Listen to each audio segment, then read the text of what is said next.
except for that. Present evidence. Yeah. Should I move it down? When they present evidence, they'll be sitting here, but the majority of the witnesses will be doing impact statements from the podium. Okay. Impact stuff is coming first? Okay, so I can go ahead and move this? Yes. Okay.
It's about 6 hours ago.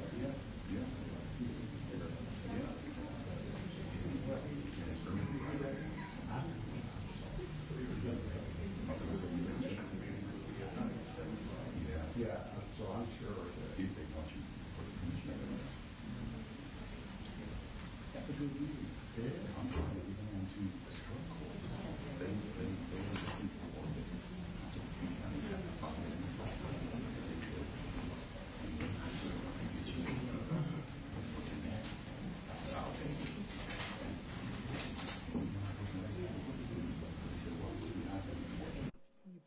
Yeah, they're able to hear everything. So Make sure it was working. yep.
Your Honor, may we briefly approach? Yes.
Is everybody ready to proceed? Yes, Judge. For the record, can you put your name on the record, please? Okay. Okay, what I need you to do is that microphone off or on? It's on, Judge. For now, if you don't mind turning it on, make sure that we can hear you. And how old are you, Mr. Gray? 16 years old. You're represented by Mr. Charlton Allen standing next to you? Yes, Your Honor. All right. And Mr. Allen, if I'm correct, you've been representing him since it was the beginning of the year, is that right?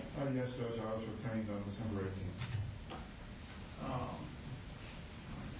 Mr. Gray, my understanding is you were before me this morning because you intended to enter a guilty plea to the indictment. Is that accurate? Yes, Your Honor. I want to go over some very important rights with you before you enter a guilty plea, okay? Yes, Your Honor. So understand that the decision to plead guilty has to be voluntary on your part. No one can force you to enter a guilty plea because you have an absolute right to a jury trial. Yes, Your Honor. So if you wanted a jury trial, you would obtain one. We have one scheduled in October. You understand that? Yes, Your Honor. Now understand that Mr. Allen would represent you throughout the jury trial. You understand? Yes, Your Honor. And that at trial you'd be presumed innocent. You could not be convicted unless the state was able to prove your guilt to a jury beyond a reasonable doubt. You understand that? Yes, Your Honor. Understand that Mr. Allen would have the right to confront and cross-examine each and every witness that testifies against you. Yes, Your Honor. You understand that you would have a right to subpoena your own witnesses to testify on your behalf, Yes, Your Honor. to testify in your own defense if you wanted to, Yes, Your Honor. but that no one could force you to testify at a trial because you have a right to remain silent at trial. Yes, Your Honor.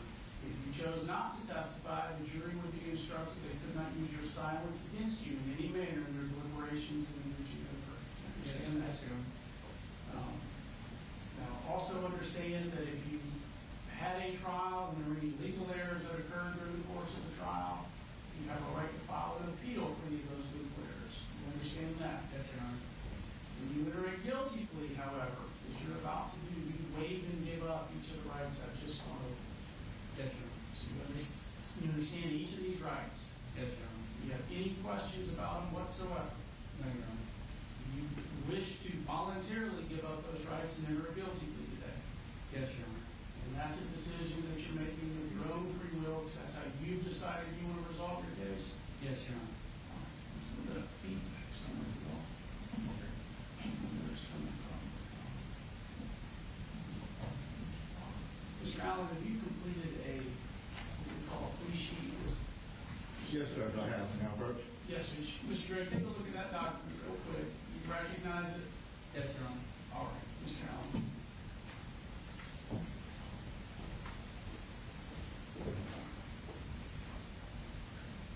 So, Mr. Gray, I'm holding up the document that just been handed that you just identified. You do, in fact, recognize the document. Yes, Your Honor. Did you review it in its entirety with Mr. Allen? Yes, Your Honor. Is this your signature on the back side of the document? Yes, Your Honor. Mr. Allen, can you put on the record how you reviewed it with him? Oh, we had a conversation yesterday on the phone where he was looking at a copy, and I was in my office, and we went through it line item by line item. I explained each item to him. This morning, when he came in, I took that same document, we went back over it, and he put his initials on each one of those answers that you see before. Mr. Gray, is that accurate? Yes, Your Honor. So, Mr. Gray, on the form, next to each of the numbered questions, there's initial CG. Did you place those initials, or did Mr. Allen? I placed it, Your Honor. So, Mr. Gray, do you have any questions whatsoever about any of the rights or advisements contained in this form? No, Your Honor. You understood it? Yes, Your Honor. Mr. Allen, do you have any concerns that Mr. Gray does not understand any of the rights that he gives up in entering a guilty plea? No, Your Honor, I think he's fully capable of making this decision. Mr. Gray, are you presently under the influence of alcohol, drugs, or any other substance? No, Your Honor. For any reason, are you supposed to be taking medication? Yes, Your Honor. Have you had access to that medication? Yes, Your Honor. Have you been taking it as prescribed? Yes, Your Honor. So you have a treatment provider and you're following their recommendations, is that right? Yes, Your Honor. Were you able to take the medication yesterday? Yes, Your Honor. Did you take the medication today? Yes, Your Honor.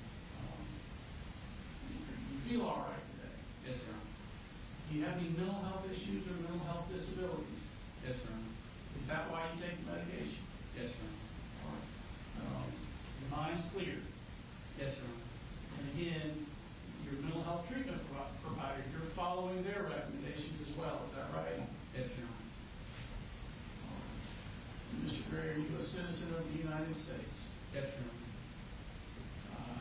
Mr. Smith, state, what charges is Mr. Gray pleading guilty to today? All 55 charges. All 55 counts of the indictments. Mr. Allen, I'm assuming that you have reviewed the entire indictment with Mr. Gray. Yes, Your Honor. Mr. Gray, are you aware of all of the charges in the indictment? Yes, Your Honor. Do you have any questions about any of those charges? No, Your Honor. This is a 55-count indictment, if I'm not mistaken, is that right? Yes, Your Honor. So, Mr. Allen, you've reviewed all 55 charges with Mr. Gray. Yes, Your Honor. Mr. Gray, you understand all 55 charges, Yes, Your Honor. and you understand that you would be pleading guilty to the entire indictment today, is that right? Yes, Your Honor. Now, as I understand it, I want to discuss the maximum and minimum punishment with you, okay?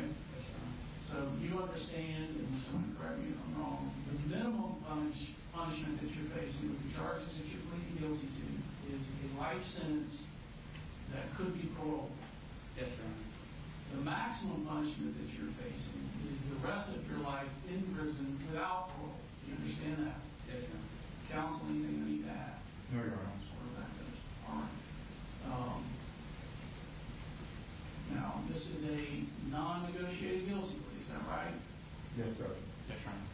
So, make sure those ones. So, Mr. Gray, you understand that with a non-negotiated guilty plea, there's no plea deal. That the state will present a case and make argument for what they think the appropriate sentence is, and Mr. Allen will do the same. Both sides have the opportunity to present witnesses, evidence in aggravation, evidence in mitigation. You understand that? Yes, Your Honor. You understand that the sentence is solely for me to decide. Yes, Your Honor. And that once the sentence is pronounced, you understand that you have no right to withdraw the guilty plea. Yes, Your Honor. All right. Now, as I indicated, pleading guilty has to be voluntary on your part. With that in mind, has anyone forced you, threatened you, or coerced you in any manner to get you to plead guilty today? No, Your Honor. All right. Have you been promised or offered anything whatsoever that's causing you to plead guilty today? No, Your Honor. Have you had sufficient time to discuss the case with Mr. Allen, telling him everything you want him to know about the case? Yes, Your Honor. Are you satisfied with the legal representation and advice you've been given? Yes, Your Honor. All right, Mr. Smith, I'm going to need a factual basis for the charges. Your Honor, as a point of order, the original indictment under seal. I believe we've given you an order to unseal that. Can I've signed the order. You have the unsealed. I do, so I will unseal it, Your Honor.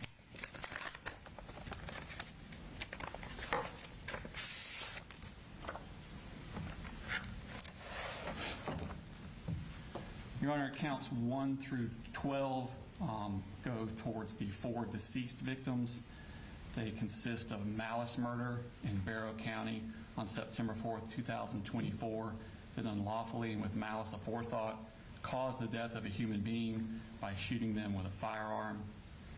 Felony murder in Barrow County on the same date while in the commission of a felony, that felony being aggravated assault, it caused the death of a human being. And aggravated assault in Barrow County on the same date did make an assault upon the person of another with a firearm, a deadly weapon. As to counts 1, 2, and 3, the malice murder, felony murder, and aggravated assault are for the victim of Christian Angulo. Counts 4, 5, and 6, which are the malice murder, felony murder, and aggravated assault for the victim Richard Aspinwall. Counts 7, 8, and 9, the malice murder, felony murder, and aggravated assault for the victim Anna Christina Irami. Counts 10, 11, and 12 for the malice murder, felony murder, and aggravated assault for the victim Mason Schermerhorn. Your Honor, counts 13 and 14 are for the injured adult. That would be David Phoenix, count 13 being aggravated assault in Barrow County on the same date, did make an assault upon the person of another with a firearm, a deadly weapon. An aggravated battery in Barrow County on the same date that maliciously caused bodily harm to David Phoenix by seriously disfiguring his body by shooting him with a firearm. Your Honor, counts 15 through 23 are for the children who were injured in the assault. That being the charges being aggravated assault in Barrow County on the same date did make an assault upon the person of another with a firearm, a deadly weapon. Aggravated battery in Barrow County on the same date did maliciously cause bodily harm to another person by seriously disfiguring said person's body by shooting them with a firearm. And cruelty to children in the first degree that in Barrow County on the same date did maliciously cause a child under the age of 18 years cruel and excessive physical and mental pain by shooting them with a firearm. For counts 15, 16, and 17, the aggravated assault, aggravated battery, and cruelty to children in the first degree is for the victim, Melanie DeLira Castaneda. For counts 18, 19, and 20, the aggravated assault, aggravated battery, and cruelty to children in the first degree for the victim, Natalie Griffith. And for counts 21, 22, and 23, the aggravated assault, aggravated battery, and cruelty to children in the first degree for the victim, Taylor Jones. Your Honor, the next two counts, 24 and 25, are for the non-injured adults that were in the room 2152 at Apalachee High School that Colt Grace stepped into and fired indiscriminately. First adult victim was Cassandra Ryan. That's count 24, aggravated assault. In Barrow County on the same day, did make an assault upon the person of another with a firearm, a deadly weapon. Count 25 is the victim, Stephen Edwards. Aggravated assault in Barrow County on the same day, did make an assault upon the person of another with a firearm, a deadly weapon. Your Honor, counts 26 through 53 are for the non-injured children who were in room 2152. Those counts consist of aggravated assault that in Barrow County on the same day did make an assault upon the person of another with a firearm, a deadly weapon, and cruelty to children in the first degree that in Barrow County on the same day did maliciously cause a child under the age of 18 years cruel and excessive mental pain by discharging a firearm multiple times inside a classroom occupied by said child. For counts 26 and 27, aggravated assault and cruelty to children in the first degree for the victim, Landon Adams. For counts 28 and 29, aggravated assault, cruelty to children in the first degree for the victim, Jackson Beaver. For counts 30 and 31, aggravated assault, cruelty to children in the first degree for the victim, Hayden Bowen. For counts 32 and 33, aggravated assault, cruelty to children in the first degree for the victim, Jalen Brady. For counts 34 and 35, aggravated assault, cruelty to children in the first degree for the victim, Michaela Brown. For counts 36 and 37, aggravated assault, cruelty to children in the first degree for the victim, William Carricker. For counts 38 and 39, aggravated assault, cruelty to children in the first degree, for the victim, Marquez Coleman. For counts 40 and 41, aggravated assault, cruelty to children in the first degree, for the victim, Kendez Lawrence. For counts 42 and 43, aggravated assault, cruelty to children in the first degree, for the victim, Martin Marino Galdamez. For counts 44 and 45, aggravated assault, cruelty to children in the first degree, for the victim, Tyler Moon. For counts 46 and 47, aggravated assault, cruelty to children in the first degree, for the victim, Ariana Norman.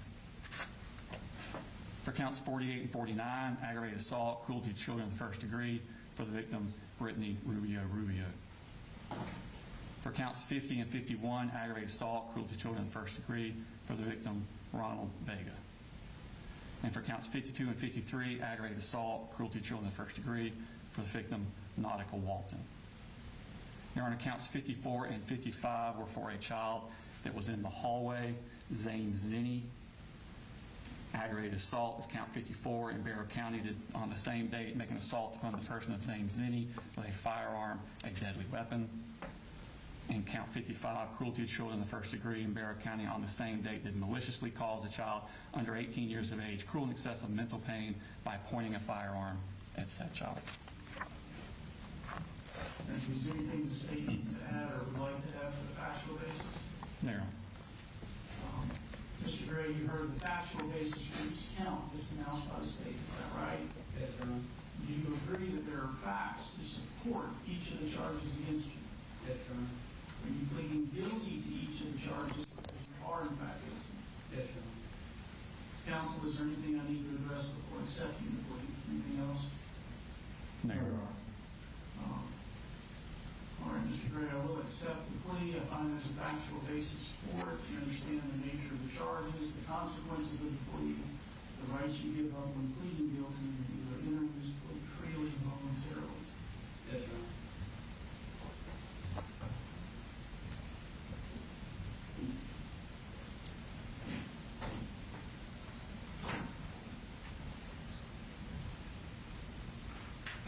All right, so as far as proceeding, I believe the state would be able to present any victim impact evidence, any evidence in aggravation. We'll go from there to the defense for any evidence in mitigation.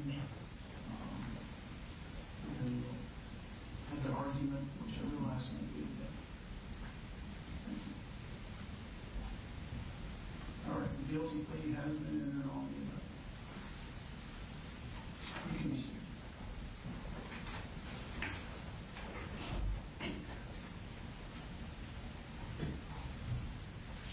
And Your Honor, before we present the victim impact, I'm going to provide you with a stipulation to the admissibility of evidence that we discussed previously.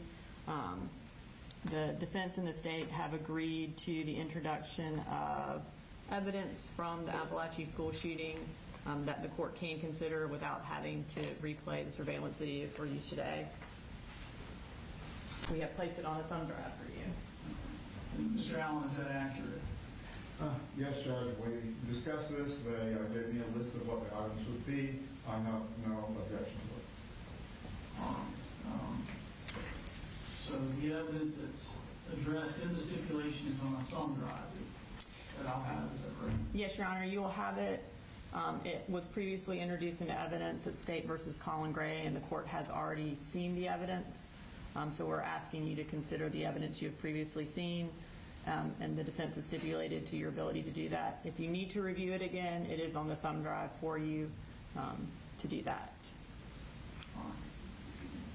Thank you. Okay, at this time we'll start with victim impacts. We're going to call Brianna Skirmerhorn. Ms. Brooks, if you want to pull that microphone down, please do.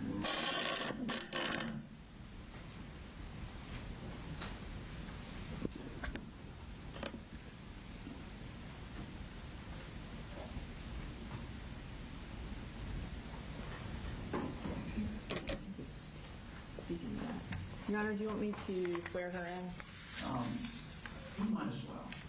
Please raise your right hand. Do you swear to tell the truth, the whole truth, and nothing but the truth, so help you God? I do. Can you just go ahead and introduce yourself to the court First, My name is Brianna Skirmahorn.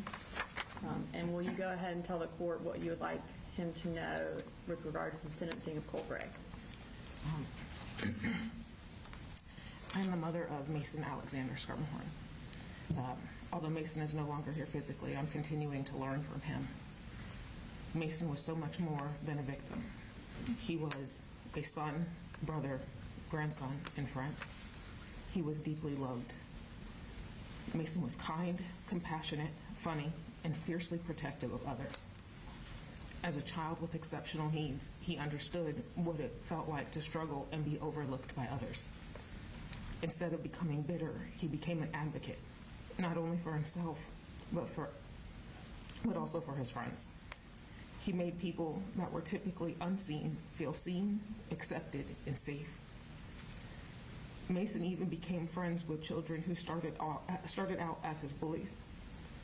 I had no doubt in my mind if Colt had actually attended school as he should have, that Mason would have befriended him. That is a legacy that he should be remembered for. As much as I have felt that I needed to hold on to the hate that I have felt, I know that I can't.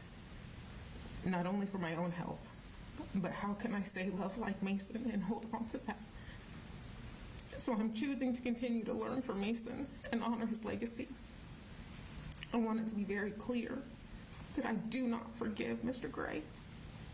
However, I can acknowledge that there are two truths that can exist at the same time. The first is that the adults in that young man's life failed him. The people who should have protected, guided, recognized the warning signs and intervened when it mattered the most did not do what they should have done. They failed to give him the support, boundaries, and accountability that every child needs and deserves. That failure is real, and it is tragic. I can acknowledge that he was failed without excusing what he did. I can have the compassion for the child that he once was while holding him fully accountable for the choices that he made as a young man. And those things are not mutually exclusive. There's another truth that cannot be ignored. He knew the difference between right and wrong. He knew that bringing a weapon into a school was wrong. He knew that pulling that trigger was wrong. He knew that every choice he made that day would forever alter countless lives.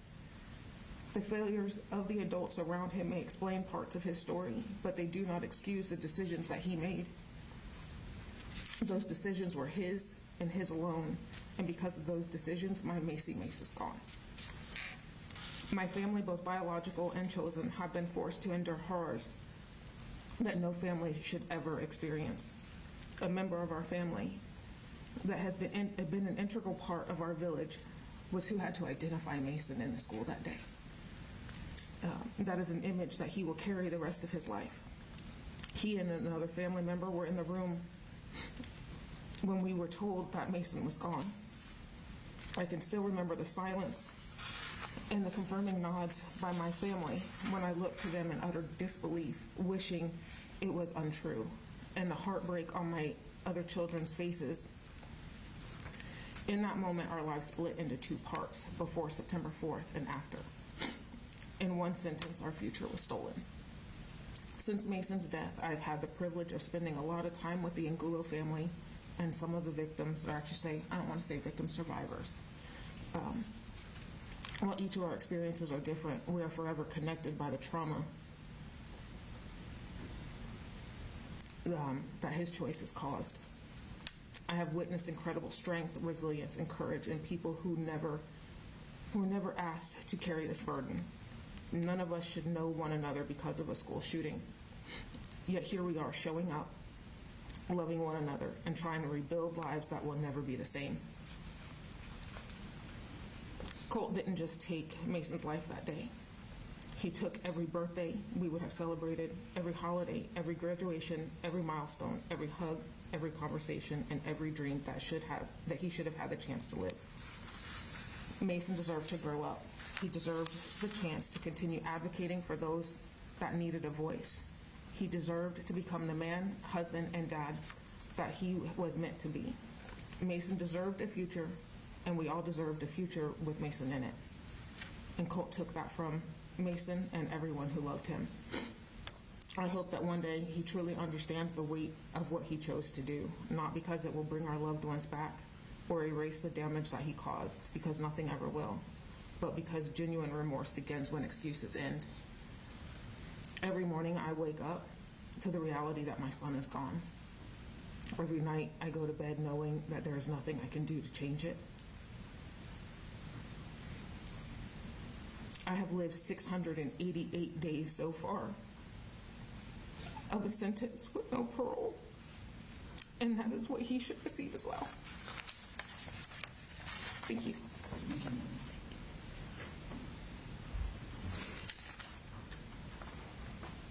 We will next have Alana Skirmelhorn, Mason's sister. Did you have any questions, Mr. Allen? Not about Mr. Mayor. All right, if I forget, you just speak up if you have any questions. Do this one? Okay, if you decide you need to change it, that's okay. Go ahead and raise your right hand. Do you swear to tell the truth, the whole truth, and nothing but the truth to help you God? Yes. Okay. Go ahead and speak into the microphone and introduce yourself to the court. My name's Alana Skirmelhorn Wallace. And can you tell the court what you would like him to know in the sentencing of the state of Georgia versus Colt Gray? Before I talk about what was taken from me, I want to talk about who Mason was. To the court, he may be known as one of the victims of September 4th, but to me, he was my little brother. Out of all my siblings, Mason and I were the closest in age, and because of that, I felt that we shared a bond unlike any other. We grew up together, we understood each other in ways that's hard to explain. He wasn't just my brother, but he's one of my best friends. Some of my favorite memories are simple ones. We spent countless hours playing video games together, whether it was Roblox, Minecraft, Genshin Impact, or whatever game we were obsessed with at the time. We always found a way to have fun together. If one of us couldn't beat a level, complete a quest, or figure something out, the other would jump in and help. We celebrated each other's victories, laughed at our mistakes, and never hesitated to help each other out. Looking back now, I realize the ordinary moments became some of the most meaningful moments I have. Mason had one of the brightest souls I've ever known. He saw the good in people, even when they couldn't see it in themselves. He coached kindness over anger.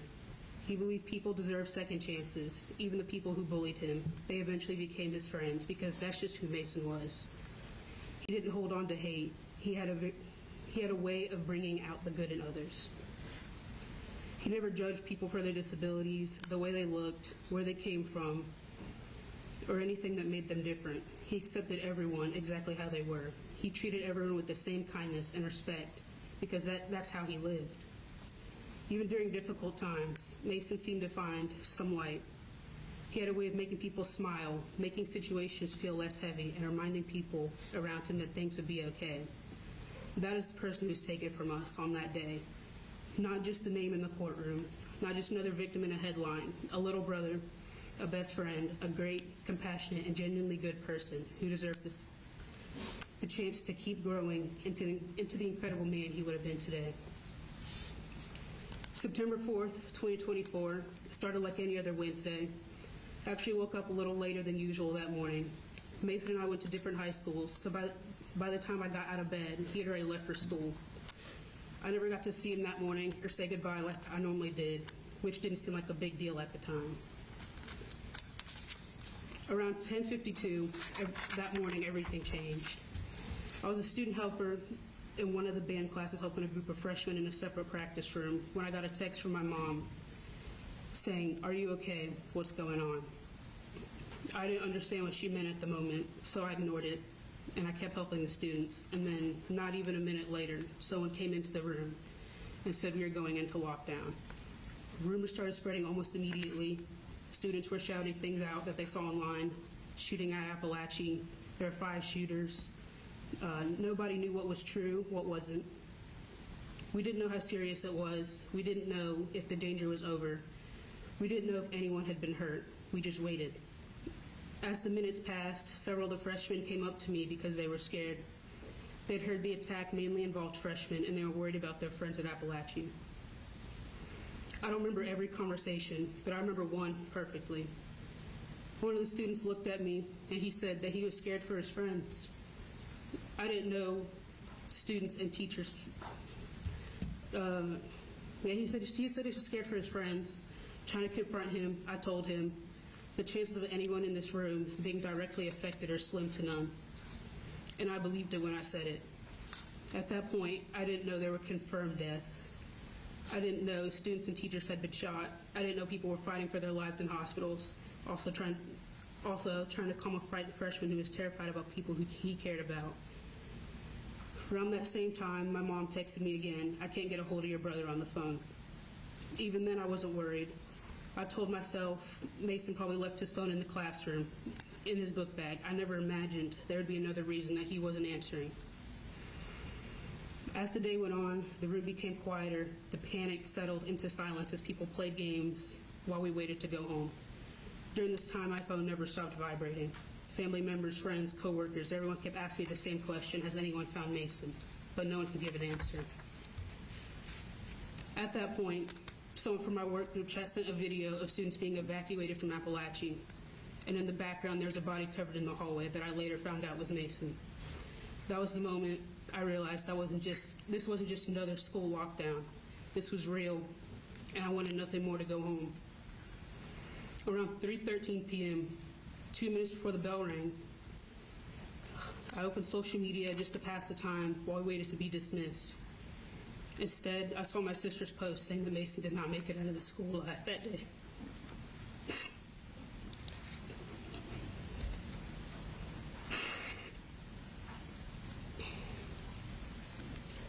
September 4th was not just the day I lost my brother. It was the day I lost the life that I knew before. It was the day my sense of safety, my ability to see the world the same, and the future I imagined with Mason in it were taken from me. The hardest part is that the world kept moving after that day. People went back to school. People went back to work. People continued their normal lives, but my family didn't get to. We didn't get to learn how to live in a world where Mason no longer existed.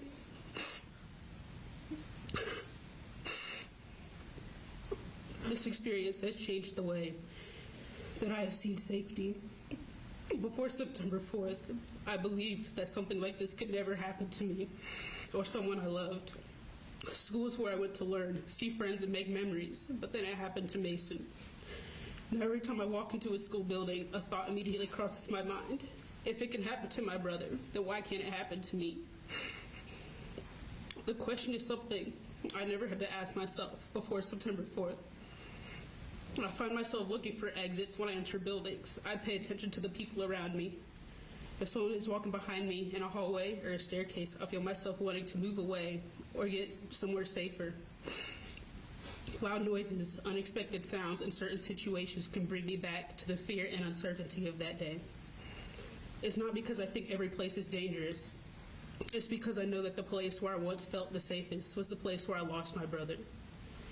I used to walk into school believing I would leave the same way I came in. Now part of me is always wondering if I will. The impact of this day did not only change the way I felt when I walked into school building, it also changed the way I was able to function as a student. After losing Mason, I was trying to balance two realities at the same time.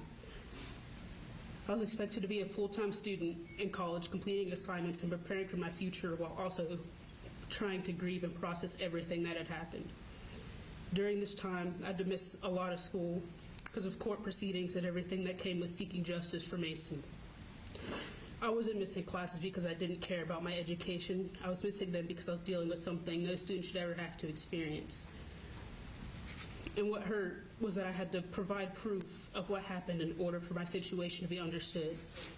I had to provide my brother's death certificate to my school for my absences to be excused. Having to prove my grief was another painful reminder of what happened. I wasn't asking for special treatment. I was asking for understanding. Being in court for college trial wasn't just difficult because I had to hear what happened, but it was also difficult because I saw things I shouldn't have. Throughout the case, I was exposed to multiple photographs, evidence, and video from the shooting. The close-ups of the bodies, the autopsy reports, and even the video of my brother's final moments. This isn't something that I can just forget. I replay the video in my head all the time.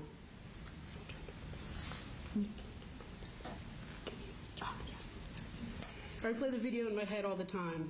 The way you shot my brother twice. You saw him scared and running. And then you proceeded to shoot him in the head, killing him instantly. You saw how scared he was. You saw how he was trying to run. But all you cared about was murdering innocent people.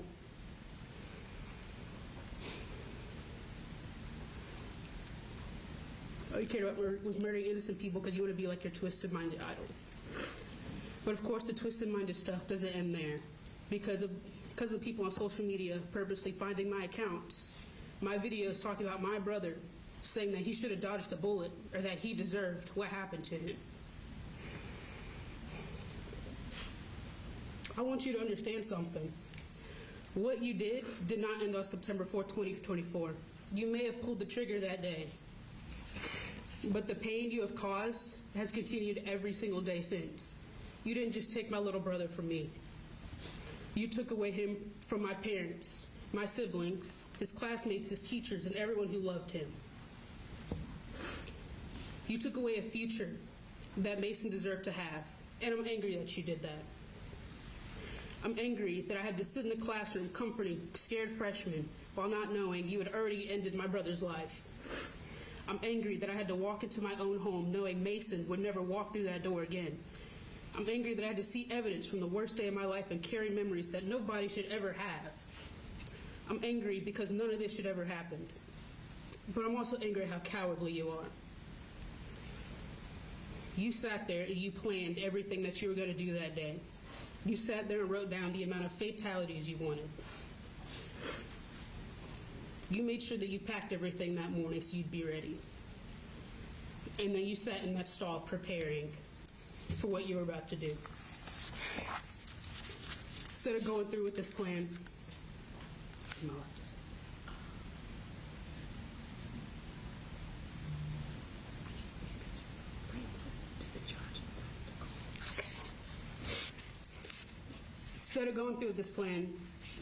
I honestly think he should have killed himself.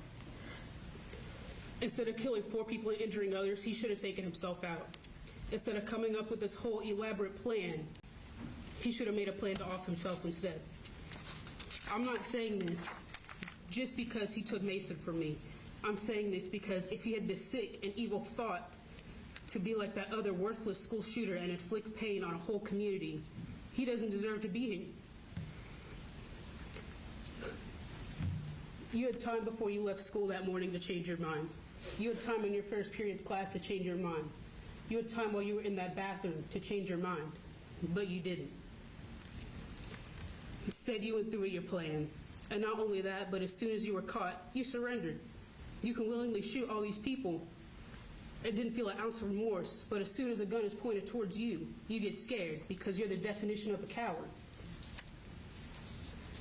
You didn't feel remorse after shooting into that classroom. You didn't feel remorse after you shot those teachers, and you definitely didn't feel remorse after you shot my brother in the head. You didn't feel remorse after you watched my brother collapse and bleed out in front of you. He should have killed himself. Because him being gone would have saved this whole community from experiencing the unimaginable, and then maybe his life would have actually meant something. You will always be remembered as a coward, a psychopath, a freak, because of what you decided to do. But the victims, Christina Irmi, Richard Astewall, Christian Angulo, and Mason Skirmerhorn, will be remembered because of the people they were. They will be remembered because of their kindness and positivity they added to the world. They deserve to be here today. Mason deserves to be here today. Mason was kind when he didn't have to be. He saw the good in people when others didn't. He turned people who hurt him into friends. He never judged anyone for how they looked, what challenges they faced, or what made them different. You took away someone who chose kindness every day. You took away someone who still had so much life ahead of him. You took away the chance for me to see who my little brother would become. And that is something I can never get back. You will soon face the consequences of what you did, but my family will spend the rest of our lives facing the consequences of what you took from us. The difference is that you made a choice that day, but we did not choose this. Mr. Allen, do you have any questions? No. Mr. Mulder, first. Yes.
Yes, Your Honor. Liliana Ahmed is another sister of Mason.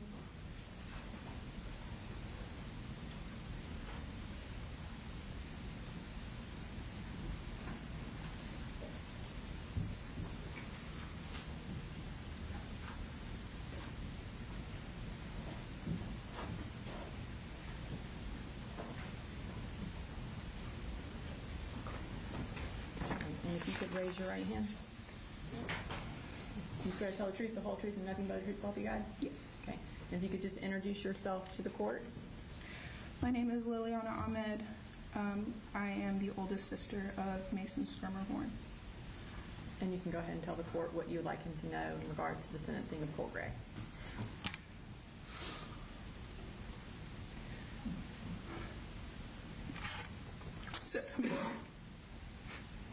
September 24th, 2024 is the day that altered my life in more days than I can think possible.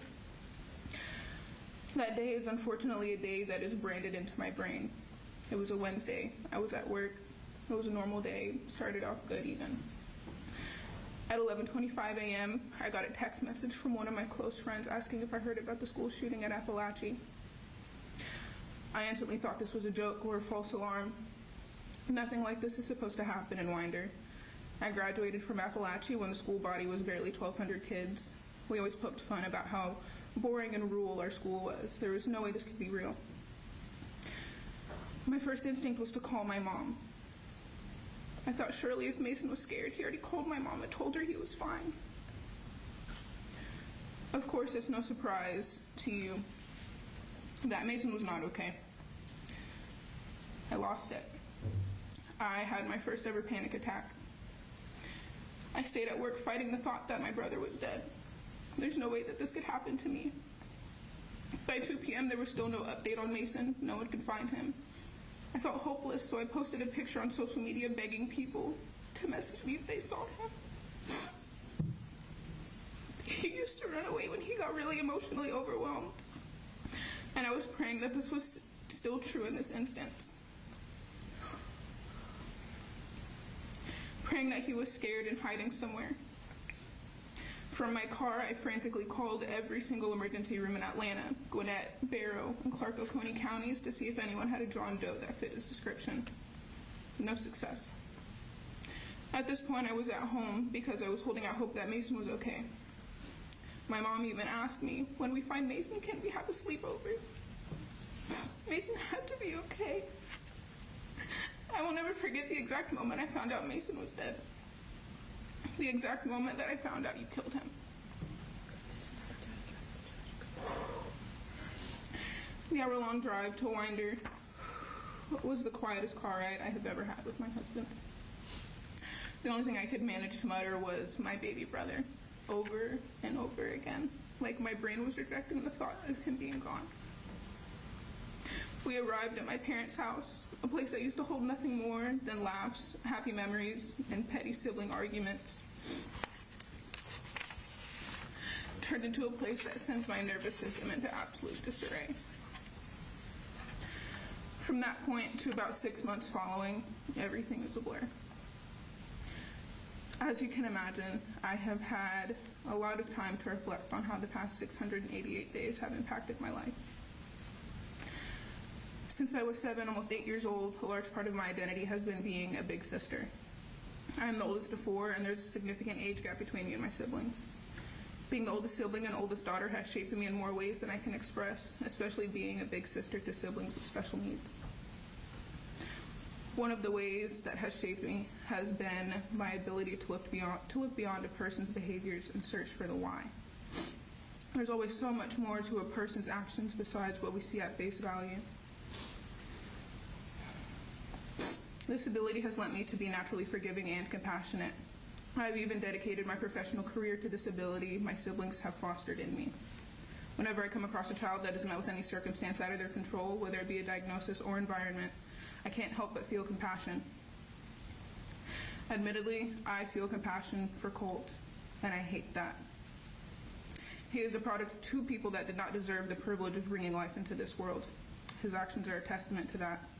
He's broken. He made so many cries for help that were met with little to no action. He grew up around so much turmoil. He saw and experienced things that no child should even be able to imagine. He could have rebounded from all that. Instead, he decided to allow my baby brother to pay for the pain others caused him. He still had the ability to be resilient, but he chose to doom himself. He is ultimately a failure. Despite the little bit of compassion I do feel for him, being in the same room as him disgusts me. I know much is not known about Mason, so I would like to take some time to tell you all about him. Mason is a success story that Colt could have been. He struggled a lot in school. He had big emotions that he didn't know how to regulate. He was bullied. He had a cocktail of mental diagnoses from a young age. He had the ability to turn into Colt, but he didn't. He even spent the summer before his freshman year of high school being tutored through algebra because he was that determined to succeed. Teachers and students across all the schools Mason went to talk about how big of a heart he has, how he is so sweet, the kind of sweetness you don't expect from a 14-year-old boy. He spent most of his school years in more contained classrooms, but he had friends in special education and general education classes. He didn't care what someone looked like, what disability they did or didn't have. He was going to be friends with them, and he could have been he was friend to so many, and he could have been friend to one more had Colt not robbed himself of that. Mason would have loved him. My mom would have taken him in. My family's house could have been a haven for him, but he robbed himself of that. Not only did he rob himself of Mason, or rob himself of that experience, but he also robbed Mason. From a very young age, Mason wanted to be a family man. He wanted to have a wife, kids. He wanted to go to school and pursue a career. He even asked questions about God. All of these different parts of himself he didn't get to explore because of Colt, because of his pain. Because of him, my little brother Gavin has to grow up without his best friend. Because of him, my little sister Alana has to grow up without her best friend. Because of him, my mom has to live with 1/4 of her missing. Because of him, I have to live without the little boy that gave me so much purpose from such a young age. Because of him, laughing or having a good day feels like betrayal, because I feel like I shouldn't experience those things with my brother gone. Because of him, I get a pit in my stomach anytime I look at pictures of Mason. Because I know that's the only way I can see him now. And because of him, large crowds and gatherings make me anxious. And because of him, I'm forced to write in a journal when I want to talk to Mason because I don't want to miss any details for when I see him again. Because of him, my brother died alone and scared. He was the last person to see Mason alive, and you took him from us. All of this because people hurt him, and he felt like others needed to atone for it. All for what? Just to become another statistic. He has quite literally reduced his life to his failures and shortcomings. He could have made something of himself. He could have had a friend in Mason to lift him up. Instead, he made himself nothing more than another data point. I hope he lives with that for the rest of his life. I hope he remembers that he is insignificant. Despite him stealing the lives and innocence of so many people, their endings and this pain he caused will not define them. They will define him, however, and he will be forgotten. I hope he remembers that he did this to himself. I hope he remembers that any regret or remorse he feels is a privilege compared to the death sentence he gave my brother. I don't care what his sentence is, and I don't care what happens to him. It won't measure up to the sentence he gave my family. He stole my baby brother from me, and I don't forgive him. I hope the rest of his days are filled with remembering just how much of a waste he is.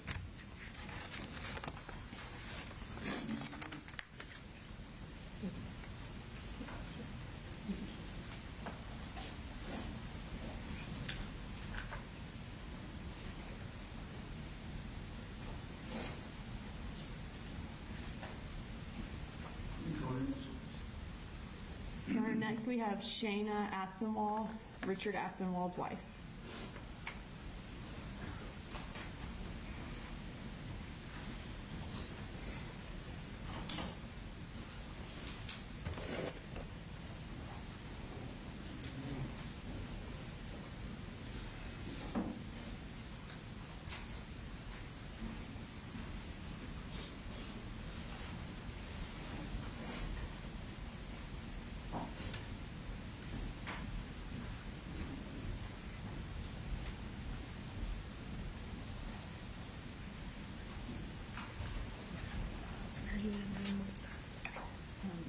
Can you please raise your right hand?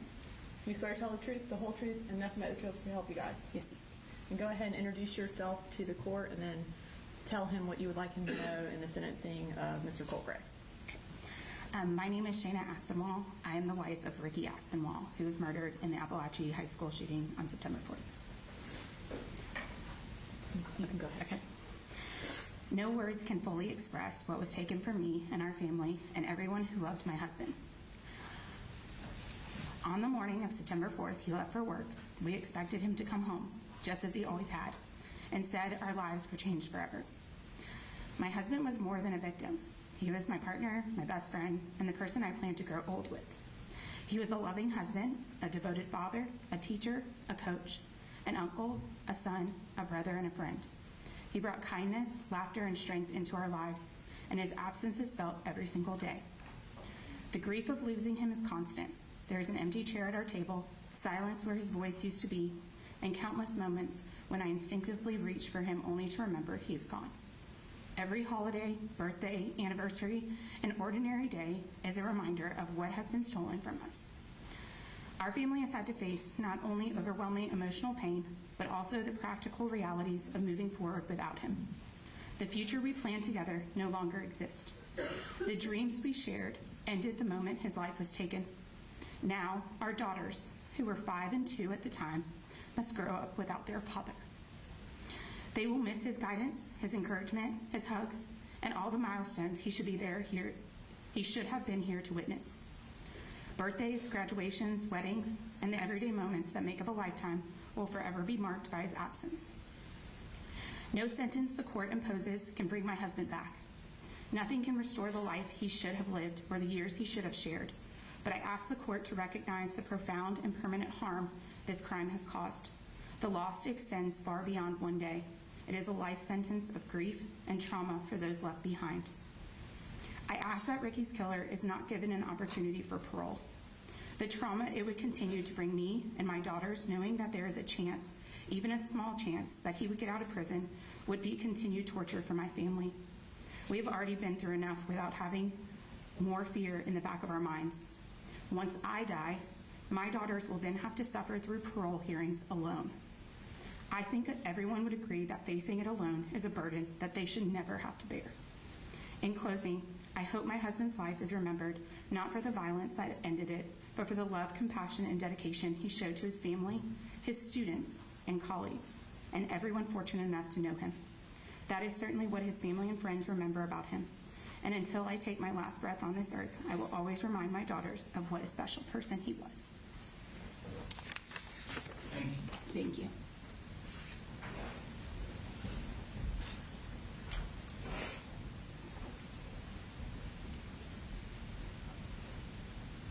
All right. Next, we have Ismail Angulo Jr. He is Christian's brother.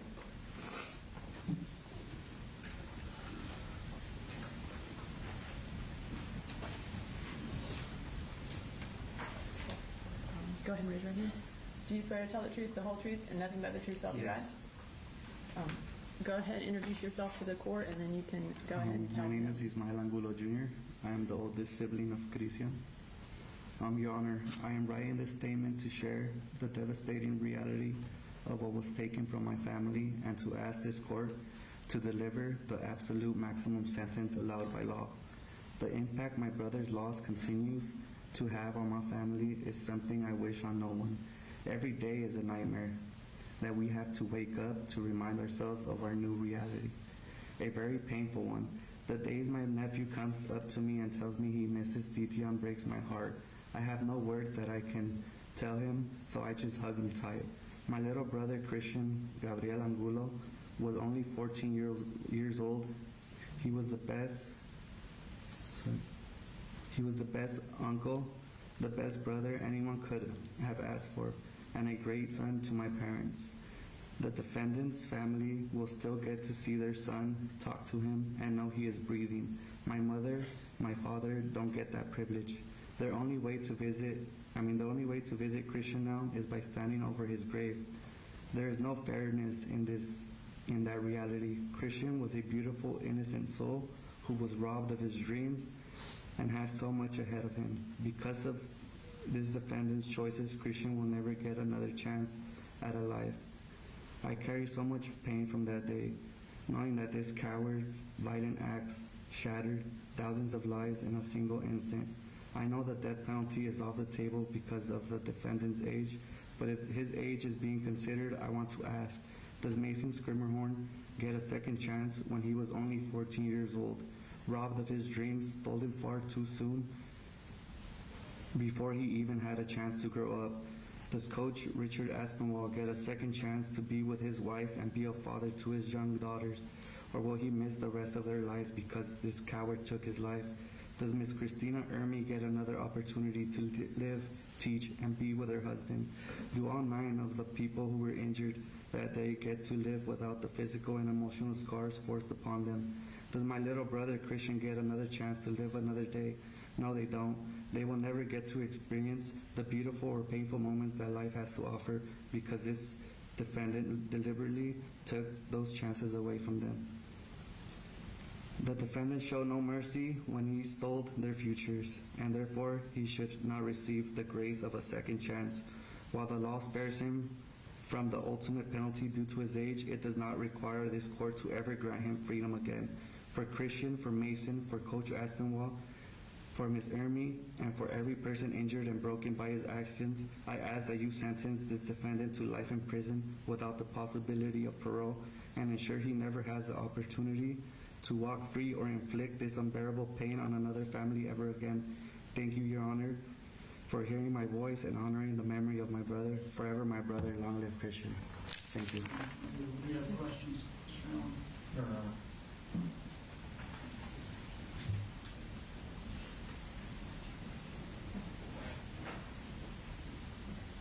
And, Your Honor, I believe the next several are going to be juveniles, so just for the court's knowledge and for the media's knowledge of not photographing their faces. All right, the media should be aware that you cannot photograph, disseminate, or broadcast any of the faces of the juveniles who testify next or at any point in this proceeding. Thank you, Your Honor. So we call Taylor Jones.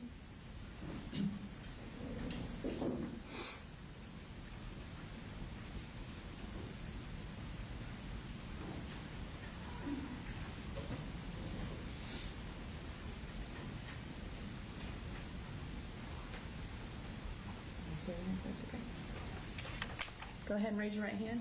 Do you swear to tell the truth, the whole truth, and nothing but the truth to help you God? Yes. Okay.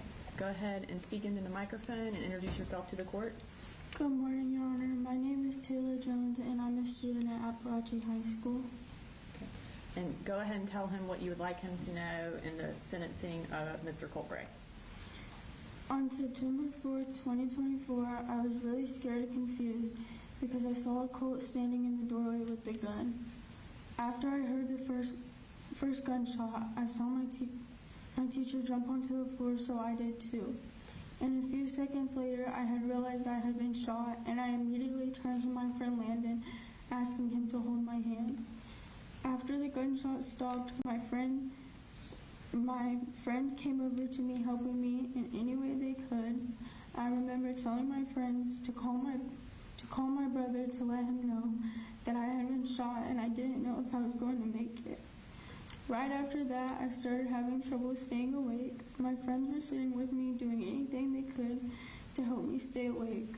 The next thing I remember is waking up in the helicopter. I was very terrified, and I started asking them to take me to the hospital. Once I got to Grady, I started having trouble staying awake again. When we landed, there were lots of doctors surrounding me. My memories after landing at Grady are not good, but I would be in and out of the hospital for 3 or 4 months. I required life-saving surgery and many more surgeries after that. I was in lots of pain, on many medications, and I was told that I might not be able to walk again. About a year later, I was able to walk again with support, and soon after that, I started walking on my own. As you all may know, not only did his actions affect me and my family that day, but it infected the entire Apalachee community. Although Colt's actions hurt me, I refused to give up. Every day I continued telling myself that I am strong and I am brave. After the shooting, I struggled with so much anxiety and I felt like my life was completely over. I couldn't do anything a normal 14-year-old should be able to do. I wasn't able to go to school, so I switched to homebound where I met my teacher, Miss Harrington. She was the only person from the school to call and check up on me,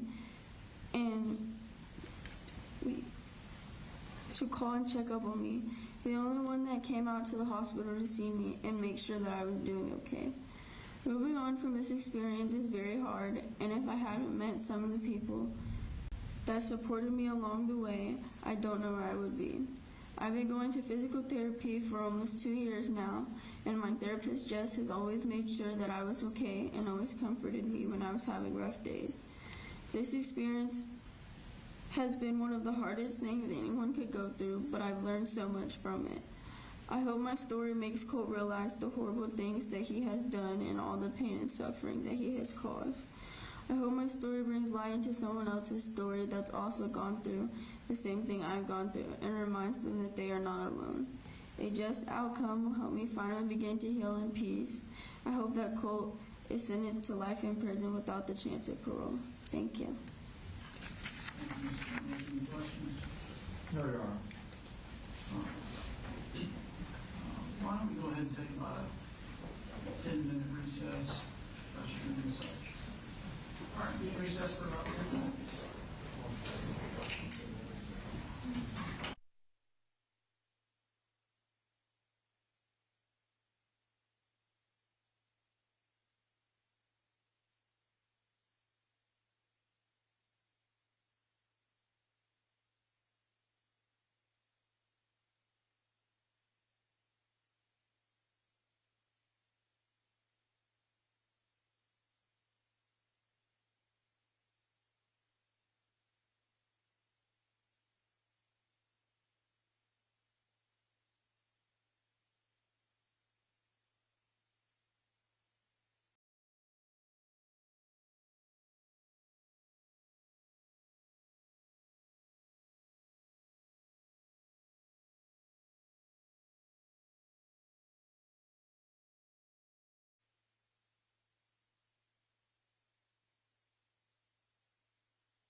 Hi, my name's Natalie Griffith. On September 4th, I got shot twice, once in my wrist and once in my upper arm. I lost the ability to use my left hand, but on some days it doesn't feel like that is the biggest thing that I lost. The morning of the shooting felt normal. I got on the bus and sat alone because my friend Lorelai wasn't... Sorry.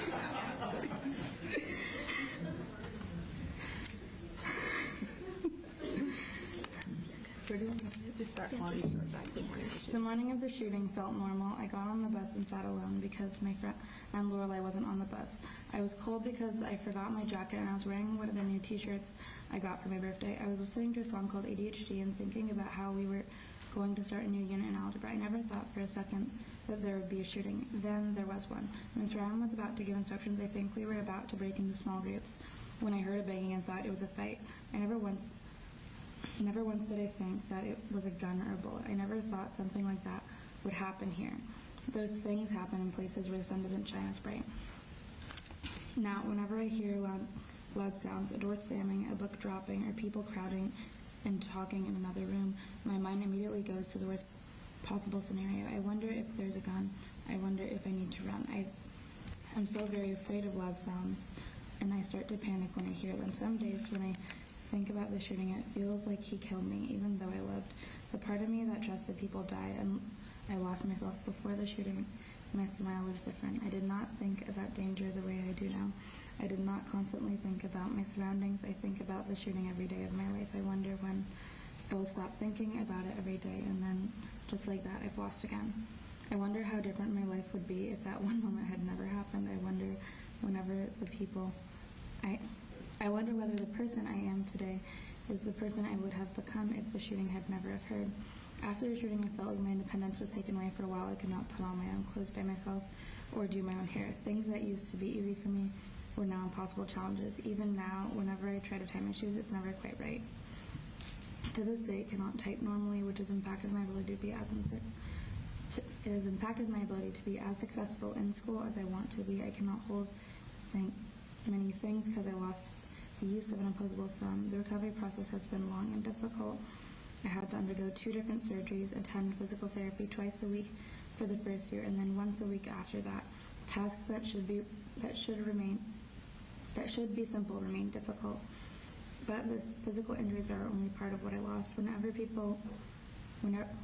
everyone went back to school, I went back too.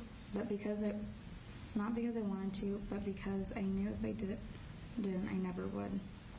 I wanted to be near my community, but going back also reminded me just how many things have changed. Physically, the shooting changed nearly every part of my life. I lost the use of my left arm.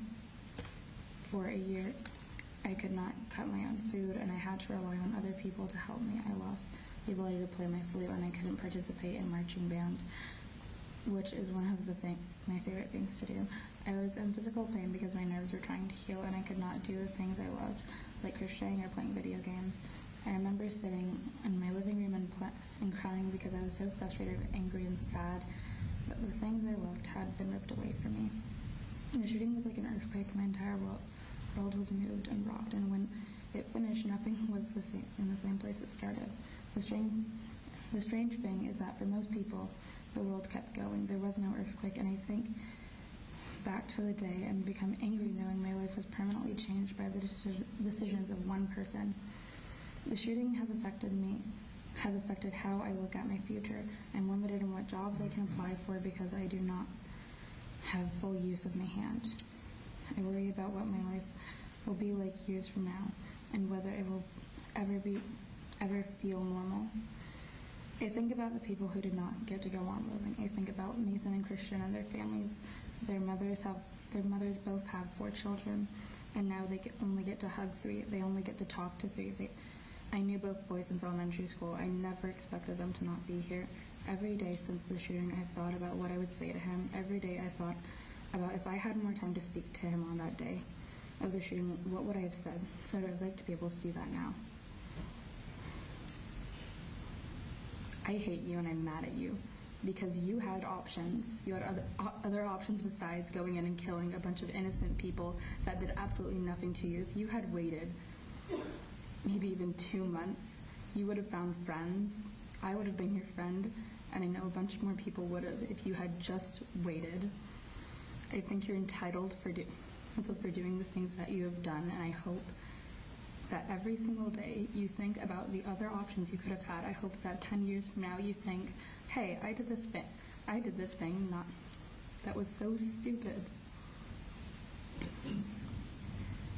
And I hope that you realize something that you did when you were 14 is going to impact you for the rest of your life, when you could have gone on and lived a good life.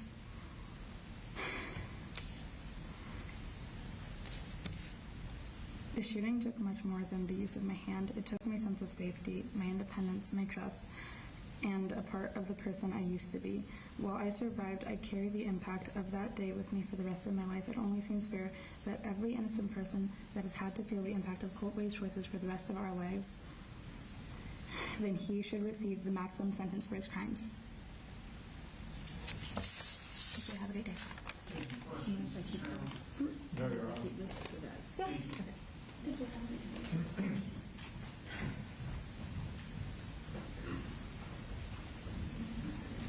I'm going to make the word that it's a little hard. Okay.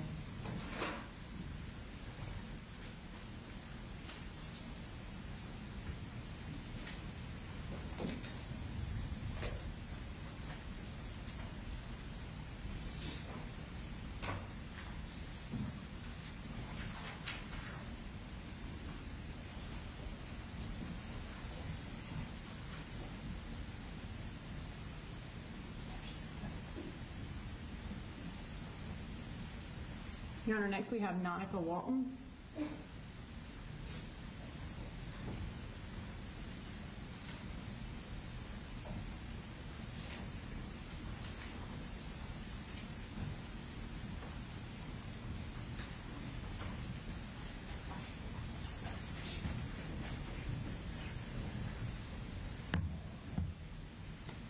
All right, go ahead and raise your right hand. Do you swear to tell the truth, the whole truth, and nothing but the truth, so help you God? Yes. Go ahead and introduce yourself to the court. Hi, my name is Monica Walton.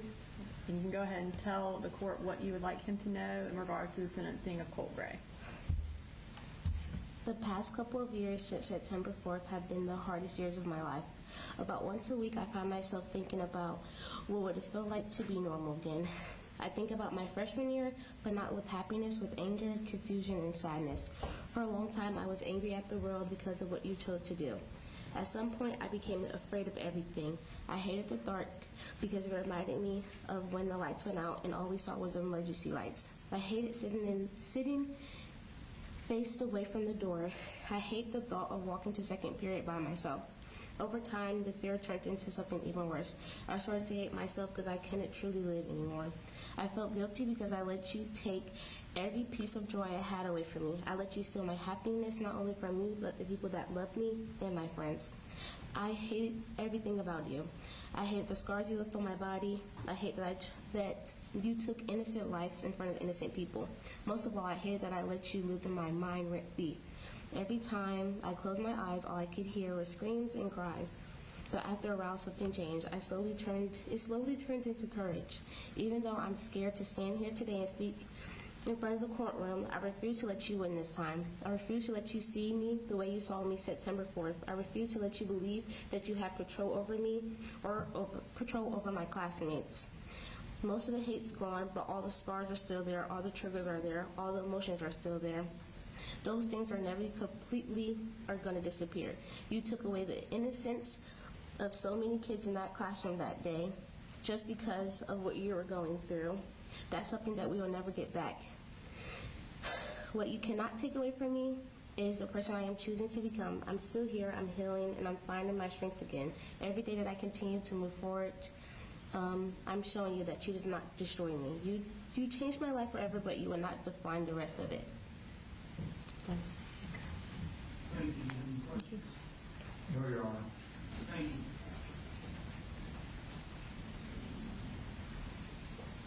Your Honor, next, we're going to call Hayden Brown to give her victim impact statement.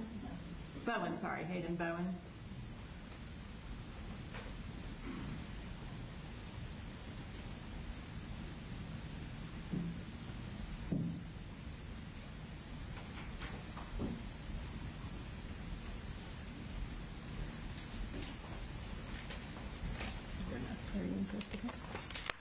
Go ahead and raise your right hand. Do you swear to tell the truth, the whole truth, and nothing but the truth, so help you God? Okay. Go ahead and introduce yourself to the court. Good morning, I'm Hayden Bowen. Okay. And go ahead and tell the court what you would like him to know about the sentencing of Colt Gray.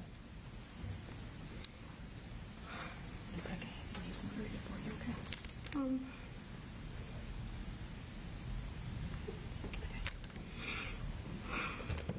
First, I want to start off by saying that I forgive you. Hayden, can I get you to speak up a little? You need to address the court. I want to start off by saying that I forgive you. Not for you, but for me and my peace. What you went through at the hands of your parents was not okay, and I don't wish that on anyone. But it does not excuse what you did.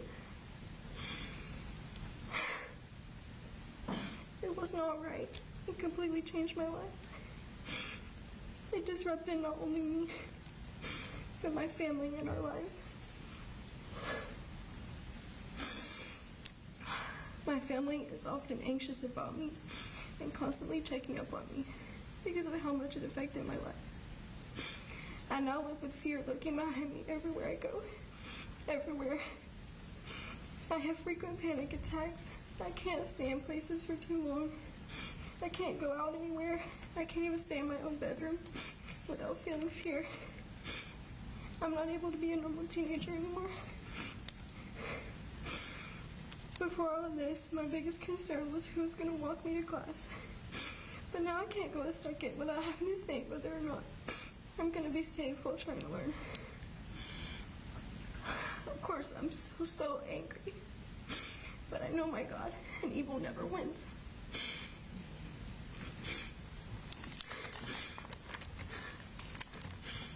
Any questions? No, Your Honor.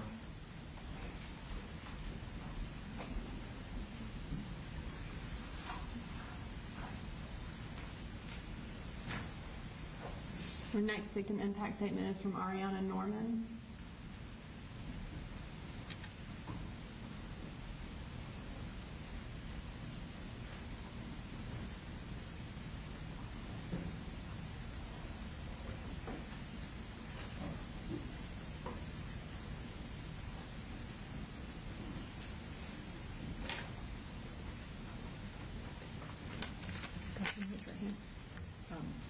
Do you swear to tell the truth, the whole truth, and nothing but the truth, so help you God? I do. Go ahead and introduce yourself to the court. Your Honor, my name is Ariana Norman. And you can go ahead and tell him what you would like him to know about the sentencing hearing for Colt Gray. Your Honor, thank you for the opportunity to be able to speak today and share how September 4th has impacted me. My name is Ariana Norman, and I'm giving this statement regarding Colt Gray. September 4th is a day I will never look at the same again. It was a day where many people experienced chaos, high anxiety, and tragedy. September 4th was a day I should never have had to witness, and it has affected me and the Barrow County community deeply. This shooting has deeply affected my mental health. Since the September 4th shooting, I have been prescribed medication for anxiety because of my constant worry that something bad would happen again. I would often, after the shooting, wake up from nightmares and have to get help just to go back to sleep. Sometimes even just walking around my neighborhood months after the shooting, I found myself feeling like passing cars would harm me. Because of this, I no longer feel safe in my halls, which makes it hard to learn because I feel like I'm constantly looking over my shoulder, just waiting for something bad to happen. And any sort of loud noise always alerts me because I feel like something bad is going to happen. For example, I don't hear fireworks the same again because to me, they sound like gunshots. And when it's far away, it can be hard to tell the difference, which always gives me anxiety. And now I feel the need to identify an escape route everywhere I go because I get scared that I'm going to be trapped like I was on September 4th. The people at Apalachee could have been friends with Colt, but he decided to take a different route. And for this, he deserves whatever punishment he is giving. Thank you for listening. Any questions? No, Your Honor.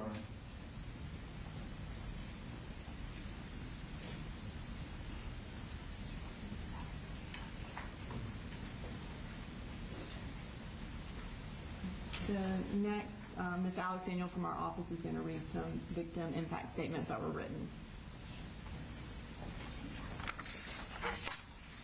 Judge, I believe I have two written statements. The first is from Michaela Brown. She was one of the students that was in the classroom that day. Her statement says, "The Apalachee High School shooting on September 4th, 2025 was a tragic and terrifying event that has affected not only the people directly involved, but also students everywhere. Knowing that something like this can happen at a school makes me feel very unsafe and anxious. Since being involved with the shooting, I felt scared to even go in the dark to take my dogs out to use the bathroom. Loud noises like doors slamming hard make me jump because they remind me what could happen.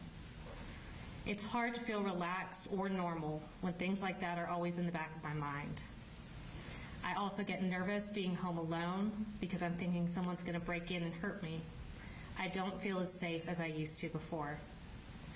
I used to think Apalachee was going to be a safe place for me to learn and graduate and make new friends, but now I just go to school thinking I'm not safe here.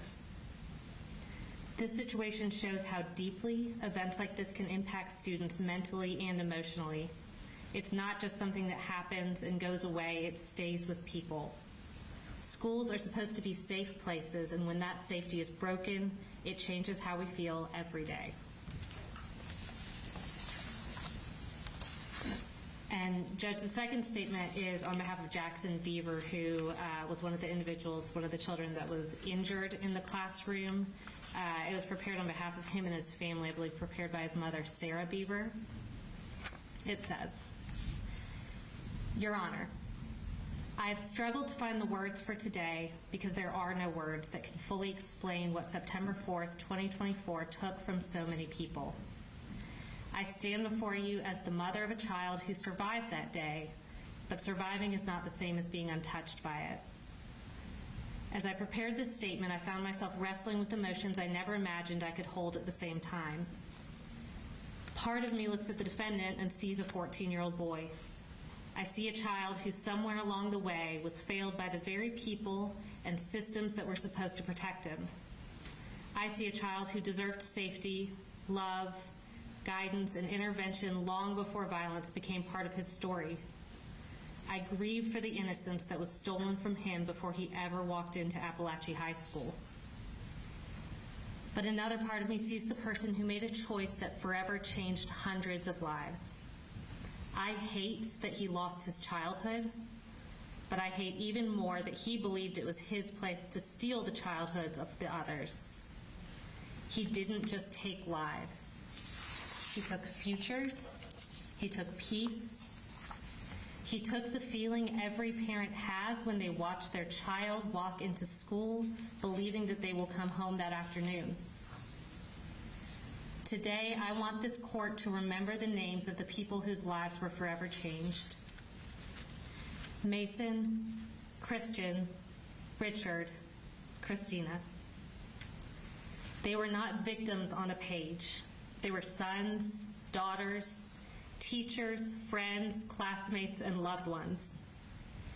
They should be remembered for the lives they lived, not simply for the ways they died.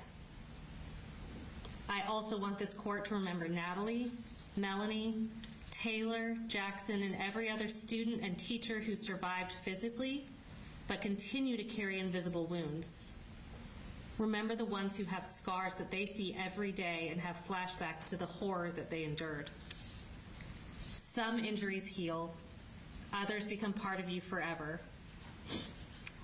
The weapon used to cause all this destruction didn't just pierce Jackson's skin, it stayed there. 8 to 9 pieces of metal are permanently embedded in his thigh. He is forced to carry the literal weight of a mass shooting inside his own flesh every single day. The defendant's childhood may explain how we arrived here, but it does not excuse where we ended up. Because while he may have been failed by adults, he became the reason innocent children lost their sense of safety forever. Parents like me now understand what it feels like to wait for a phone call that may never come. Children now know what gunfire sounds like inside their school. Families now live with empty chairs, unanswered questions, nightmares, anniversaries, and grief that will never fully disappear. There's another loss that is harder to describe. Before September 4th, 2024, I believed schools were safe places. I believed that if I hugged my child goodbye in the morning, I would see him that afternoon. I believed tragedies like this happened somewhere else, and that version of me no longer exists. The defendant did not only change the lives of the people inside the walls that day, he changed every parent who sent a child to school afterward, wondering if today would be the day their world falls apart. I have compassion for the child he once was. I have compassion for the life he should have had. But my compassion cannot outweigh the devastation left behind by the choices he made. Two things can be true at the same time. He was a child who was failed. He was also the person who failed countless innocent children and their families. And one tragedy does not erase another. Nothing this court does today can bring back Mason, Christian, Richard, or Christina. Nothing can erase the trauma carried by Natalie, Melanie, Taylor, Jackson, the other survivors, their families, or this community. Justice cannot change the past, but it can acknowledge the weight of what was taken. I ask this court to remember every name, every family, every empty seat, every scar that cannot be seen, and every life that will forever be measured as before September 4th, 2024, and after September 4th of 2024. That is the true impact of what happened. Thank you.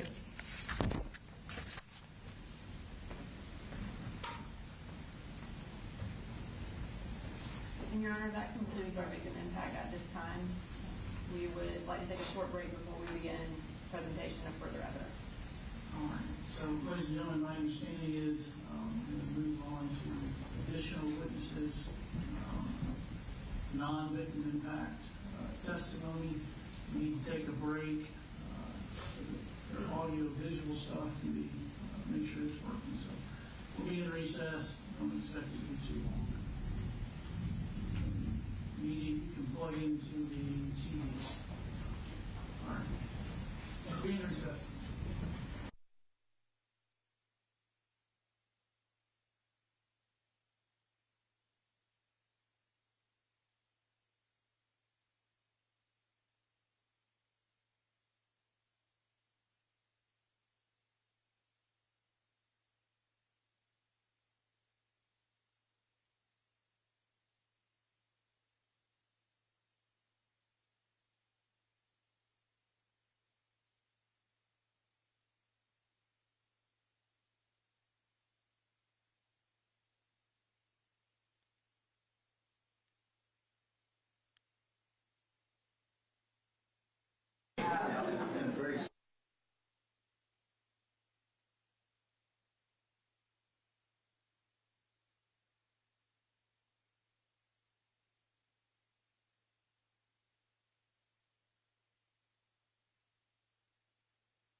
Is it working?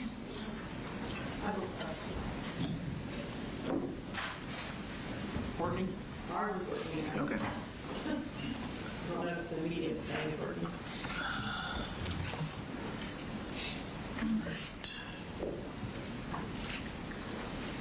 All right, go ahead. Wait a minute. Oh, yeah, we should.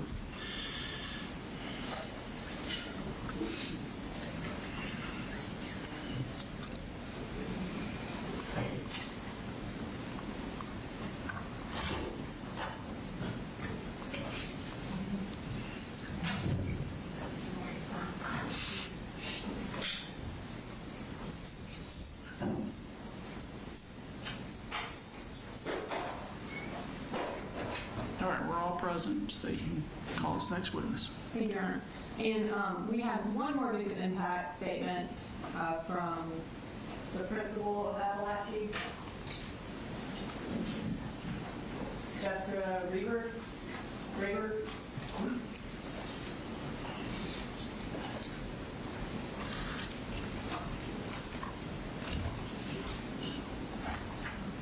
Go ahead and raise your right hand. Do you swear to tell the truth, the whole truth, and nothing but the truth, so help you God? Go ahead and introduce yourself to the court. I'm Jessica Rayberg. And tell the court what you like to know in the sentencing of Mr. Colbert. Thank you, Your Honor. Again, my name is Jessica Rayberg, and I have served as an administrator for Barrow County Schools for 7 years, specifically the principal of Apalachee High School since 2023. Apalachee High School is also where I taught English for 12 years, and before September 4th, 2024, I can attest to approximately 2,463 days that joy filled that building. On the dawn of its 25th year as an institution of learning and opportunity, it became a place of horror and loss. This morning, the staff of Apalachee met for the first time to open up the 2026-27 school year, and I should be with my teachers helping them prepare right now. We should be finalizing standard procedures, tweaking student schedules, and decorating classrooms, all while sharing summer stories. But we will also spend many additional hours becoming experts in new duties far beyond our original academic training. Many walk in under a dark cloud and dread any reminders of that terrifying day. So we will meet to prepare trauma-informed instruction and tirelessly learn how to rebuild a learning environment where half the current student body cowered in fear during their second period just shy of 2 years ago. The loss of 4 lives is more devastating and more important than anything else experienced on September 4th. The families of 4 incredibly special people have endured the unthinkable, and we remember them and grieve with them every single day. The cruel actions of Colt Gray caused the loss of precious lives, and for that, he deserves the harshest consequences. The 7 physically injured, some of whom have courageously spoken today, are incredible humans who have scars both external and internal that should not exist. We admire their bravery and resilience, and for the turmoil and pain caused by Colt Gray, he deserves the harshest consequences. What also must be addressed today are the mental and emotional burdens and anguish that thousands of students, staff, and families of the Apalachee community will carry for the rest of their lives, some of which may never fully heal. The trauma thrust on this once rural hometown is unnatural. The reckless and selfish choices of Colt Gray deserve the harshest consequences. There is no measurement for the deaths and physical impact caused by his calculated decisions, and the overall impact, both visible and invisible, of the September 4th tragedy stretches to countless victims. There were nearly 1,900 students and 200 staff members making up this remarkable community in 2024. There were 20 schools and programs in the Barrow County school system who locked down for hours, fearing the unknown and the worst. There were surrounding school districts, counties hundreds of miles away, and an entire state of Georgia. All were impacted directly or indirectly by the deranged behavior of one teenage intruder. The act destroyed a learning community that will take years to reconstruct, if even possible, and who knows what could have been without the time, energy, new personnel, and resources expended daily just to make it possible for students and faculty to be able to teach and learn. School should be a safe environment for young people to grow and experience joy. In less than a minute, he took a basic human right from thousands of innocent students, and he turned staff members into impromptu paramedics and caregivers. He destroyed what once felt like the most safe and secure place. He stole the ability to focus and not zone out. He turned conversations about where should we eat after the football game into is it even safe enough to be on that campus at all. He ripped a community of its pride. Now a balloon pop is triggering, an accidental lockdown sends hundreds running, absolutely scared to death, scared of death. Procedures drastically change across an entire state. Small children are screened for weapons before running to hug their favorite teachers and starting their reading and math lessons. When a light flickers, panic sets in. Loud noises and unknowns cause paranoia. One moment can ruin essential academic lessons for the rest of the day.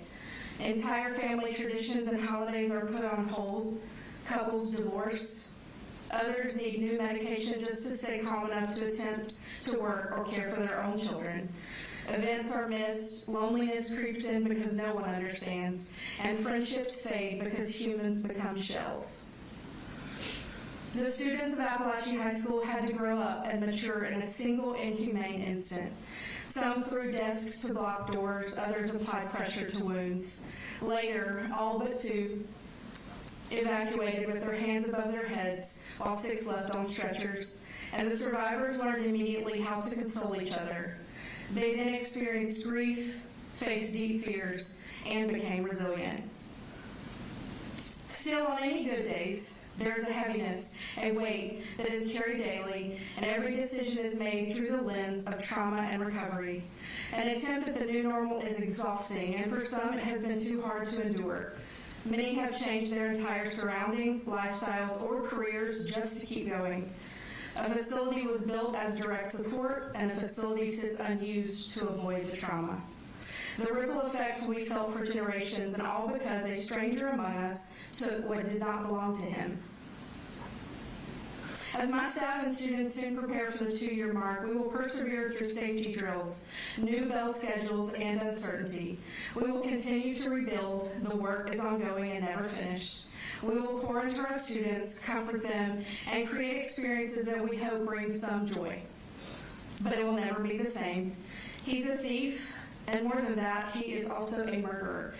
The most important pieces he stole from our community are Coach Aspinwall, Ms. Irami, Mason, and Christian.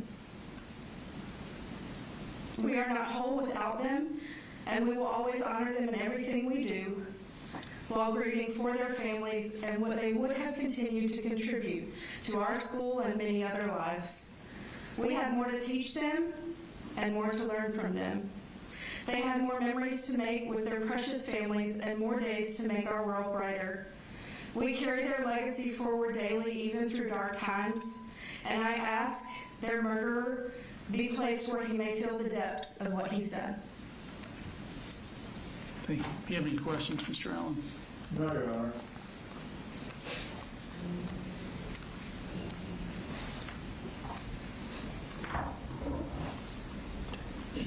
All right, you can call Investigator Smith. Yes, Your Honor, this time we call Investigator Jason Smith.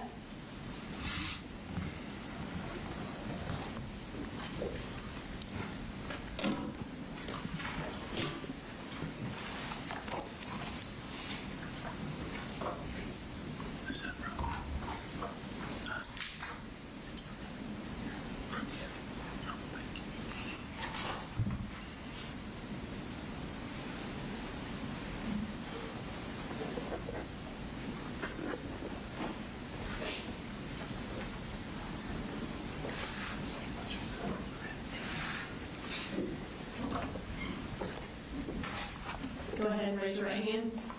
Do you swear to tell the truth, the whole truth, and nothing but the truth, so help you God? Yes, ma'am, I do. Okay. Go ahead and have a seat and introduce yourself to the court. My name is Jason Smith, and I'm an investigator with the Barrow County Sheriff's Office. And how long have you been with Barrow County Sheriff's Office? Approximately 13 years, or correction, 16 years. How long have you been with the Investigations Division? Almost 12 years now. What part of that division are you in? So I'm assigned to our Persons Crimes Bureau. Okay. And were you in that same role in September of 2024? Yes, ma'am, I was. Were you the lead investigator for the Apalachee school shooting back on September 4th of 2024? Yes, ma'am. Okay.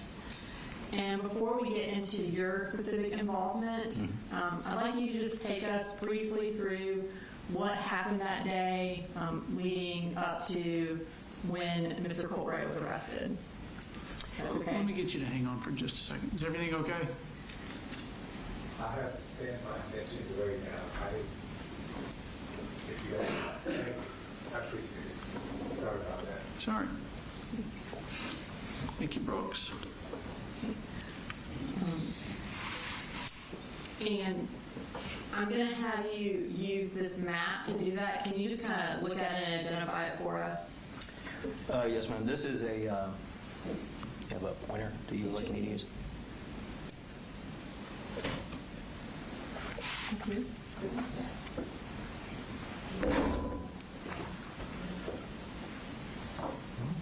Don't see one. One second. Laser. Here you go. Okay, and then just, is this the Yes, ma'am. partial Apalachee school map? It is. So this area right here, this is what is referred to as J Hall inside the school.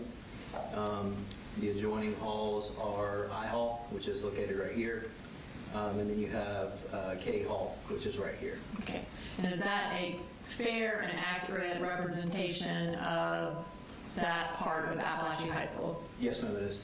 Your Honor, this time I'd like to introduce an evidence case that 344, which is the partial map of Apalachee High School. Mr. Allen?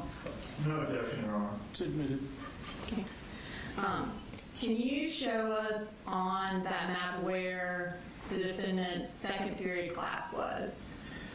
Yes, ma'am. The Colbray's second period class is located right here. This is Mrs. Catherine DeReer's classroom, and it's designated by classroom number 2.151.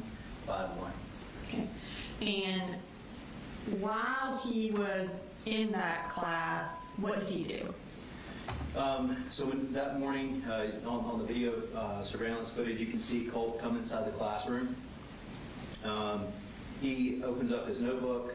He stays in the classroom until approximately second period at Apalachee starts at 9:45 in the morning. So at approximately 9:54 hours, Colt Gray tells his teacher that he is going to go see a crisis counselor, at which time he exits his classroom but does not go to the counselor's office. And instead, he makes his way down J Hall to the student bathroom located right here. And those are designated by the number 2.148. And what did he do in that bathroom? So in that bathroom, Colt Gray remains in a stall inside the bathroom, preparing for what he is about to do. And he ultimately is seen on the video surveillance footage exiting the bathroom area at approximately 10:21 hours. And what does he have with him when he exits the bathroom? When Colt Gray exits the bathroom, you can see him carrying his book bag. The rifle is still partially concealed in it. He carries that back down towards his second period class and attempts to make entry into this second period class. Is he able to make entry into that class? No, ma'am, he's not. Where does he go after that? After that, he moves down the hall to classroom 2.152. This classroom is Ms. Ryan and Coach Edwards' classroom, and he is able to make entry into that classroom. What happens inside that classroom?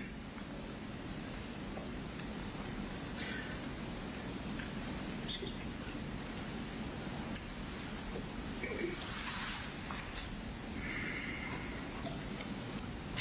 So Colt Gray fires into this classroom multiple times, striking numerous students, and ultimately causing the death of Christian Ngula. What does he do after he leaves that classroom? After he leaves this classroom, it appears that he kind of becomes distracted and comes out this way. Christian Ngula ultimately shuts the door to that classroom, preventing preventing Colt Gray from re-entering the classroom. So Colt continues down the hall until he gets to approximately in this area, at which time Miss Irami in classroom number 2.145, she opens the door to kind of check and see what's going on, and she is struck at that time. And what does he do after that?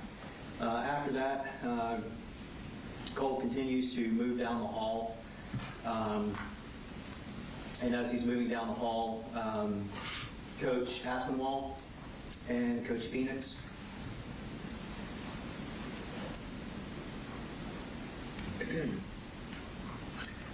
they exit.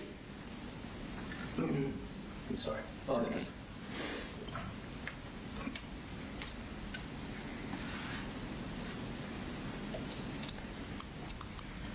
So Coach Aspinwall and Coach Phoenix, they exit the classrooms. Again, they're coming down the hall to see what the noises are, to see what's going on. At that time, Colt Gray engages both. He strikes Coach Phoenix and Coach Aspinwall, and they return to down the hall. Colt continues on down J Hall, at which time he comes into contact with Mason Skirmerhorn, who exits the men's bathroom. And what happens at that point? At that point, Colt Gray opens fire on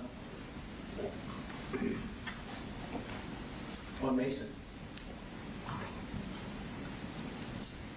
After he shoots Mason, what happens?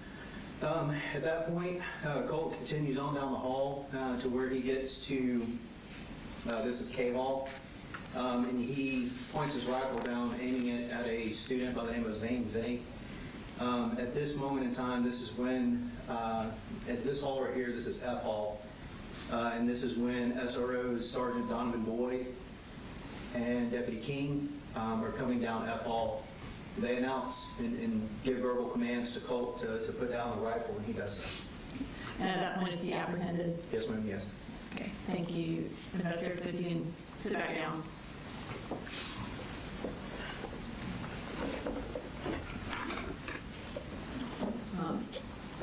On September 4th, were you at work that day? Yes, ma'am, I was. And did you receive a call that there was a shooting at Apalachee? Yes, ma'am. We received radio traffic that there was an active shooter at Apalachee High School. Did you then go to Apalachee? Yes, ma'am. What did you do when you first got there? So when I first got there, I made entry into the school from a cafeteria entrance, or an entrance near the cafeteria. I made contact with Sergeant Brett Maxwell and Deputy Greg Jones in the cafeteria area. I was informed that they believe they had one shooter in custody, but there was a suspicion that there may be a second shooter. So at that point, I assisted with clearing the side of the school that had not been cleared. As you were working to secure the school, did your Lieutenant Wilkerson, give you a specific task? Yes, ma'am, he did. And what was that? That was to conduct an interview with the shooter, Colt Gray. And kind of tell us how that happened. So we were I was coming back into the lunchroom area, headed back towards, after we had cleared our side, heading back towards J Hall to see if I could be of some assistance. And while coming through the cafeteria area, Lieutenant Wilkerson made contact with me. And at the time he asked you to interview him, where was Colt Gray? So Colt Gray, once he had been apprehended, he was located in this area right here. I'm sorry, I'm shaking. Directly in this hallway, which is the intersection of K Hall and J Hall. When you came into contact with him, was he still in that area? Yes, ma'am. He was handcuffed in that area. Where did you take him in order to interview him? So we, after we started the evacuation process of J Hall, there was an open classroom nearby, 2.139, which is the last classroom, and it was the closest classroom to where Colt was at that time. Approximately what time did you begin to interview him? I believe the interview started at 10:54 hours. So that was approximately 30 minutes after the shooting? Yes, ma'am. During the course of the interview, was he handcuffed? Yes, ma'am. Was anyone with you during that interview? For a portion of the interview, Special Agent Jeremy Howell with the GBI and Lieutenant Wilkerson were there for a portion of that interview. Approximately how long did it last? I believe it was approximately an hour and 15 minutes. At the conclusion of that interview, what did y'all do with the defendant? So I advised Colt that he was under arrest, and ultimately Colt was transported to the Barrow County Detention Center for processing. Did you interview him again? Yes, ma'am, I did. And where did that interview take place? That interview took place at the Barrow County Sheriff's Office Criminal Investigations Division.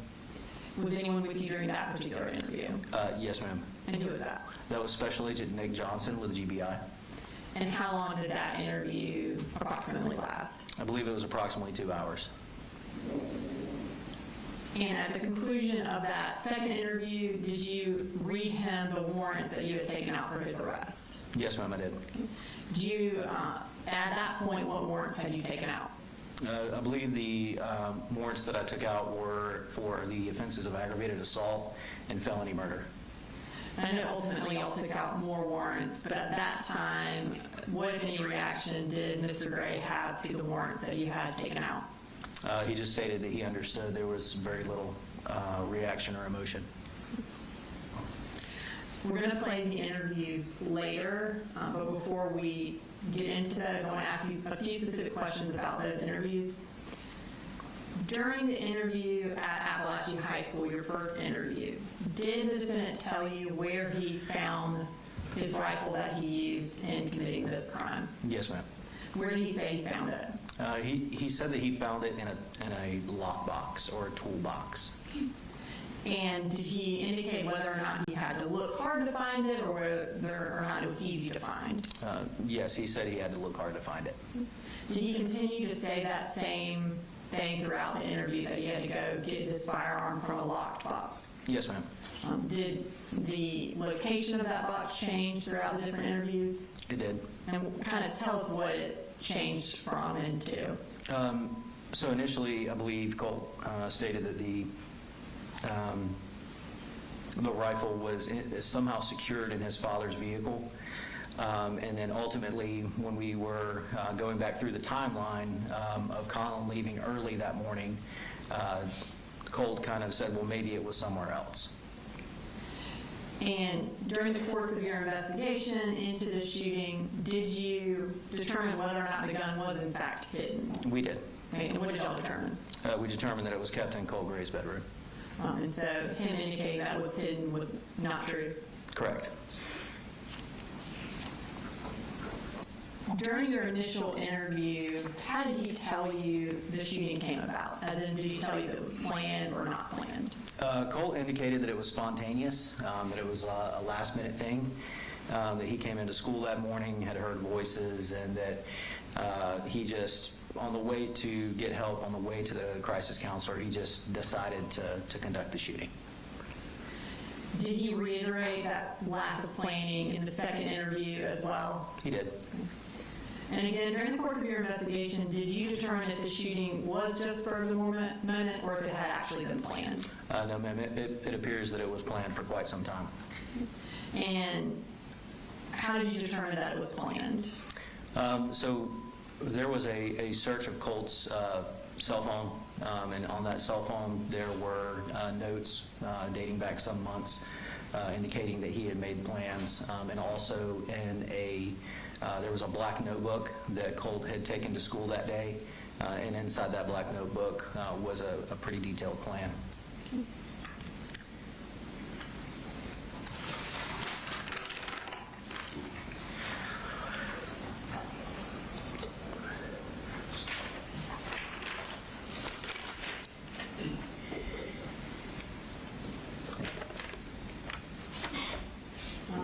I've just given you what's been marked as State's Exhibit 337. Yes, ma'am.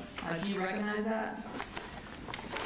Yes, ma'am, I do. And what do you recognize that as? So this is the 3-ring binder that Colt Gray, we commonly refer to it as the black notebook, but it is a 3-ring binder that Colt took to school that day. And is that the notebook that you indicated during earlier testimony that he opened up in Ms. Greer's class? Correct. And is that where that notebook was ultimately found? Yes, ma'am. Your Honor, this time I'd like to introduce into evidence State Exhibit 337. Mr. Allen? No objection, Judge. All right, 337 is admitted. And before we go into what was in the notebook, at this time I'd like to play State Exhibit 236A. It's previously been introduced under the stipulation. It is a clip from Ms. Greer's second period class. I'm going to ask Investigator Smith a couple questions about it. All right, this was stipulated to Mr. Allen? Yes, Your Honor. All right, it's admitted.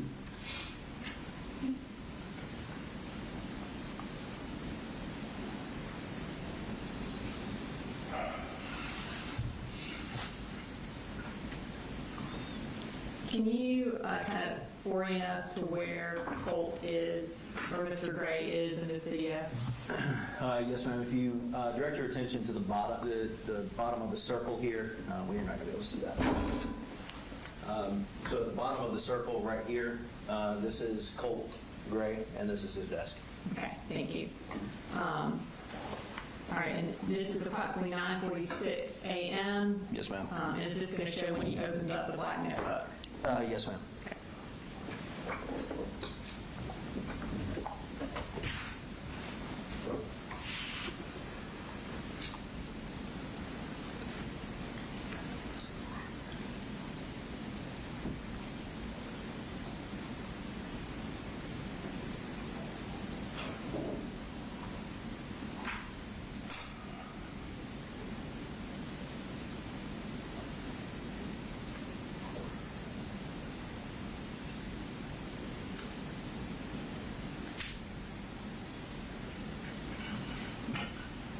Okay, and so at that point in the video, he opens up the notebook. Does he, at some point, then leave the classroom? He does. And when he leaves the classroom, does he leave that notebook opened up on his desk? Yes, ma'am, he does. Okay. And at this time, we're going to show the clip from Ms. Greer's classroom where he leaves the notebook open.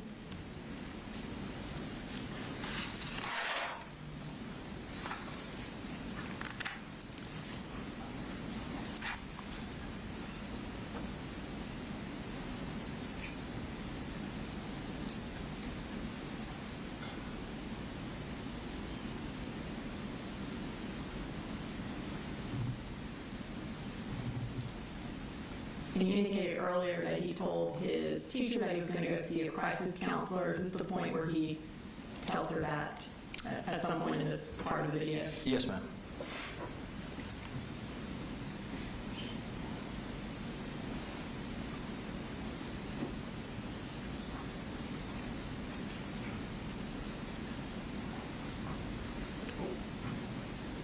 Okay. And then, do you know what ultimately happens with that notebook?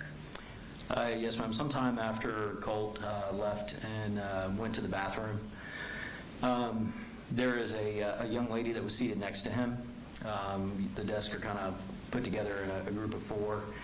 So his neighbor to the left of him, she ultimately closes that notebook, and she places that notebook on a shelf below a whiteboard that was located directly behind Colt, so that another classmate can come sit next to her. Okay. And we're going to show the clip from 10:14 a.m. where that student places the notebook behind her.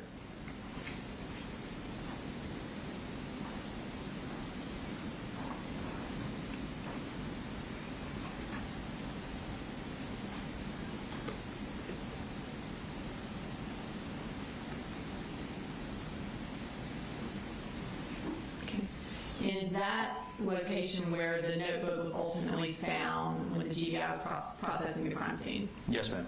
Okay. And this time I'm going to bring up State Exhibit 10, which also has been previously introduced under the stipulation, and is a crime scene photo of the black notebook.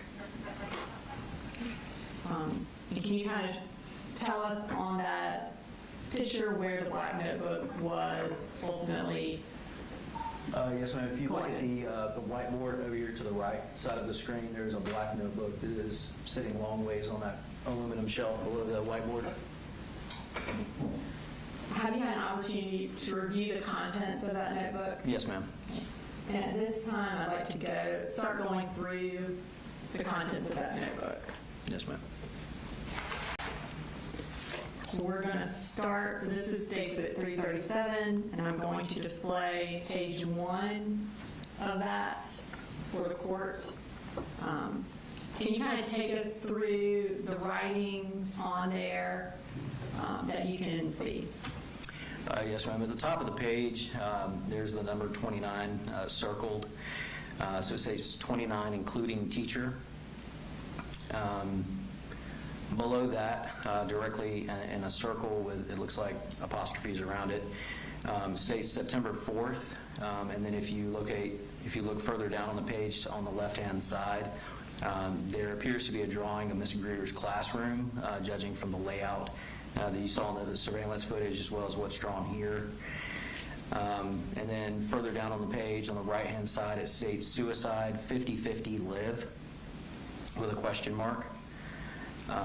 Again, there's some more writing and scribblings below that with the word why, but also directly below Miss Greer's classroom drawing, it states I'm not a killer, stop, I'm scared, along with some other doodles. And this time I'm going to kind of zoom in on the portion of the classroom and pull up a screenshot of Miss Greer's classroom next to it.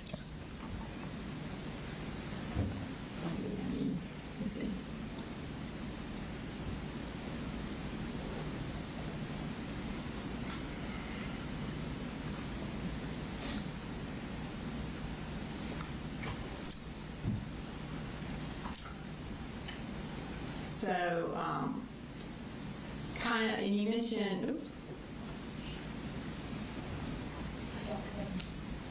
That's okay. We will not zoom in on it, but we will pull them back up. You mentioned that it appeared to be, the drawing appeared to be Ms. Greer's classroom. Can you kind of talk us through that? Yes, ma'am. On the drawing, if you look at the drawing on the top right-hand corner, it states desk. It's kind of labeled. And if you look at the video surveillance system on the right-hand side, up in the top right-hand corner, is Mrs. Greer's desk. Also, if you refer back to Colt's drawing, there is a rectangle with what looks like TV written beside it. And as you can see in the video surveillance, there is a TV in the lower right-hand corner. And do the kind of orientation and the number of what appear to be desks in that drawing match the orientation and number of desks in her actual classroom? Yes, it's very consistent. Okay. Based on this drawing, does it appear that the second period class was in fact the target of this shooting? Yes, ma'am. Okay, we're going to move to page 2.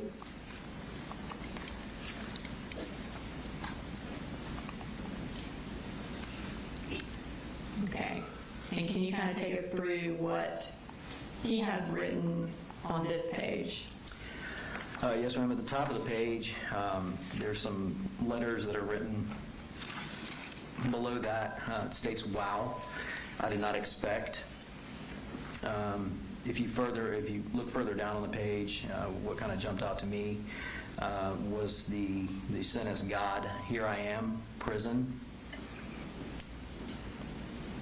Is that kind of in the middle of Yes, the ma'am. page there? If you kind of look in between, he goes back and forth between scribbling and writing sentences on this page and doodling.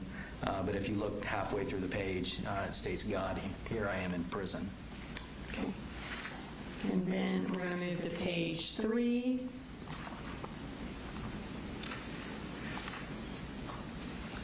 And these appear to be sort of symbols of some sort. Yes, ma'am. Moving to page 4. Can you tell us what this page is? Yes, ma'am. In reading through this, this appeared to be kind of Colt's plan for what he was going to do on September 4th. And before you read it, based on kind of the content of the plan as well as you viewing surveillance video from September 4th, did the defendant write this plan prior to going to school on September 4th? Yes, ma'am. Okay. And can you read it for us? Okay. So at the top it states class. It says second, walk from first to the bathroom. So I'll set my bag down, open it, and put on vest. I'll take it a moment or two to stay calm and really think about if I want to do this. Take out the poster covering rifle. Take out the rifle and chop it up and prop it up, against the wall. Vest should be on at this point. Get out gloves that are in your backpack and put them on. Clap a few times to make sure they're on tight. Once done, zip up backpack, check mags, slots, and vest. And then down at the bottom, he kind of details what magazines he was planning on bringing. He draws 2 magazines and identifies those as 20-round magazines. He draws a little bit larger magazine and labels it as a 60-rounder, and then he draws a 4th magazine and labels it 30-rounder. And if you look a little bit further to the right, he identifies that he will have 110 rounds total. And is ATP commonly known as at this point? Yes. Okay. So in this plan, he talks about bringing a vest. Did he ultimately bring a vest to school that day? No, ma'am. Also, you mentioned earlier when you were going over what the defendant did that day, that he left Ms. Greer's classroom and went to the bathroom. That's correct. And in this plan, specifically, it says first to the bathroom. Is that correct? Correct. In his interview at the sheriff's office, did he give you an idea, or did he tell you whether or not going to the bathroom was planned, or if it was just sort of spur of the moment? In the interview at CID, he told me, and again, that this was a spur of the moment thing. And based on this written out plan, was it spur of the moment to go to the bathroom? Absolutely not. Okay. He also, in the plan, mentions takeout, poster covering rifle. Correct. In his interview at the sheriff's office, what did he say about the poster being around the gun? So he said that morning that he just grabbed whatever gun and whatever ammunition he could find and whatever he could, what paper he could to hide the rifle. So again, he acted like the poster was not a planned aspect of this. Correct. And based on this written plan, was that truthful? No, it was not.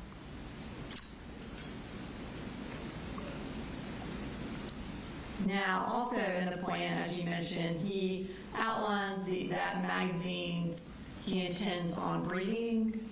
During his interview, what did he say about the magazines? During the interview, he just said that he grabbed whatever was available. He didn't indicate that he intended to bring a specific number of rounds or magazines or anything like that. And so based on the plan, did he intend to actually have specific magazines that he brought? Absolutely, yes, ma'am. And when he ended up actually bringing the magazines to the school that day, are these drawings accurate as to what, or close to accurate as to what magazines he ultimately brought? Yes, ma'am. 3 of the 4 are accurate.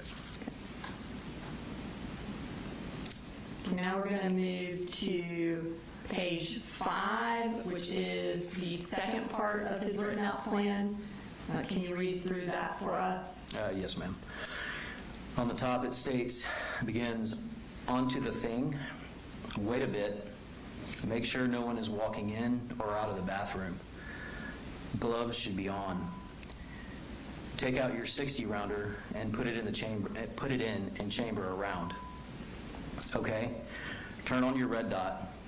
Aim down at the floor to make sure your sight is on.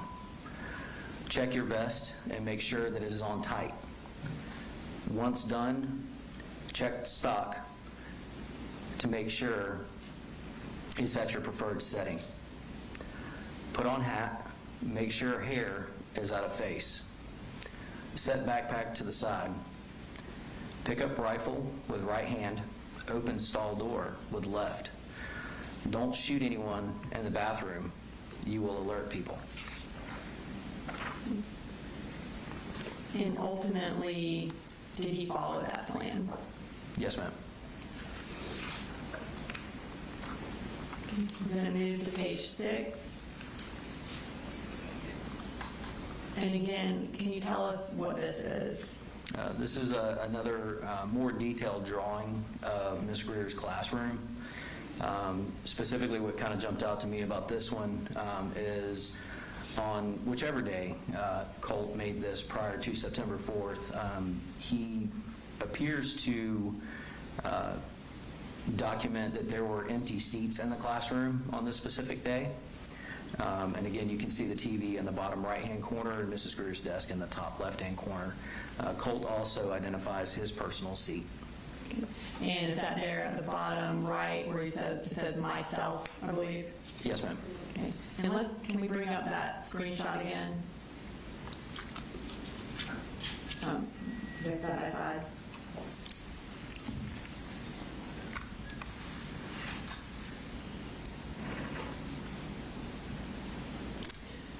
You indicated that on whichever day he wrote this, he put EN to indicate an empty seat. Correct. Are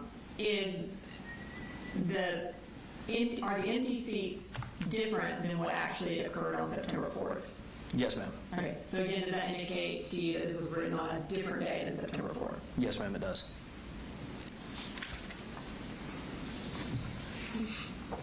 Now we're going to move to page 7.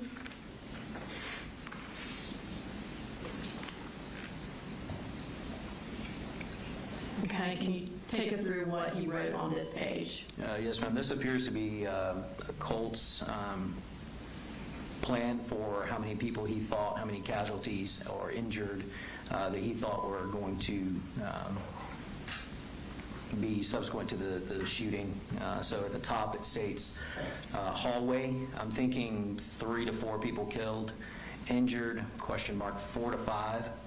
On the right-hand side, he states classroom, 15 to 17 killed, injured 2 to 3. Further down on the page, classroom 2, 3 to 5 killed, injured 2 to 3. And then in parentheses, it says, surprised if I make it. And then down at the bottom, he draws some squinty emoji.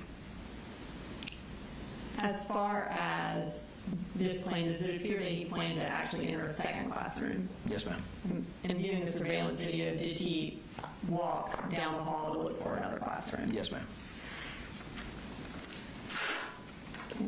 We're going to move to page 8. Can you just kind of summarize what is on this page?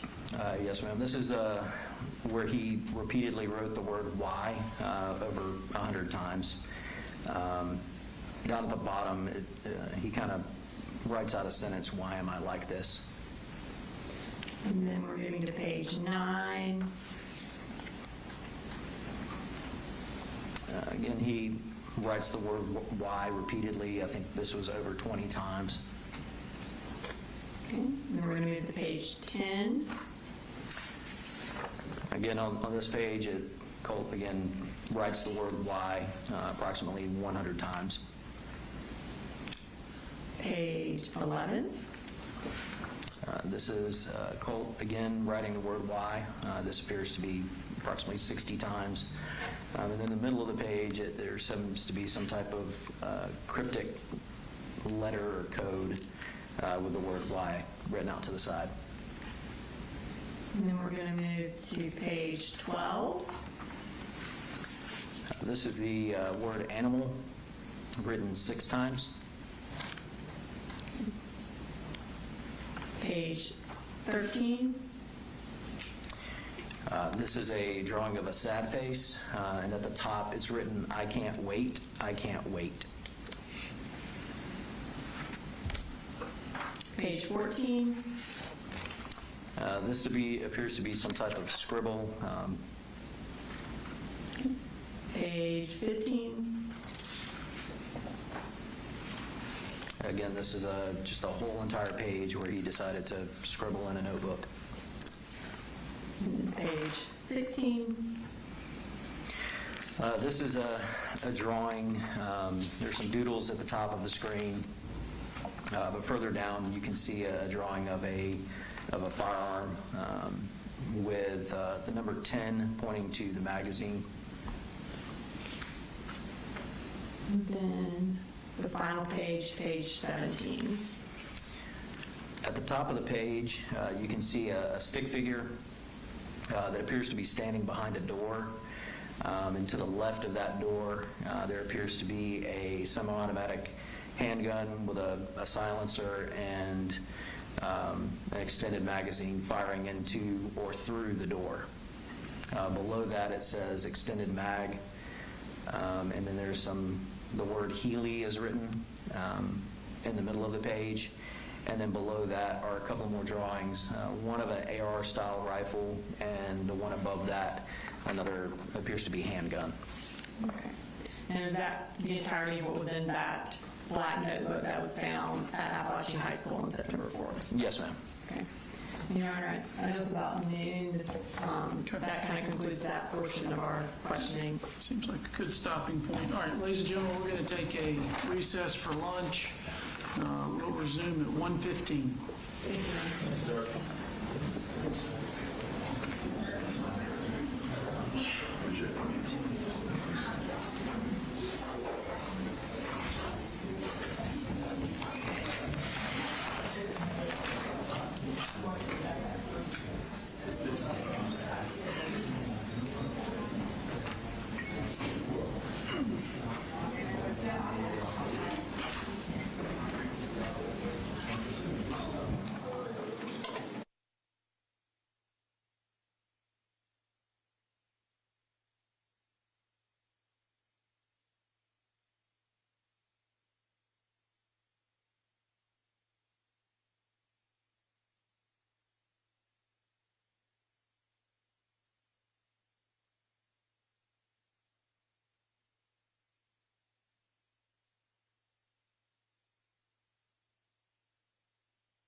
Brooks. Let's see, we need Mr. Gray.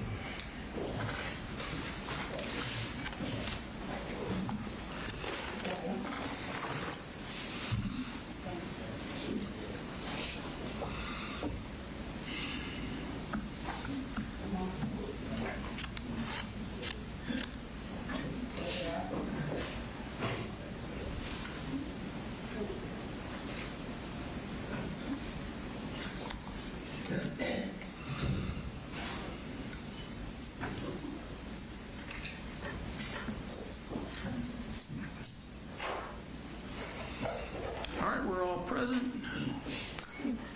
Go ahead. All right, Investigator Smith, we are going to now turn to a different notebook. In addition to the black notebook that was found at the crime scene of Apalachee High School, were any other notebooks found at the defendant's residence? Yes, ma'am. Okay, and what kind of notebook was found there? That was a yellow spiral notebook. Okay.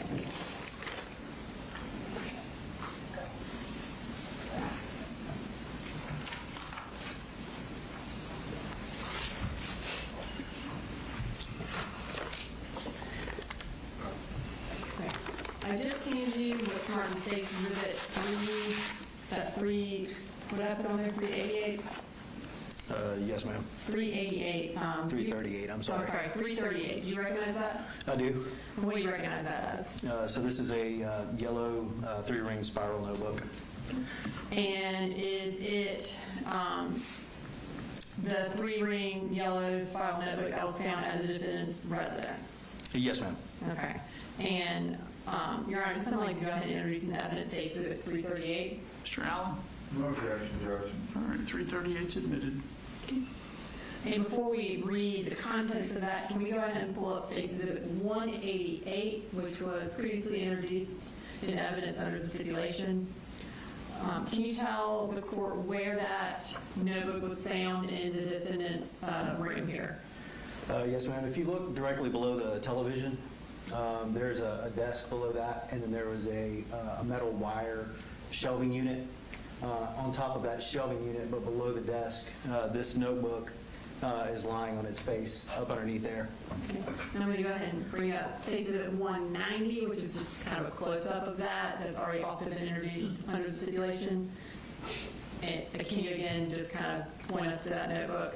Yes, ma'am. This is the notebook. You can see the cardboard backing of the yellow spiral notebook below the desk on the right-hand side. All right.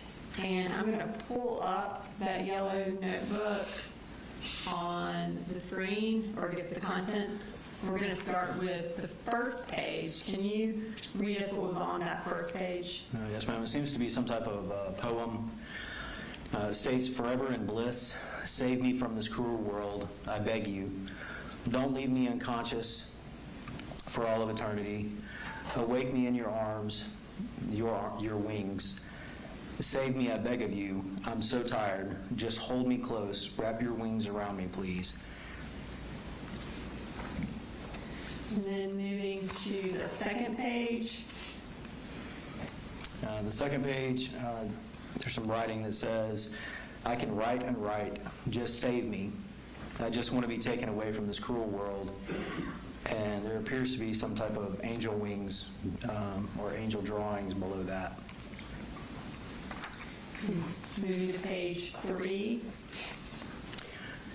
This is a continued writing. Yeah, I know. A male. Women are scary. And men just taste better. I want to be an angel. I want to be with, and then in parentheses, a guy. I want to stick the barrel of my gun in my mouth and pull the trigger and wake up in an angel's arms, and then in parentheses again, a guy. And moving to page 4. This appears to be a self-portrait of some kind. And then page 5. Again, this is appears to be another self-portrait. Judge, I'm going to object here. These are portraits, yes. I don't know how he can conjecture that they're self-portraits simply because they're in no book found on my mind. All right, I'll sustain the objection to the extent he's guessing what it is. He can describe what it is, and we'll go from there. Moving to the next page, which is page 6. This appears to be a portrait labeled Colt.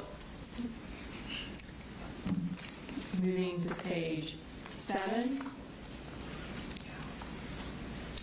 This is appears to be a portrait of someone sharing characteristics with Nicholas Cruz. Now we're moving to page 8.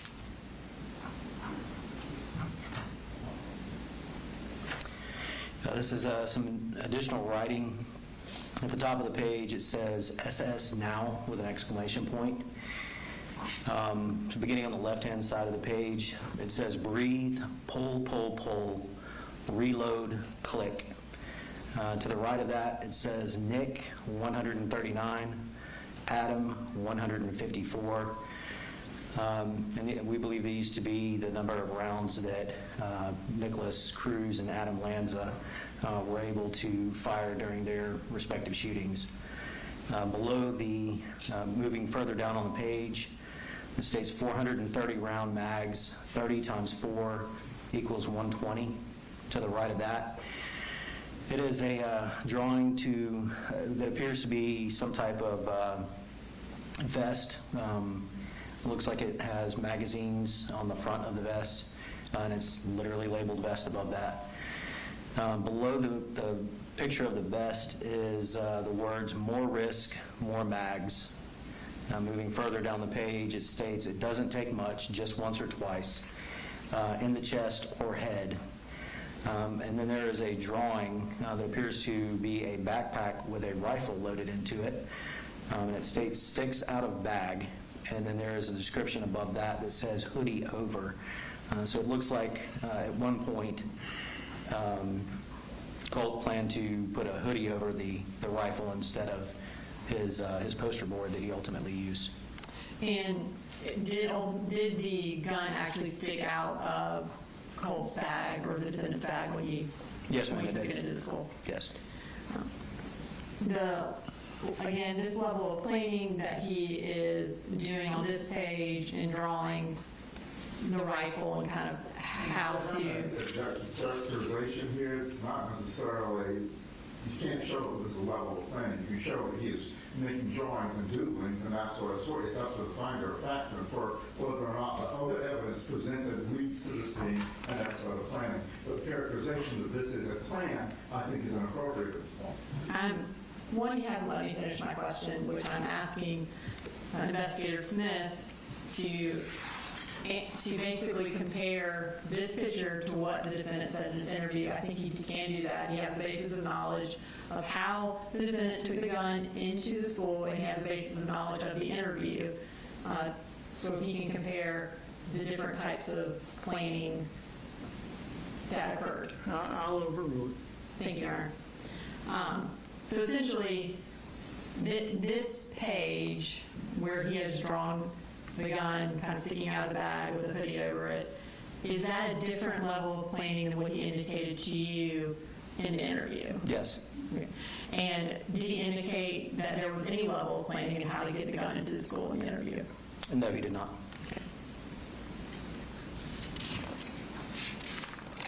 All right, moving to the next page, which is page 9. This is a stick figure cartoon. It says, shoot the teacher first, the students next. There's a stick figure drawing with the individual holding what appears to be a firearm and shooting that firearm at another stick figure who has their arms up. And a description of what is going on is written to the right of that where it says gut shot. There's also 2 other students that appear to be standing behind what I'm assuming, since he's labeled them students, as desks. Further down the page is a continuation of the cartoon caricature. There appears to be someone lying deceased on the floor, with their eyes drawn as 2 X's. The individual who is doing the shooting, which is labeled U, you can see the firearm going off, and then he has drawn bullets that are heading in the direction of those students. And then a further continuation on the third slide of the cartoon is, it states suicide with a smiley face, and it appears that the stick figure who was doing the shooting is causing self-harm. All right, and now we are going to move to the next page, which is page 10. And kind of tell us what's on that page. So this he's discussing specifically ammunition and the price of ammunition. Up at the top it states $20 equals 20 rounds. So you earn $5.45 an hour. 5 times 7 hours is $35. And that would be split. $20 out of the 35 leaves me with 15. $1 per 1 round. $15 equals 15 rounds. $20 equals 20 rounds. 20 plus 15 is 35 rounds. And then at the bottom he has signed it big brain with a smiley face. And then moving to the final page, which is page 11. Can you tell us what's on that page? Yes. So up at the top of the page it says, as for Nick, he's the love of my life. If it wasn't for him, I don't think I would be there. And you indicated earlier that there was a picture that resembled Nicholas Cruz, and who is that? Nicholas Cruz is another school shooter. And does he spell his name N-I-K? He does. All right, so now that kind of concludes that portion of the journals. We're going to now move to the actual interviews that you conducted with Mr. Gray. For that first interview that you conducted at Apalachee High School about 30 minutes after the shooting, how was that recorded? That was recorded on a digital audio recorder that we're issued. Okay. And was that in 2 parts? Yes, ma'am, it was. I have on our computer Exhibit 339A and Exhibit 339B, which are the 2 parts of that interview. Have you had an opportunity to review those? Yes, ma'am, I have. Are they a fair and accurate recording of your interview with Colt Gray on September 4th at Apalachee High School? Yes, they are. Okay. Your Honor, this time I'd like to introduce an evidence states Exhibit 339A and 339B. Mr. Allen? No objection, Judge. All right, there's me. Okay. And I believe we're going to play approximately 1 hour and 10 minutes of this interview at this time. So this is 339A. Yeah, well, this will First be 339A, and then when it concludes 339B. They're total about 1 hour and 10 minutes. All right.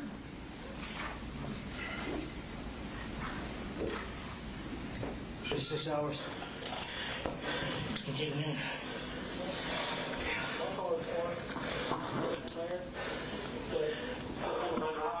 We'll be your problem. What's your name? Colt? Colt what?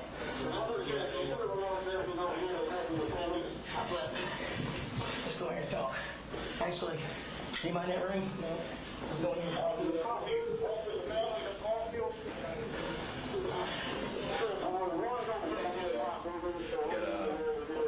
car coming up. Whenever you're ready, let's go. We're going to put 2 with him at all times. Hey, bud. My name is Investigator Smith, okay? I work with the Bear County Sheriff's Office. Okay. Can you get your hair out of your face for you? You got it? Okay. What'd you say your name was? Colt. Gray, G-R-A. C-O-L-T? Yes, sir. Okay. It's Colt, not Colt. Okay.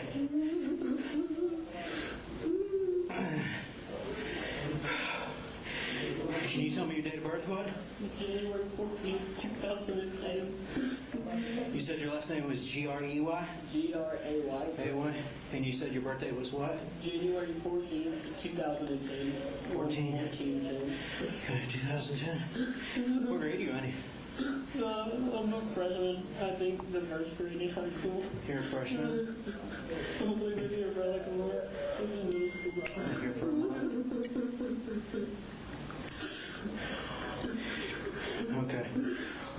buddy?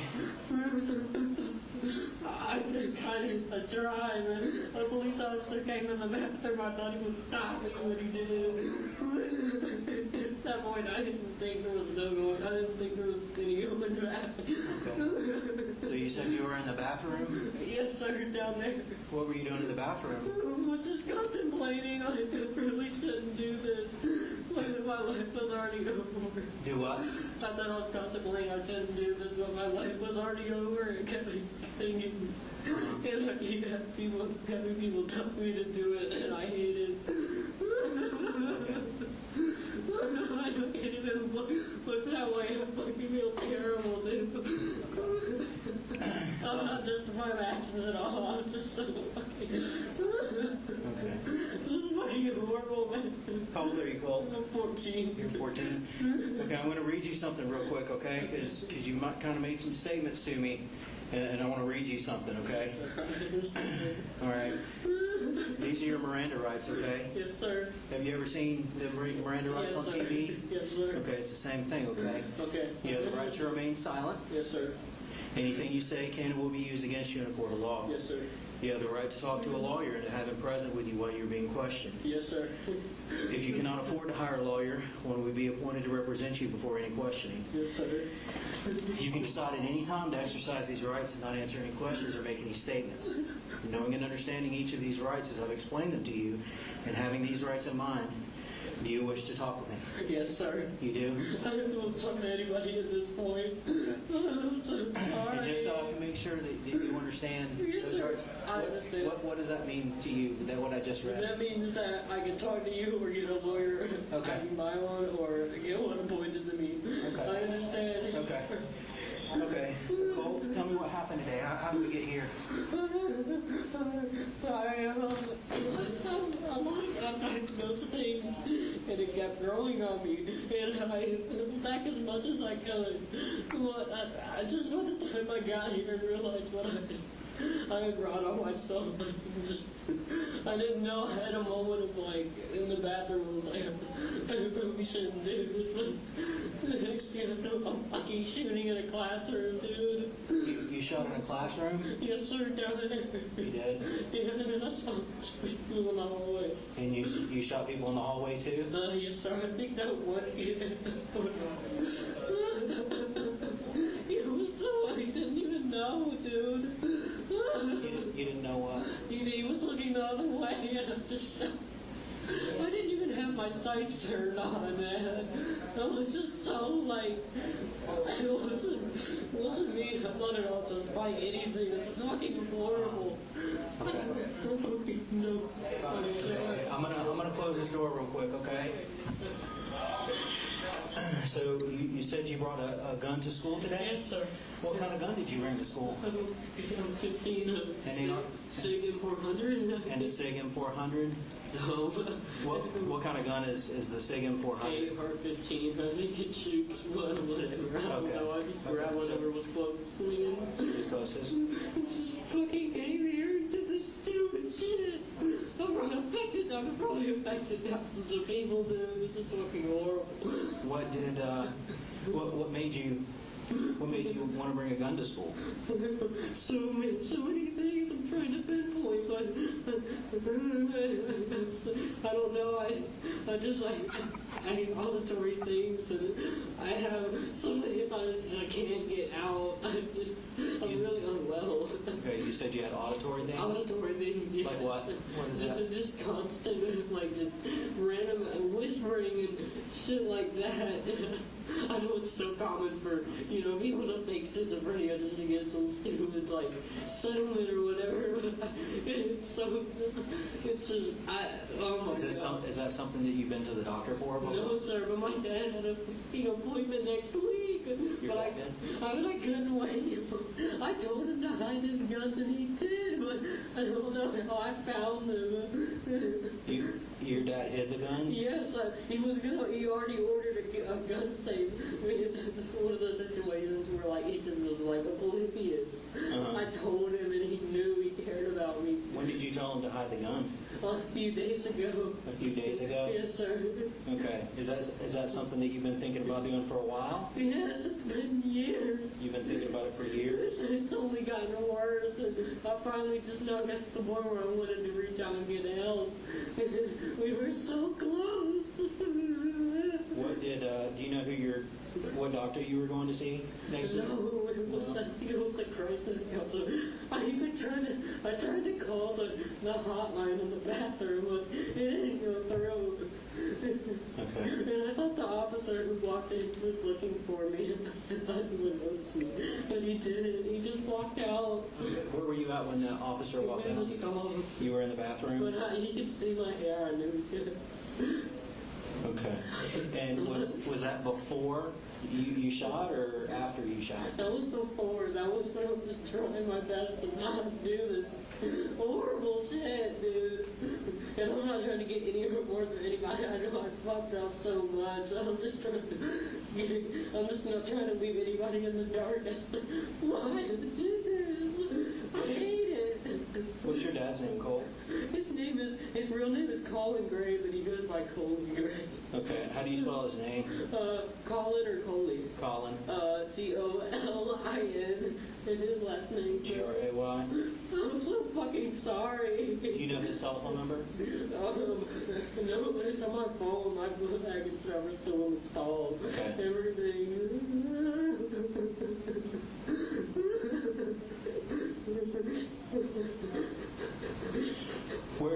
Where's the bathroom that your book bag is in? I think it's down there.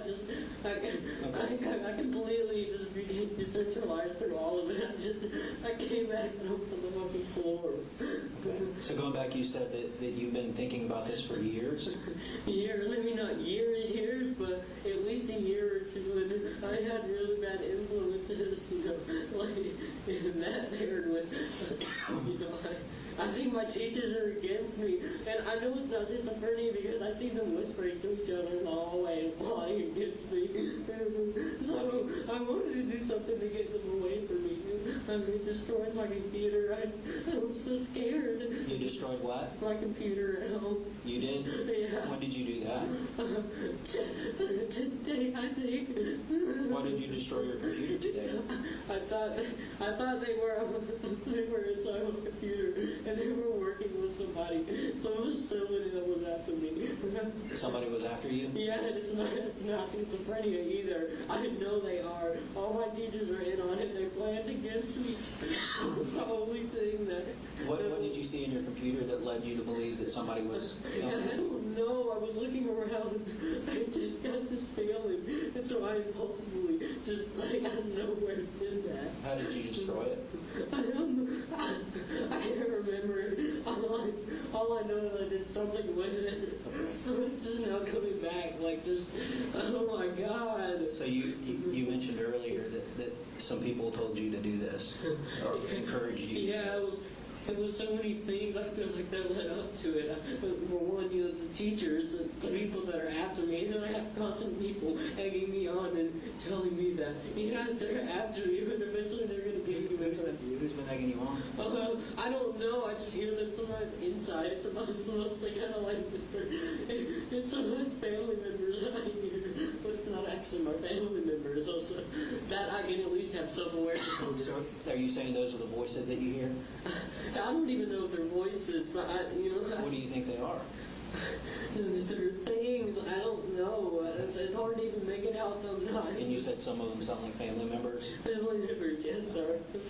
I'm just so fucking sorry, dude. I look back and I saw, oh my God! Oh my God. So Cole, do you think that you can walk me through this morning from the time that you got up? I think I can. Okay. What time did you get up this morning? I know I can get a lawyer, but I want you and I want everyone to be informed because this is fucking sick. This is horrible. They're telling me it's okay and that I did the right thing, but I know I have morality then. Who's telling you it was okay and you didn't? People, I feel like the teachers whispered to me in class that this is what I had to do. You think the teachers whispered this to you? Yeah. And the family members whispered this to you? Yeah. It's always inside. I don't think that schizophrenia. I think that possibly what I thought was maybe using brainwaves to somehow get tracked inside. I don't know.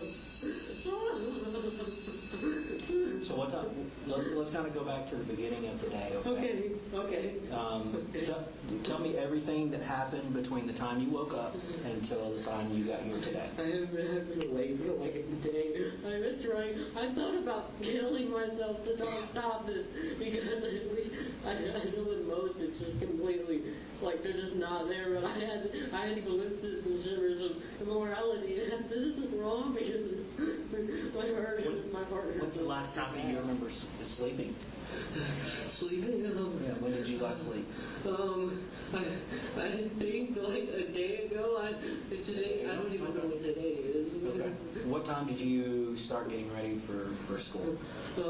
I said I just put my clothes on like normal, and it was going well. I told my dad I loved him, and I was so glad that he was giving me the help I needed. And I had people online that I was in contact with that weren't good influences. Okay. Who were you in contact with online? It's in my Discord account. Just y'all can probably just go through and see. Do you have a username on Discord? I think it's Occasional Burner, just Occasional Burner.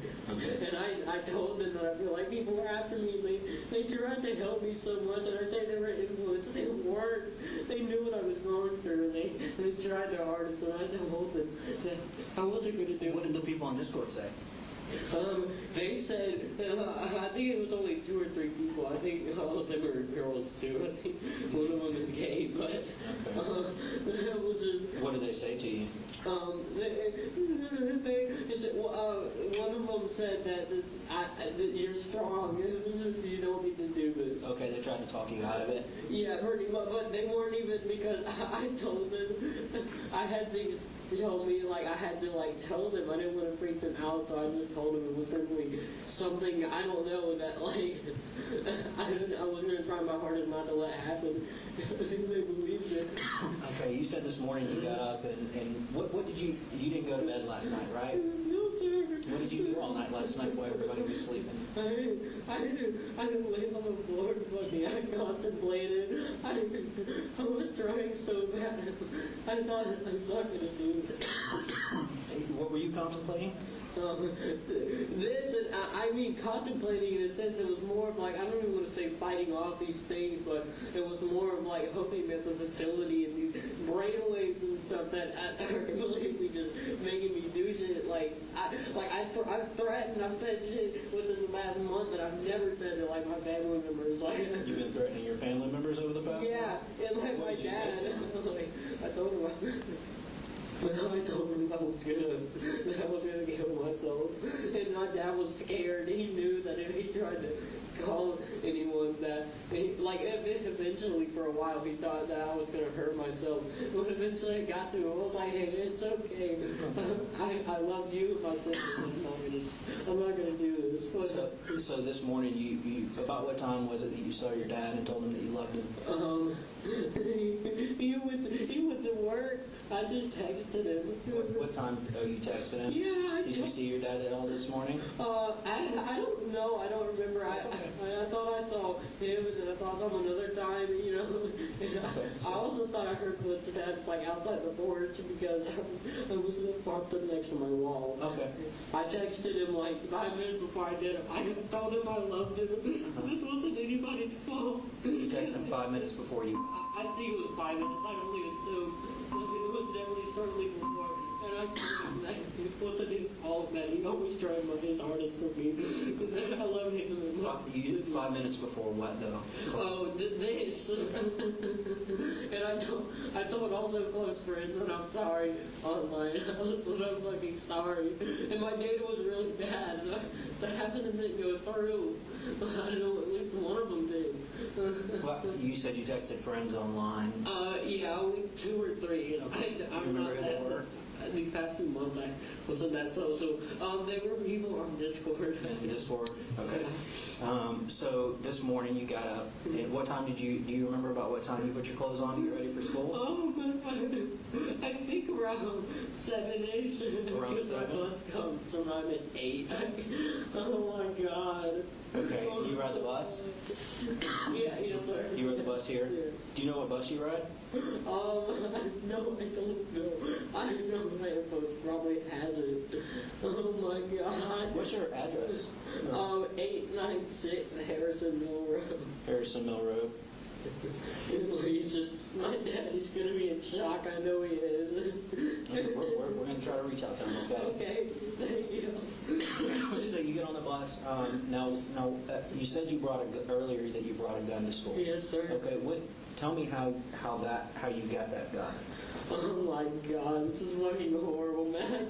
I looked impulsively for a good while, and all throughout it felt like I wasn't even there. It was almost like I was decentralized, and just having no control over these impulses that I was doing. And at this time, I had given like my dad part, and I gave my dad his guns and ammunition because we bonded over that. You know, before all this shit happened, but in the last few months, I've just completely lost it. Okay, so you said you looked for a while for the gun today.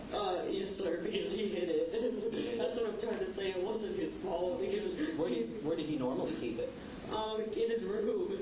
Do you know where in his room? I think it was his closet, but when I found it, I think it was in his toolbox. I can't remember. He definitely tried his hardest. I know he did. Okay, but you told your dad. When did you tell your dad to move it? You said was it months ago? Days ago? It was like a month ago. I've definitely been fighting this off for so long. Oh my God, this is so traumatic. I know for all of you, I'm so sorry. And you said you think it was in his toolbox? I think it was, yes. It was somewhere really well hidden. Okay, where is his toolbox? In his truck. You know, like trucks they have. Okay, so you found it in his truck? It was either his truck toolbox or some kind of case that he had locked up. In his truck? Yes, sir. When did you get the gun? I got it like right before I left. And I was a big fan of airsoft, so I had bought a vest for that. And I thought about wearing that, but it was just like, oh my God, dude. It was. You took that this morning? The vest? No. Oh. The gun. You took that in your dad's truck this morning? Yes. Okay. And I keep in mind, I don't know if for sure it was his truck. I just know it was somewhere really well hidden. Oh my God. Fucking warranty, man. What the fuck am I doing? I'm sorry, everyone. This is horrible. I'm not trying to gain remorse at all. I'm just thinking, this is so fucking horrible. I can understand why you're upset. Because I hope they will fucking recover. So you said that you got the gun, and did you take the gun on the bus? I think so. I did something with my backpack. I think I hid it somehow with paper. Oh my God. Fuck. No, sorry to fight. No, that's okay. Oh my God, dude. Just take some breaths, okay? I'm so fucking sorry you all have to deal with this shit. This is horrible. So you said you kind of hit it with paper when you get on the bus? Yes, sir. Okay. And so when you get to school, what do you do then?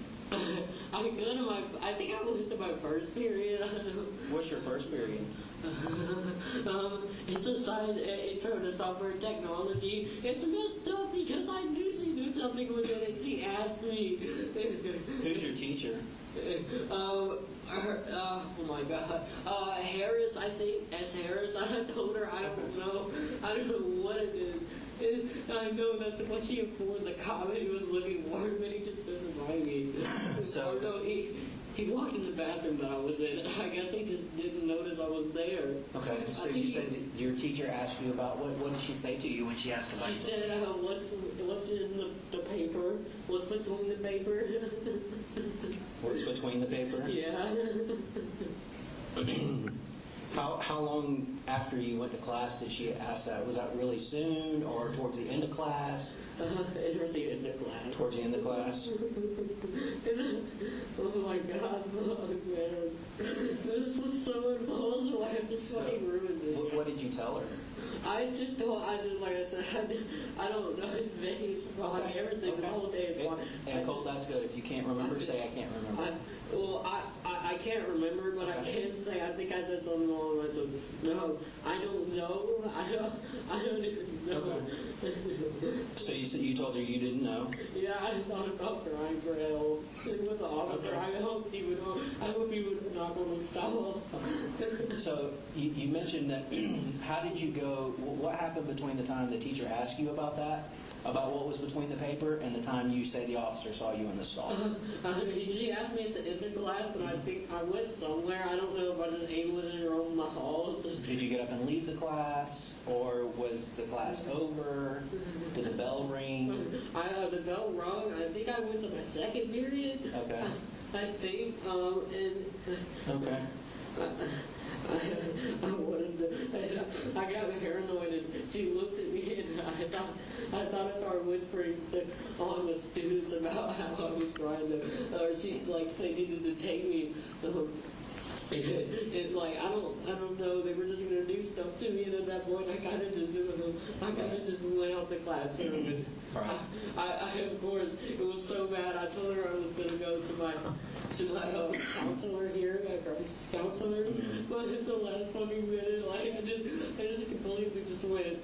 Okay, so I'm not using the fogginess. I'm not using it as a way to justify any of this. This is horrible, but I don't think you are, Cole. Oh, no. I don't think you are. Next thing I knew, I was flying paper pencils. His faces is fucking gray. Not fucking purple.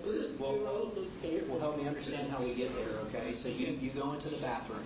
Okay. What did you go into the bathroom for? I went to the bathroom, and I can't remember really any of it. All I know was that I guess it was a way to get ready. I don't know. Okay. But they told me all the student shit, like taking gloves and fucking, I had a hat and my belt and everything. It's fucking horrible. So you went in there. Did you use the restroom while you were in there? No, sir. No. Okay. So this is fucked up. You think you went in there to get ready? Yes, sir. I assume so. That's what they've been wanting me to do for so long. Okay. I thought about killing myself so much. I think I went in there. To me, it's mixed up with premeditation so much. But I promise you, I'm not like that. Help me understand what you mean by premeditation. Like, it's so often, I guess, like, you see school shooter and you think premeditated, like, messed up in the head individual. That's not me. I love this school. I was never bullied. I love it. You were never bullied? Yeah, but in these the short time that I've been here, like a month, but I just got every single time it just got worse over and over about the facility and the teachers being in on it, trying to hurt me. And the students. I just went to the bathroom. I guess I would assume I just got ready. I don't know. Help me understand how you got ready. I guess just putting gloves on. Okay, so you put gloves on. What kind of gloves did you put on? I think they're out there. I don't know. I think they're purple. I can't remember. Like the little rubber ones? Like the little thin ones? No, I don't. I think so. Maybe I think they were purplish, like purplish. They were fully purplish. I know. Okay. I think. So you put gloves on. Why did you put gloves on? I'm trying to figure out. If I could only assume the worst, it was because they thought it would. I don't know. It's okay if you don't know. It was almost as if I wanted deep down within, I wanted to shield myself somewhere. I hated me, like my hands being me, the one that pulled the trigger. And but I know then it was probably just, I don't know, just gloves I guess. I don't know what. So you think maybe it was to kind of separate you from the gun? Is that what you're trying to say? I guess so. That's me with just like how did like deep down. I just from that moment I just walked in. I had honestly no consciousness of how horrible and how fucked up it was I was about to do. Did you do anything else to get ready? No, but I know I stood in there for a while. It was, oh my God. It was, I wanted, like, I just kept having glimmers of just, like... Now, earlier you mentioned a hat and a vest. The vest, it was an airsoft vest, and it's at my house. Okay, you didn't bring it? No, sir. I knew that part of me was just like, no, that's fucked up. Why? Did you put on a hat or anything? No. Okay, you just put the gloves on? Yeah, it was just like, I wanted, like, it was almost like I was trying to delude myself into my normal self. Like, it's okay, it's just a normal school day. These things aren't real. You're not going to do anything. Nothing's going to happen. But we fucking are. So when, how long do you think, or do you know, how long you were in the bathroom before the officer came in?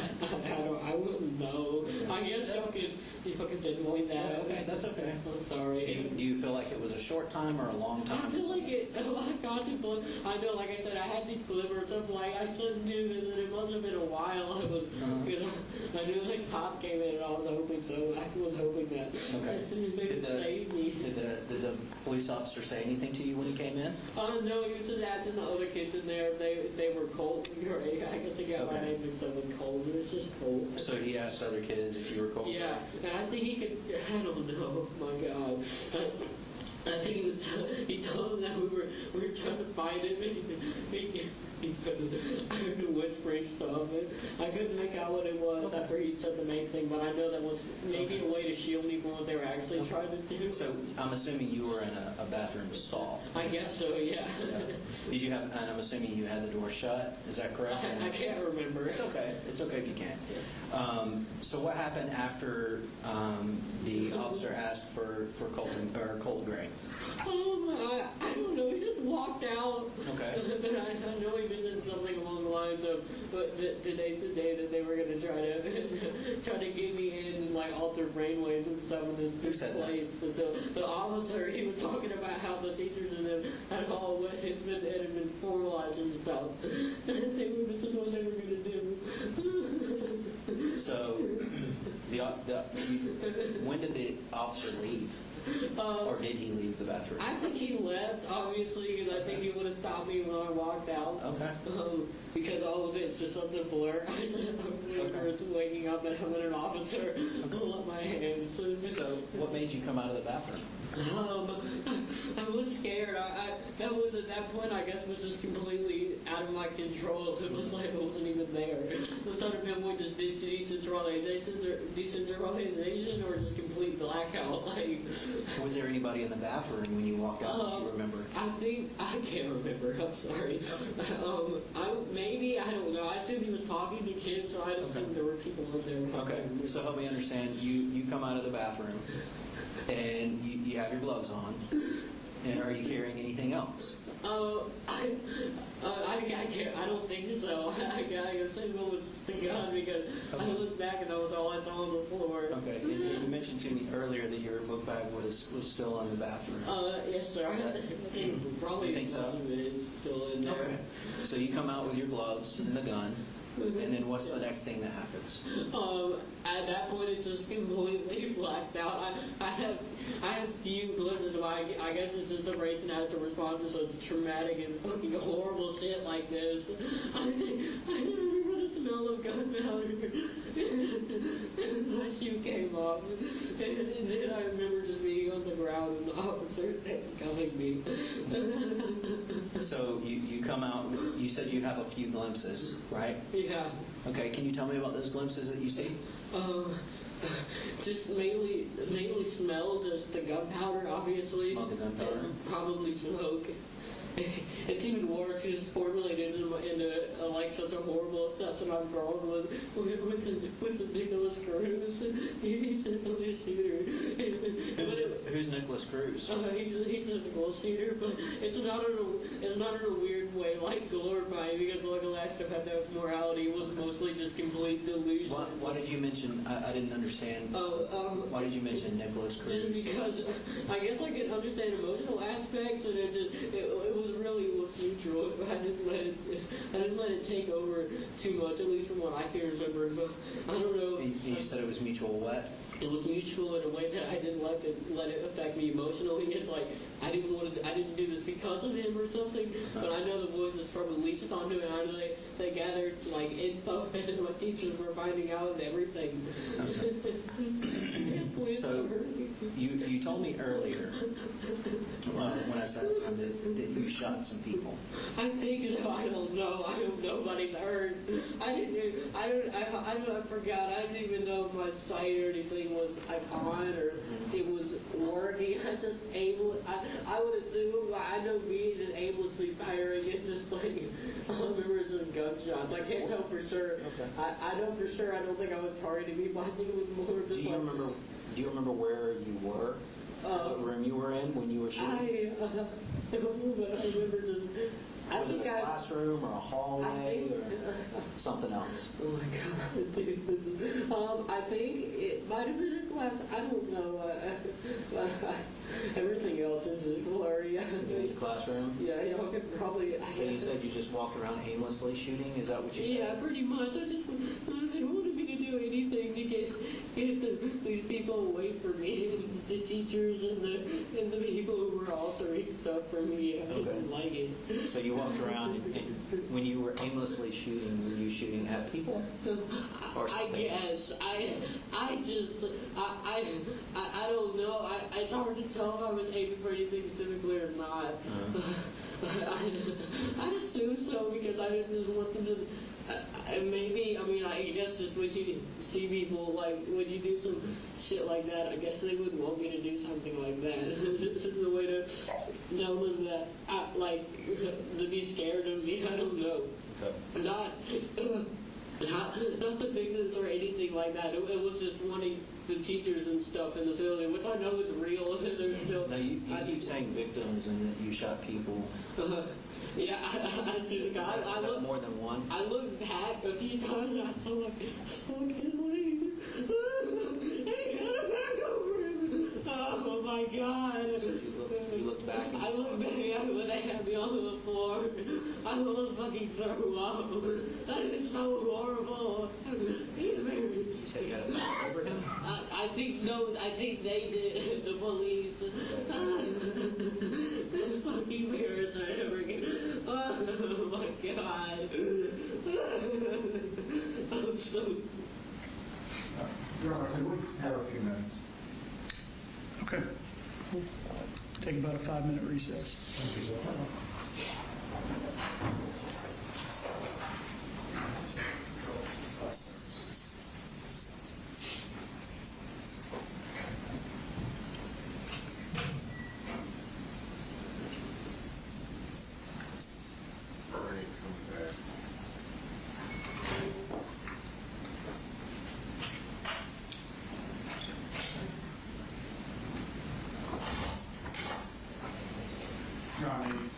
Yes.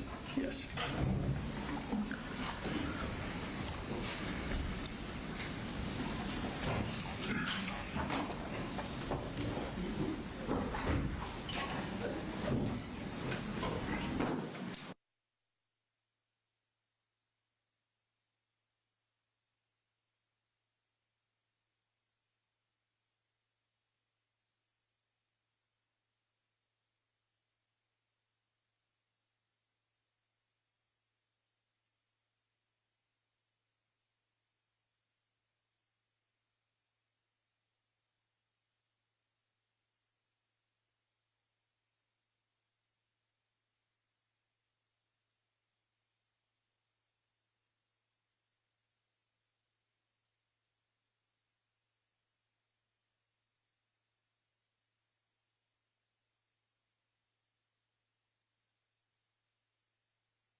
Ms. Brooks.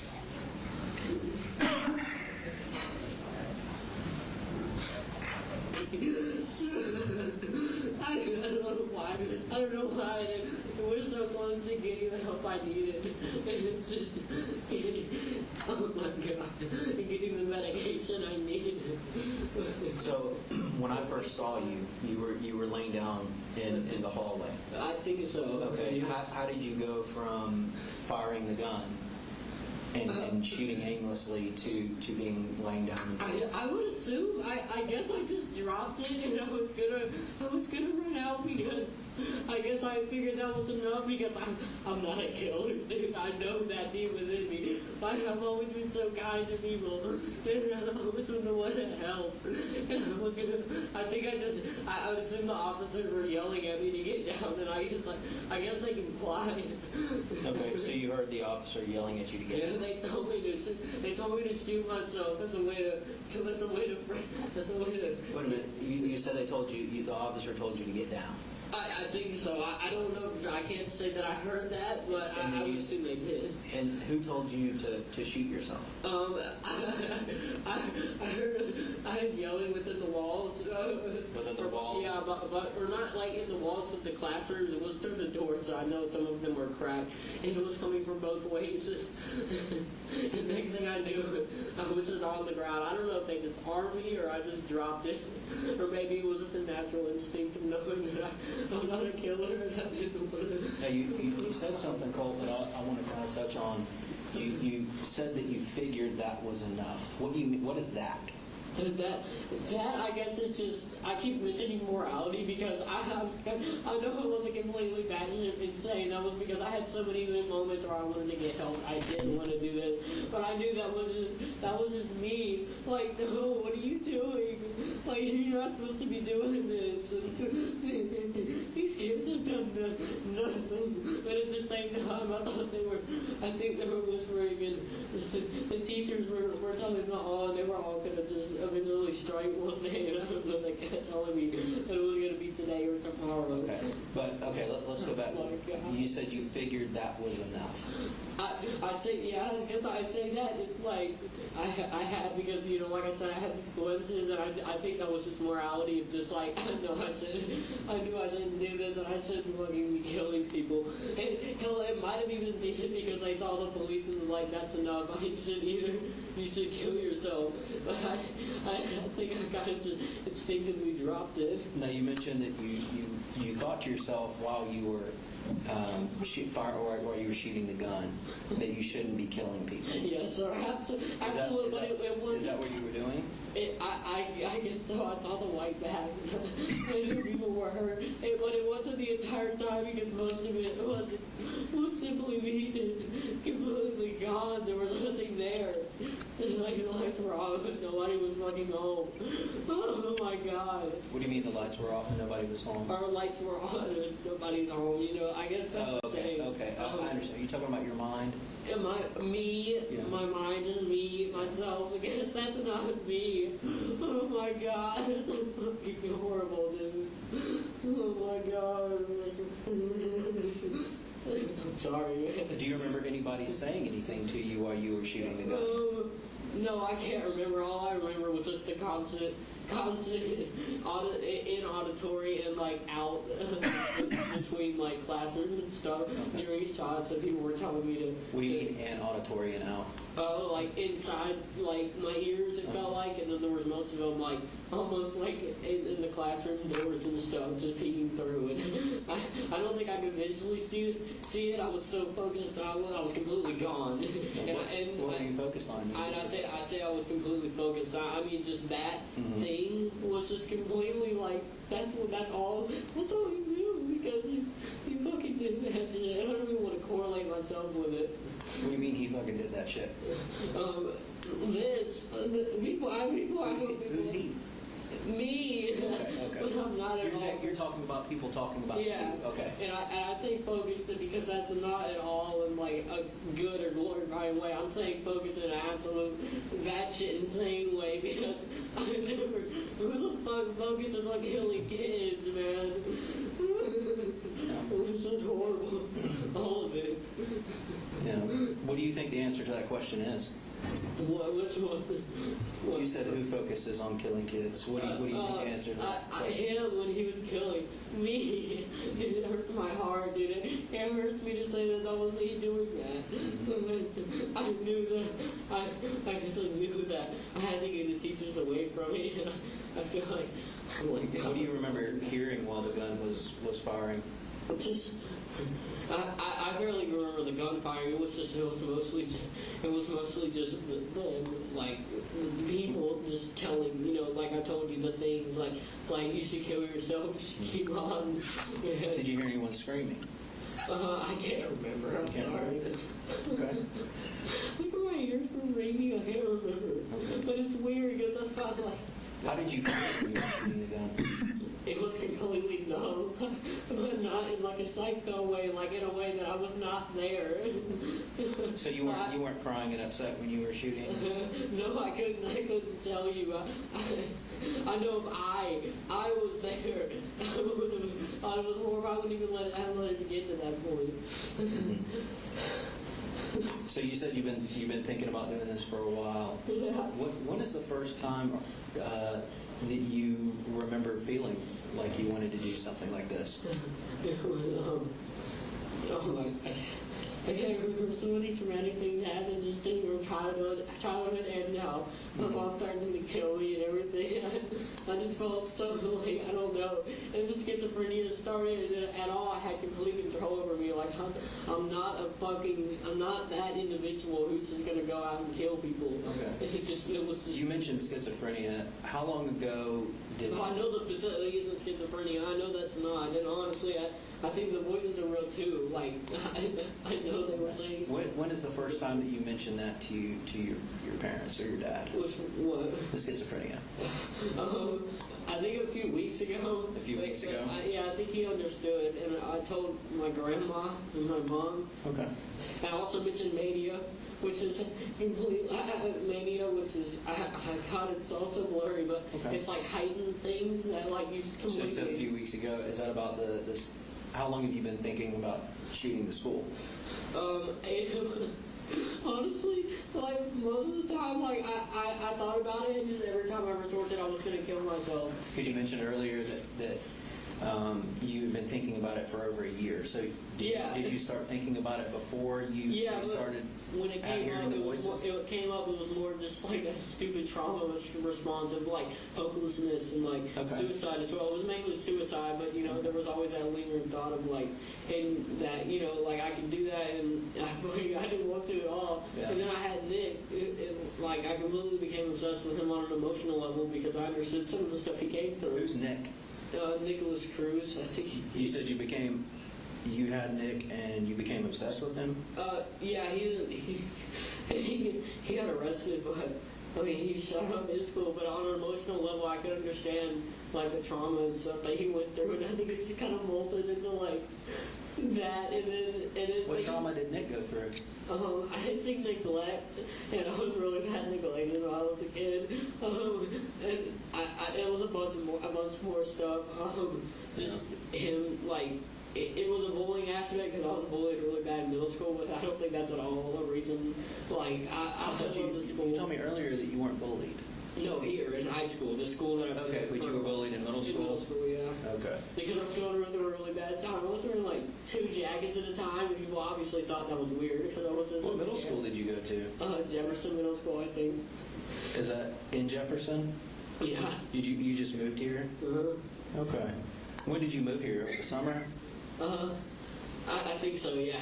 We've been here since, like the start of summer, like, or late 2023. We had Christmas here. and like, it was just, when I say a year ago, I started school here a month ago because I was originally the plan for a while. Right. They never got around to getting me to school. The plan was to do homeschool, but they just now got me signed up for school. My mom was supposed to be doing it. But. So help me understand, you mentioned your address earlier that you live off of the Smith Mill Road. Who lives there with you? Wait, 896 Harrison Mill. Harrison, oh, I'm sorry. Thank you for 896 Harrison Mill Road. My dad and my mom aren't divorced, but they separated a while ago because. What's your mom's name? Marcy Gray. M-A-R-C-I-E or something else? M-A-R-S-E-E. Oh, okay. Thank you for correcting me. No, it's fine. G-R-A-Y? Yes, sir. Do you know her phone number? I don't know, but I'm sure it's my phone somewhere. I'll text her. Does she live at your house on Harrison Road? No, she visited like for a week, but she's on probation because she threatened to kill me and my dad and like was doing drugs and stuff. So your mom is on probation for threatening to kill you and your dad? Yeah, well, she went to prison for 6-7 months, went home, and she went to rehab. I'm trying to interrupt. The young gentleman here laying in the hallway, was he with you? No, sir. I completely like that. I guess he was random. I don't know. I told him I was shooting at random. Nobody in particular I was targeting at all. Hello, everybody here, man. Who's the gentleman that he's talking about? I think the white bag that's out here. Okay. I don't know though. The white bag is, does he mean that he's deceased? Is that what that white bag means? I think so. Oh my fucking God, dude. So you said that your mom was on probation for threatening to kill you? Well, she was on hard drug meth for like a while, and nobody believed me when I said she was, but eventually she kind of was, long story short, she duct taped my grandma into a chair and held her hostage, and then went on the road, I guess, and was found with a gun in the car and meth and a scale. Okay. And so that obviously got her up charges. She duct taped grandma to the chair? Yeah, she took a picture. And she took a picture? How long ago was that? It was like a few months ago. A few months ago? Like 3 or 4, maybe. And that was she arrested for that? Yeah. Because they found her at a Walmart. Okay, so your mom doesn't live with you anymore, and you know where she lives? She lives with her mom, my grandma. She lives with grandma? In Cheryl, Georgia. She lives with grandma, the one that she duct taped to the chair? Yeah. I was scared for her too. So that's in where? Fitzgerald, Georgia. I think her was addressed as White Drive. White Drive? White Drive. White Drive. I don't know which number. Okay. Does anybody else live there with you, other than your dad? It's me, my dad, my sister, who's 13. What's your sister's name? Jenny Gray, G-R-A-Y. And my brother, he's 28. You said your sister's 13. Where does she go to school? She goes to Hammond? He's in 8th, I think. And you have a little brother? Yeah. What is your little brother's name? Coley Gray. His actual name's Coley Gray. C-O-L-E-Y? Yeah. How old is he? 8. He's 8. Where does he go to school? I get confused with the name. I think it's Creek something. I can't remember. Creek something? Okay. Or Drive. I can't remember. It's okay. Anybody else live there with you? No, it's just us. So who was home with you this morning when you... My brother, my dad took my brother to school, and my sister gets on the bus after me, so I told her I loved her. Okay. And I don't think she didn't know at all what was happening. I didn't either. I don't know what the fuck this is, any of it. Okay. You mentioned you got the gun, you think, out of your dad's truck. Is that something that you did this morning? Somewhere that it was locked up, obviously. Okay. So is that something that happened this morning, or did it happen before today? This morning. Happened this morning? Yeah. Okay. Like right before I Does your dad have another car? Like, does he have more than one car? No, he has a truck. Okay. So did you said your dad was gone taking your brother to school? Yeah, he went to work. Okay.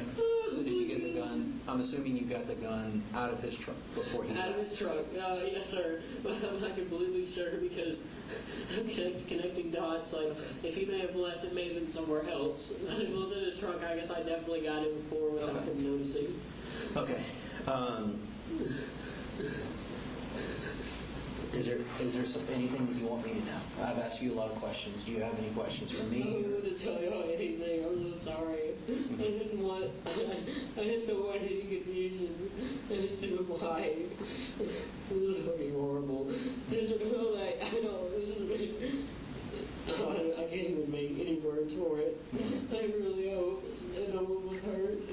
So, kind of going back, just reading over some of the things that And what I'm doing here is just taking some notes over what you said to help me remember what you said, okay?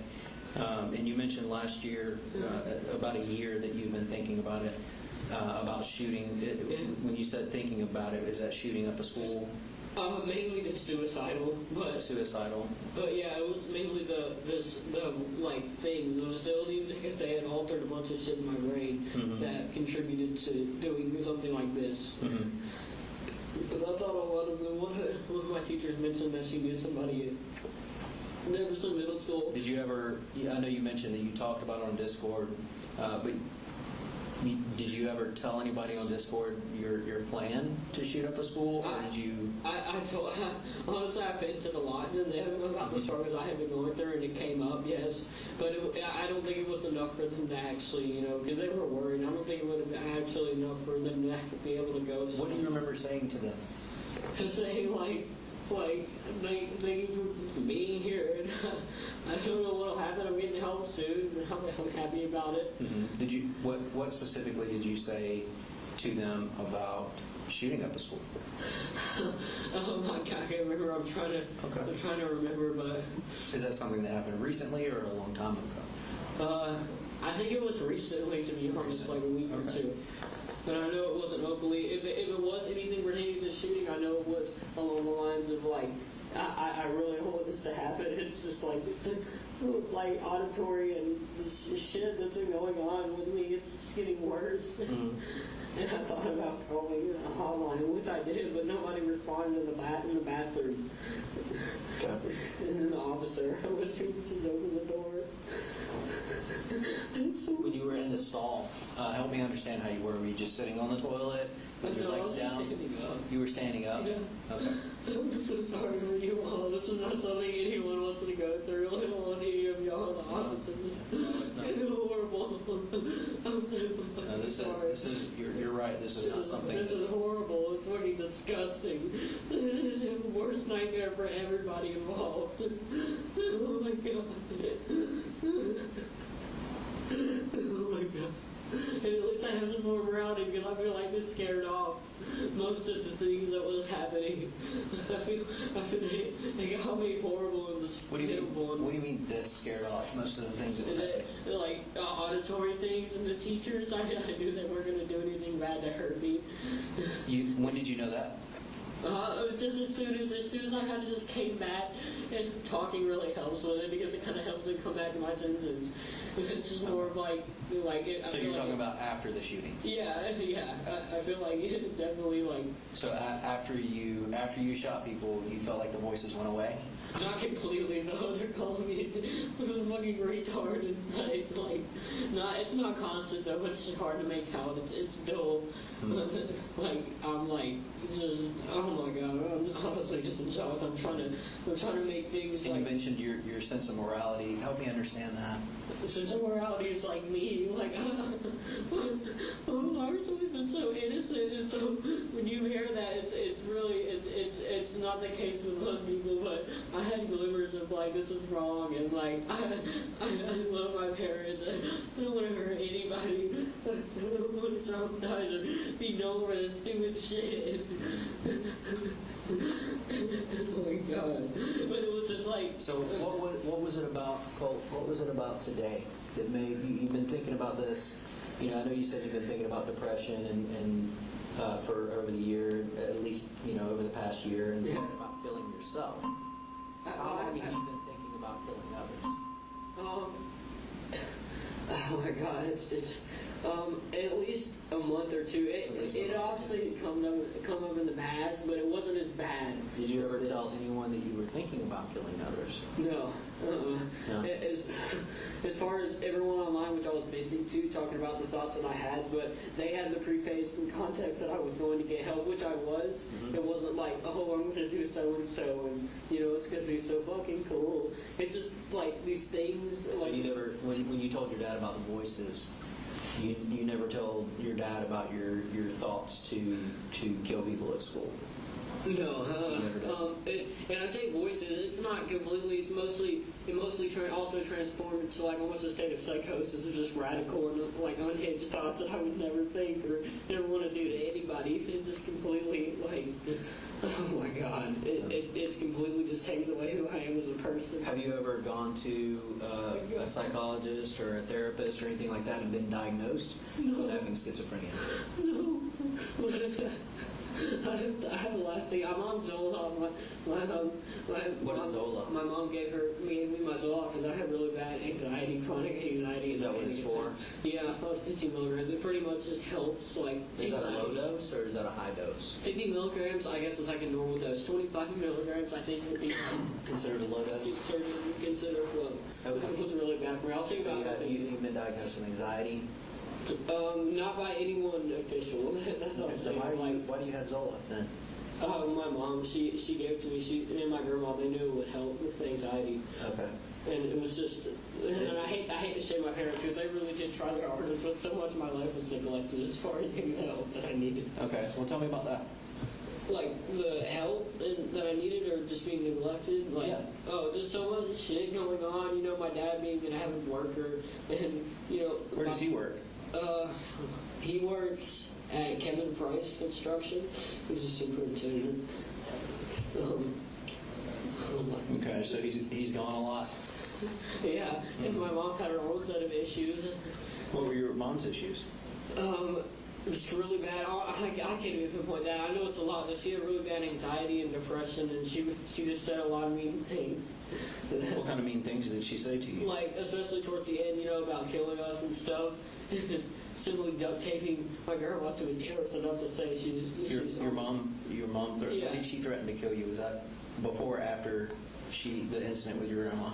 After she tied my grandma, I think she tried to get my grandma to drive.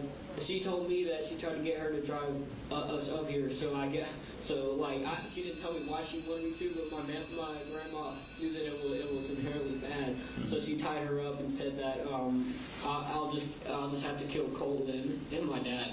I think I got the gist of it because he's our husband. Mm-hmm. Okay. So when you say neglect, what type of neglect did you feel? I know your mom emotionally neglected. I was good physically, just emotionally it was just. So kind of help me understand that. Does that mean that they didn't pay attention to you a lot? Yeah. Okay. Uh-huh. But towards the end, it's good to keep a note that my dad did take note of my, the thoughts I had, schizophrenia and stuff, which most of it I don't think is schizophrenia. I know there's people actively trying to hurt me, which greatly contributed to this, obviously. I would never do something like this. So you mentioned, how long, did you say the voices have been here about a month? No, they've been longer, but they just have heightened. Like, I've just had really bad mania. How long do you think the voices have been here? It's hard to pinpoint. It came and go. They came and went, but like it was mainly just whispers and family members for months now. Honestly, I don't know if it's an exact year, but just all the trauma and stuff, it just kind of recluse, and it just really didn't help with the obvious mental illnesses that I was developing. Mm-hmm. Well, you said mental illnesses, like plural. What mental illnesses do you think that you have? I made a list a while back. I think it's gone, but... Made a list where? Like in a notebook or on your phone? Text pad, I think, on my computer. Text pad? Oh my God, dude. What? Huh? Did you say something? Yeah. Oh. Were you trying to say something? Oh, no, it's just this, man. Yeah. I'm fucking horrible.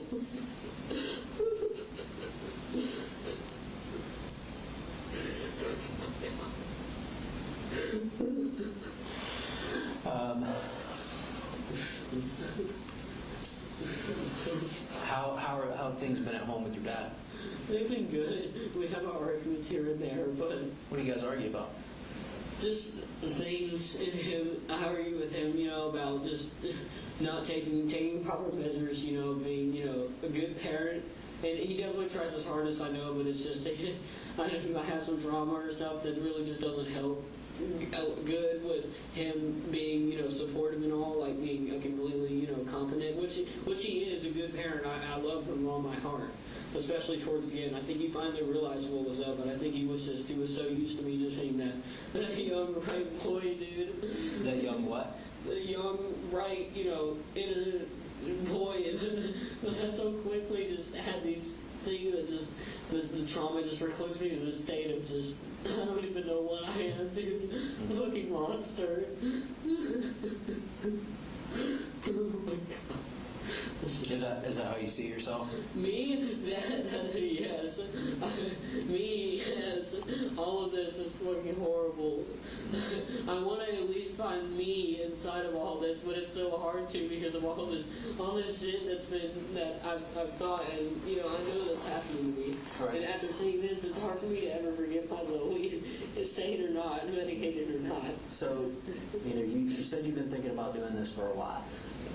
The shooting, a while, as in it popped up, for a few months, but not as severe as it was. It was only after the symptoms and illnesses popped up that it's almost like the teachers and stuff that kind of leased onto it, and whatever these people are, they just took advantage of it, and they knew that I was unstable. And so, over the past few months that you've been thinking about shooting up the school and killing people.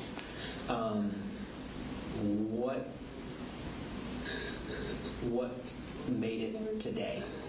Today, I was told via waves, I don't know, it was something that I know I heard, and it was a multitude of people, that it was going to be sometime soon. It was either going to be possibly today, tomorrow, it could be this week. I didn't know, and I was scared. And that kind of formulated into I wanted to get help, but like I said, with that, it was just formulated into them saying you should do some fucked up shit like this to try to deter them. I don't know. Not. It's kind of weird because not Whispers specifically, but just the teachers, because I know them and some Have you talked to the school counselors here about the voices that you hear? I have once. I went a week ago. A week ago? Yeah. What did they say? She just called my parents and just kind of listened. She didn't really give me much advice, but she did say it take as long as I need, if I feel unstable, which I did, and I'm glad I took that route. Did you tell her that you felt unstable? Yeah, at that time, and that's when it just. Do you remember the counselor that you talked to? I know she was African American. I don't remember though. Okay. African American. So there wasn't it was the voices that told you today was the day. Not only that, it was kind of a 50-50 possibly. From what I can gather from it was that and the teachers, whispering subtly and having and having people inside the classroom. When you went to go talk to the counselor, did you tell the counselor about the teachers? Yeah, I did. I told her that I thought, and I also told people online that I thought my teachers were plotting against me. Now, obviously, tried to calm me down, but I know I'm not insane. I know they were. When you have stuff like that goes on, it makes you resort to shit like this, and it's pretty obvious. Remind me what the teachers were saying to you. The teachers were saying that it's coming. The day is coming. That we're going to take you and hurt you. And also, I think they were letting the kids in. Oh my God, I'm sorry, dude. That is horrible, man. I just have these. What were the family members? You said some of the voices were family members. What were the family members saying?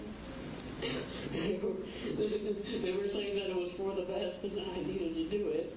And for a while, I knew not to just deter it away. But who were the family members' voices that you were hearing? I couldn't make it out, but I knew they were familiar, so I kind of automatically assumed. Okay. I know if it helps at all, I kind of talk to my auntie a lot because she has bipolar and schizophrenia. So I know it's just I like talking to her as a way to cope with it. Okay. So when you came out of the bathroom and you started shooting, do you remember how many shots you fired? I can't remember. I'm sorry. Really anything just related to that, except it was just me morally having these glimpses of just what the fuck, man. I can't remember. I was just completely gone. And I'm sorry, I know that sounds like completely like just horrible as what I've done. You only brought one gun? Yeah. Okay. It's only that, I think. You mentioned kind of, if we can go back to when you moved here, you said you moved here last year? Yeah. Do you remember what month last year? November, I think. Okay, so you've been here almost a year. Yeah. When you moved here, like, what made you guys move? My mom and our previous landlord, they weren't really good because my mom was like flipping her off and chasing down the neighbors' cars and stuff, really just kind of losing it. And like they were all just kind of freaked out, so me and my dad kind of thought it would be best after she had left, because we were still there when she had left, so we just thought it would be best if we just left it all behind, just for the better of our emotional state. Okay. How have things been since you moved here? Is it better or worse? It's been good. That's what I'm trying to say. Yeah. It's been good. Everybody here is treating me wonderfully. Yeah. How do you get along with your brother and your sister? Good. I love them. Okay. But it's wonderfully, aside from just how it's just formulated into them like plotting against me, I know. But aside from that, I like the interactions, they're nice. Did you start school in August here? Or you just here? Oh no, I started here like a month ago. Like a month ago? Okay. Yeah. Okay. Have you gotten to know anybody here? Do you have any friends here at this school? Not really. I mean, I just kind of waited for, I was going to ask this one girl out. I just never got the chance. I couldn't find her because she wasn't in any of my classes. But I thought I was going to make friends with her. I just kind of waited. I gave it some time just to let people see if they would reach out to me, and then eventually I would get involved more with like clubs. Okay. What kind of clubs are you going to do? Technical. Okay. And, computer-wise. You like computers? Yeah. Okay. What kind of computers do you have? I just had one. I built it my own. You built it? Yeah. And you said that you destroyed it today? I don't think completely. I know I just did something with it. I guess whatever affirmed to them that it was destroyed.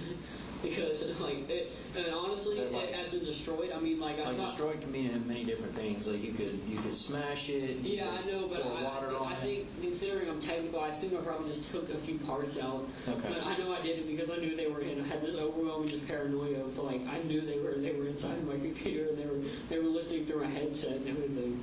I didn't like it. Did you ever talk to any of the people here? And tell any of the students here and tell any student? No. No? I was too scared of them, to be honest. Were you? I eventually wanted to reach out when I got help because I felt like the teachers and them were like, they were formulating with them, so I knew if I talked to them, I'd only be giving them more info as a way they could like formulate the plot against me that I've been telling you about. Okay. Do you have any questions for me? Not really, but if you have any questions for me, it's fine. I just need to get like. I'm gonna step out for a moment. I'm gonna have someone come in here and sit with you. Okay. I'm gonna talk to some people, and then I will come back in here and talk to you. I'm sorry, all of you. I know it doesn't mean much now because of how fucked up it is. All of you, every officer involved, every family affected by this. If there's anybody killed, oh my god. You mentioned, like, what got you, I'm just kind of curious before I go, you mentioned Nicholas and Nick, the school shooter. Yeah.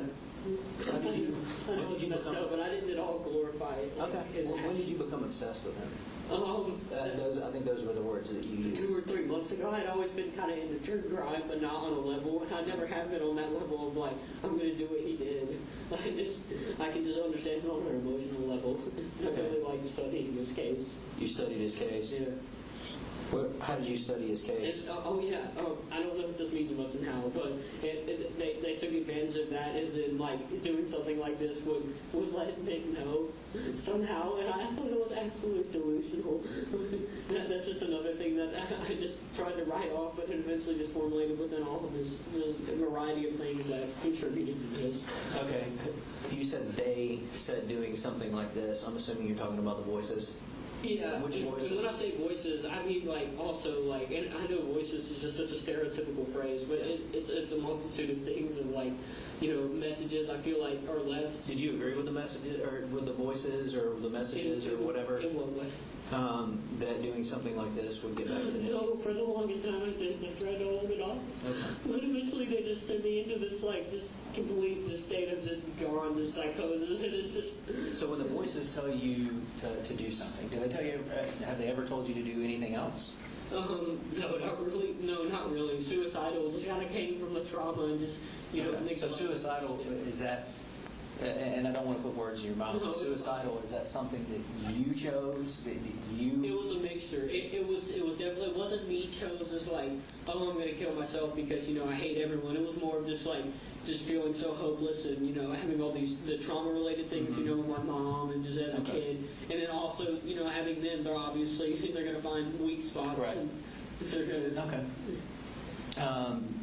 When these voices are talking, do you ever agree with them? No, not at all. Unless I'm in a complete state of mania, psychosis. Even it's not. And even then, I'm not openly like. Because you mentioned a couple of times you've actually had an outcry for help, right? Oh yeah. You went to your counselor. I went to my counselor. And you went to your dad. I talked to multiple people online. You talked to multiple people online? I assumed they would just call you. Right. So going back over it, like today, did you try to reach out to your counselor? I was on my way, yeah. At that moment in that classroom, I knew things were just getting really bad, and I felt like they were really, like, today was the day they were going to do something to try to attack me, and I was on my way. And I brought my book bag and everything, and, you know, I was going to go in there, and I was going to show her the, you know, the weapon that I had, obviously, like, please, get this away from me. I don't need to be doing this. It was just like at that moment. When you shot students here, was that in the counselor's room? Or around the counselor's area? No. I can't remember. I'd assume it was just here. Okay. Was it closer to your second period?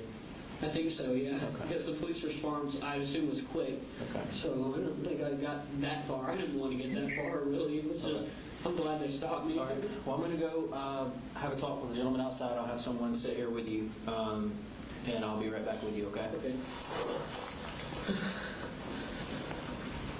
I won't do anything stupid, I promise. I'm just going to be here. Well, I'm not going to leave you long. Can I get somebody to stand with him? Yeah. And 12:07 hours, interview approximately an hour and 6 minutes long. That was an interview with Colt Gray at Apalachee High School. Hey. And your understanding what was on that, I think, approximately 2 minutes. Okay.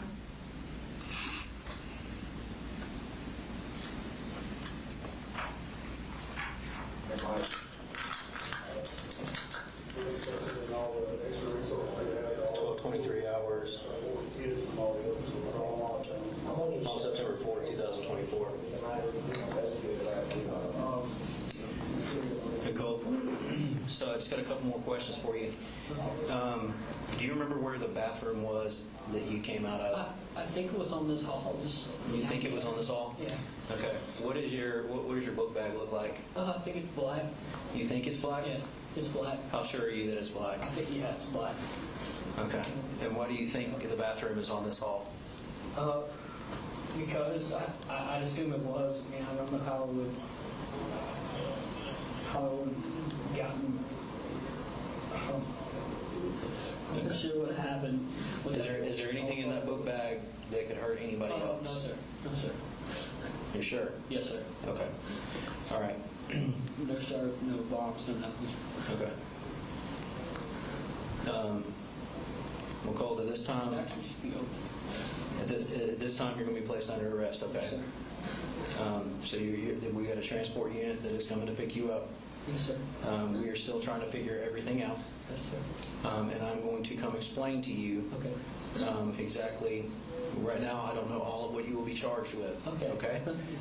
But as of right now, you know that it's illegal to bring a gun on school property. Obviously, it's illegal to shoot at people and to harm them. So right now, you're being placed under arrest. Okay. Yes, I understand. Okay. So we're going to get you transported. Okay. Is there anything else I need to know before you leave here? No, I don't have anything else on me. All right. I'm going to be contacting your dad, and I'm going to be talking to your dad. Yes, sir. Is there a message that you want me to give your dad? Tell him that it wasn't his fault. Tell him that it wasn't his fault? Yeah, you have no charge in pardon. Okay. I'll tell him that. Okay, thank you. Is there anything else that he needs to know? No, I think that's the main thing. The rest should probably be better off getting from me home. Okay. Than what I told you. I'm going to go check and see if we got a transport unit here that can take you. Okay. Do you have any other questions for me? No, sir. Okay. Wherever you're going, I'm eventually going to come there and explain to you what the next steps are, okay? Yes, sir. All right? I understand. No.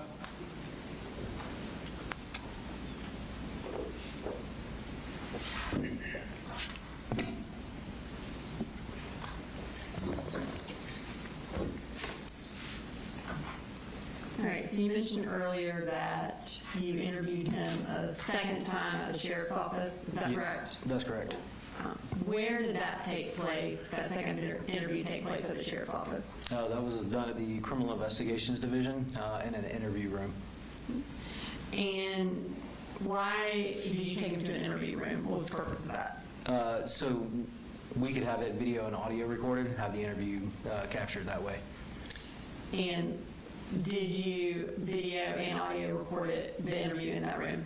Yes, ma'am. Do you also use a handheld audio recorder as well when you're in the interview room? I do. Anytime I'm conducting an interview, I will record it, if we're using our interview room. In the event, anything can happen with electronics. So in the event that something does happen with the electronics, I will have a backup copy. And for this particular recording of Colt Gray's second interview at the sheriff's office, did it video record the entirety of that interview? Not the entirety, no, ma'am. And but did it audio record the entirety of the interview? Yes. About how much of the interview is only audio? I believe there is approximately an hour and a half that is audio recording, and then there is roughly about an hour that is video recorded. Okay. And for Exhibit 340, which is the interview with Colt Gray at the sheriff's office, is the entirety of the video recording on in that exhibit? Yes. And then after the video recording ends, does the audio recording pick up? Yes, ma'am, it does. And have you had an opportunity to review your interview at the sheriff's office? Yes, ma'am. And is it a fair and accurate recording of your interview at the sheriff's office with Colt Gray? Yes, ma'am, it is. Okay, Your Honor, this time I'd like to introduce an evidence exhibit 340. It is in one clip with the video recording at the beginning, and then when the video recording ends, the audio takes over. Mr. Allen? No objection, just judge, given the length of this, do we want to take a brief break for everyone before we start this? If you want a break, I'll take one. I think that would be pretty good. All right, we'll take a short recess.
All right, we're all present. Go ahead, Ms. Brooks. Thank you, Your Honor.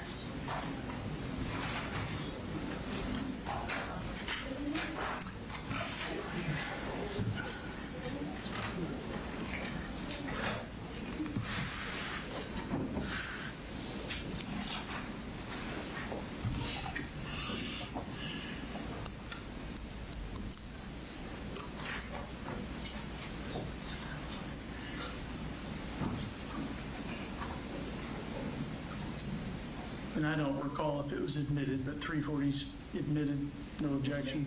No objection, no objection. Can I introduce myself again, okay, in case you forgot my name, okay? I'm Investigator Smith, I'm with the Bear County Sheriff's Office. What time is that person? I'm sorry, it's a little difficult to hear, Your Honor. I think we have it all the way up on our computer, so I don't think we can make it any louder. I have just given it almost all I've got. So I wanted to, I told you I would talk to you later. Deal with that. Okay. Before I do again, because you are under arrest, I'm going to give you your rights, okay? Same thing as last time. So it's time to be all right? You have the right to remain silent. You can say, you know, when you finish your report at all. You have the right to talk to a lawyer, and the president of you, or you do questions. You know, for our lawyers, when you do a represent you, if you have a question, you can do it. Anytime they exercise his rights, I answer any questions. So you understand your rights, I explain them. Having your rights in mind. You have to speak right now.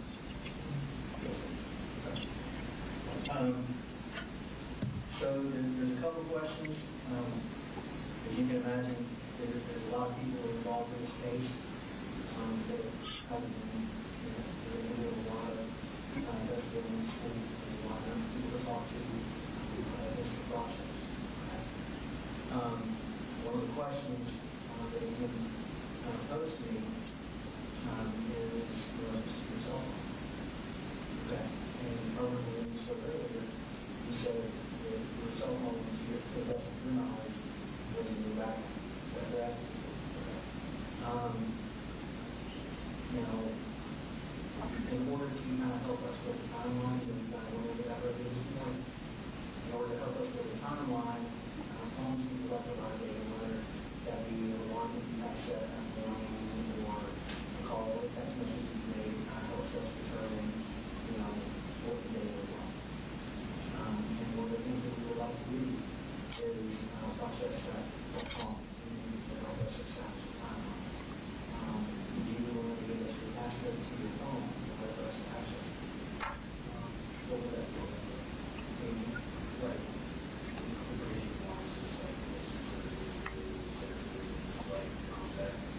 Yeah, again, like I told you, it helps us establish a timeline, how it works, things that are going on, you know, things, I don't know if you got any text messages, any kind of things that you're thinking about, the way you were feeling, I think, yeah, I'll do it.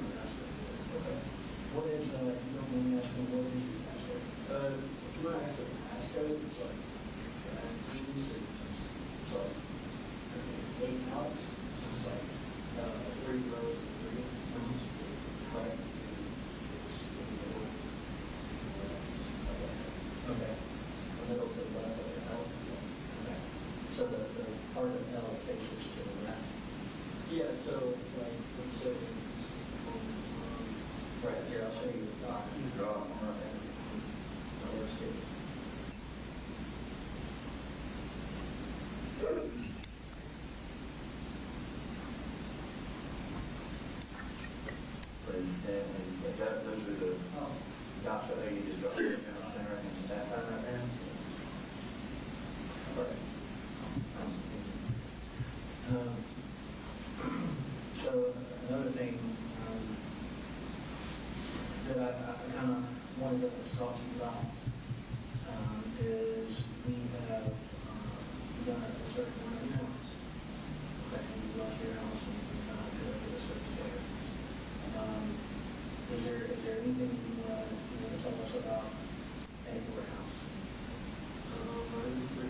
And why do you have those pictures of on your wall?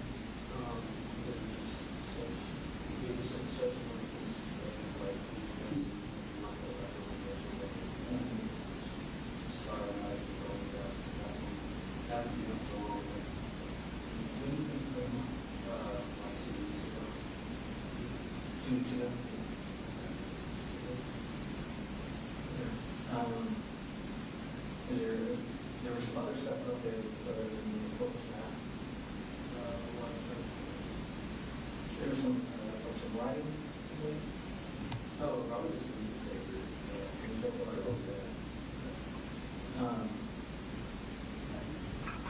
And you mentioned to me earlier, you were telling me you found became obsessed with it. Yes, sir, but also it's good to know that I can also be trusted in a way that like, oh my gosh, doesn't feel like I'm that it's more like digging deep in there, okay, yeah. Tell me a little bit more about that in the dating view. What made you want to date me and what was that for you? Well, like I said earlier, I don't know true crimes, researching, whether it be serial killer, another guy, out of him. And so, we had that thing, so that's all I tried. There's a lot of aspects that make it tough to relate to in that way. And most of all, the stuff that I've done. And how did you go with that? The neglect from the overseas of not having anybody there. The price for help.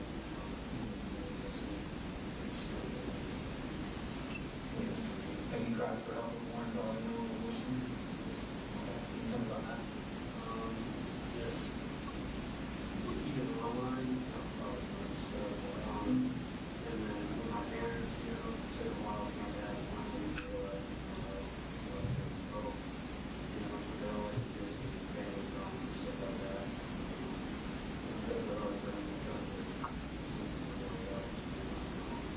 What kind of red flags do you think? Do you know what a red flag is? What was red flag? Red flag is sort of do you think there were any red flags that people miss? Honestly, okay, hold on.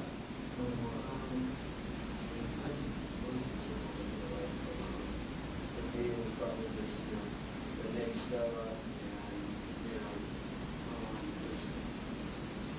like you start to put today, so we start over it up on so we probably definitely just there for the actual job. I feel like recruitment wise, that could go on for a while.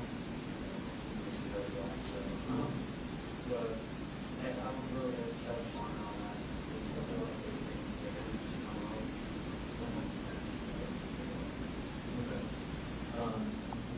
Sometimes in cases like these where there's shootings or whatever, there's a lot more effects on your mind. Where these things don't happen, or not happen. What adrenaline does, kind of how shortly after those things happen, there's things you said you remember earlier today. And then we kind of walked over it a little bit. Timeline of being able to say, you were telling me that you hadn't slept on the last day. So, yeah, so it was also that everything ties to like almost a blackout, state of black, maybe that's up there. Which me, my grandma, and my mom, really that I had a key reason, so that was but most of that, like, being moved out there, like, definitely not, I was not all there to see, or, did you kind of going back to that timeline when you got into school and you mentioned you wanted to go look for your father? Between the time we talked this morning and now we were really, definitely really fuzzy for me. Like at that point, it was just so like, it was just, I don't know what it's been inside, but like, kind of seems the progress of the adult city itself, and that part was just blocks, but I know it was some type of block that was blocked, so. Okay. Okay. Do you happen to remember if that was inside or outside the house? One of the two. I know sometimes you have to go outside, so it might have been outside. Okay. And you mentioned this morning that you went into the bathroom. In the time that you exited the bathroom and the time that law enforcement was contact, do you have any more memories come back to you? Barely. Like I said, most of the ones I've given to you already is mostly like, you know, but it's so much of it was all the emotions, like even in the natural when you were like, shit like that, you know, the mind of the non-important, like I do, like have, all I always remember is just hearing, you know, yelling, obviously coming from the police, you know, down the hall, and you know, around. And I knew it was going, smell like gunpowder,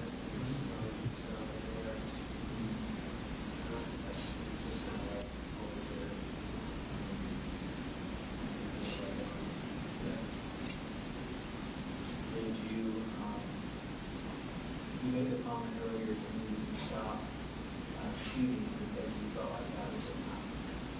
Remember making that comment? Yes. And hearing that statement again, with me earlier today, is that,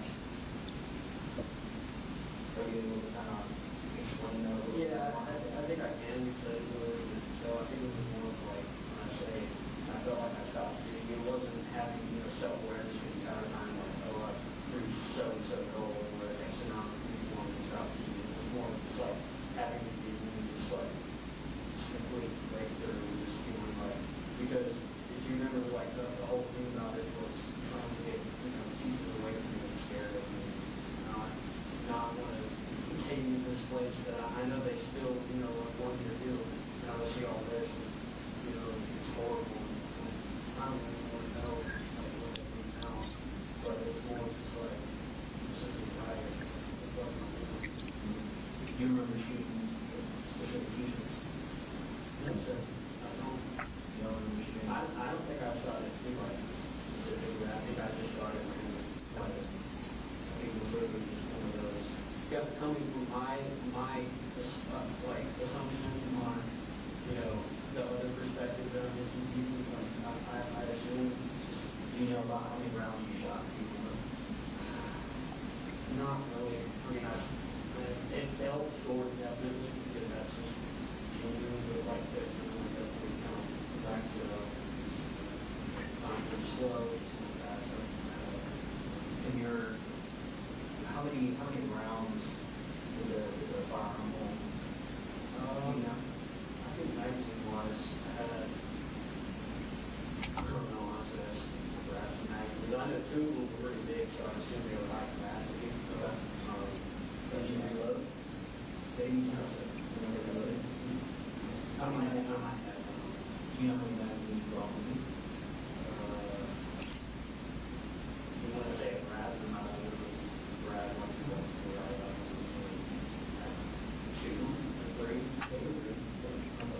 Were those magazines loaded or unloaded? I think they were, yeah. Like, okay. When you say you use this stuff, my dad. Okay. Not usually, but we were planning on going to one more year on, so we were already kind of, you know, excited about that. So, you know, we'll load stuff up and that's awesome. We're going to see if we can get one of the magazines. Like, you know, it'll be great. Of course, he's big home with this guy, so we got to all the bags and one magazine, but the bag, you know. So, did you load any magazines today? You know, so, I mean, you grab whatever you grab, or that was part of the firearm. Firearm? No, I don't think it was. I think we remember like talking about what kind of did you do that in the bathroom? I think that was part of getting ready. I think so. Okay. You know what kind of rifle it was? I said it was on the SIG because I haven't been on the sidewalk on this.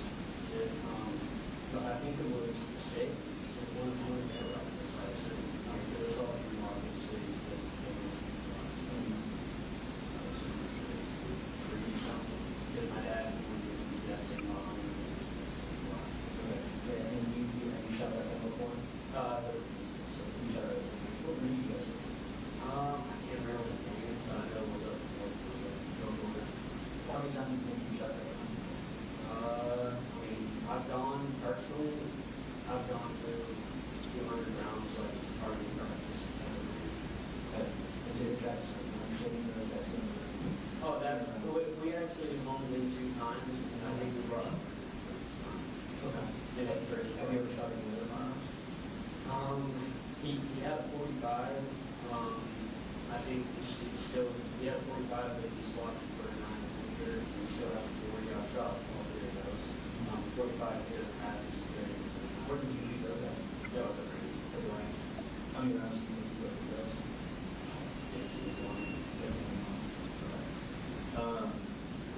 So the arms are around the house. Do you have it loaded or unloaded? No, usually they're not. They're like stakes for problems like that. The orders in the magnums are loaded. You can find over in the box with the rifle that, I told him definitely to hide.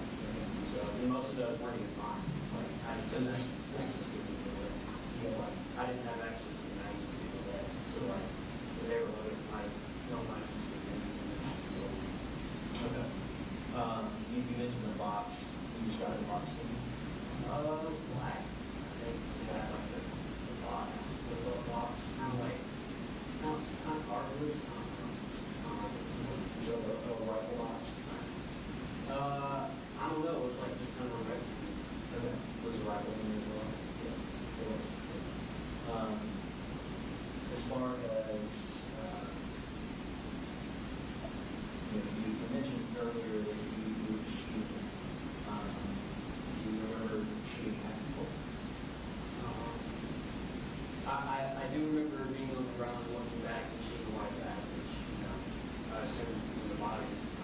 So I can only assume that doing this, especially with the whole concept of like people being after the guy, I assume like that shooting.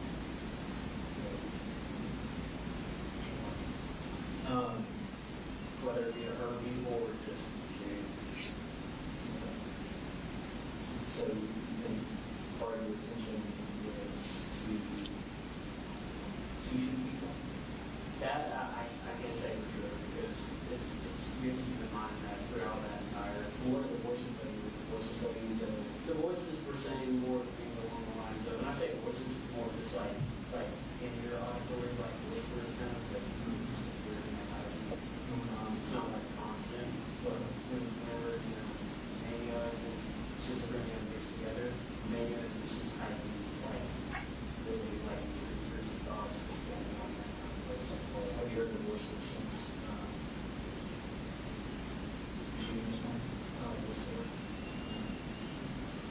What is that? Just like coward, insulting, coward, moaning, be a coward. I don't know. I just got to find that out myself. I can only assume that I'd be a coward if I kill more people. I mean, that's what they want. That's your interpretation of it? Yeah, that's my interpretation. How many people do you think that kill a coward, all I saw was that bag all the way up there. And in the woods and the woods, you kill people. Like, more people, yeah, that's why they were saying like cowards and stuff like that. So I had just this like sudden just including one number and just like for the voice orders, are you eating them? They told me with like Astron and stuff, like really interesting stuff. Like when you think of a good example that can be interpreted as well.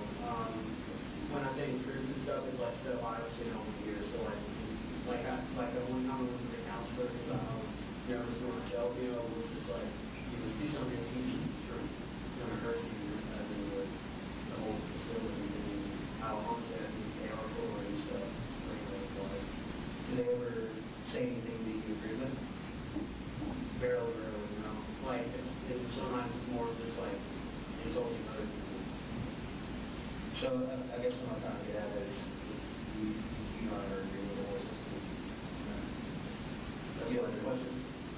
Stuff I was earlier, I watched Apalachee High School.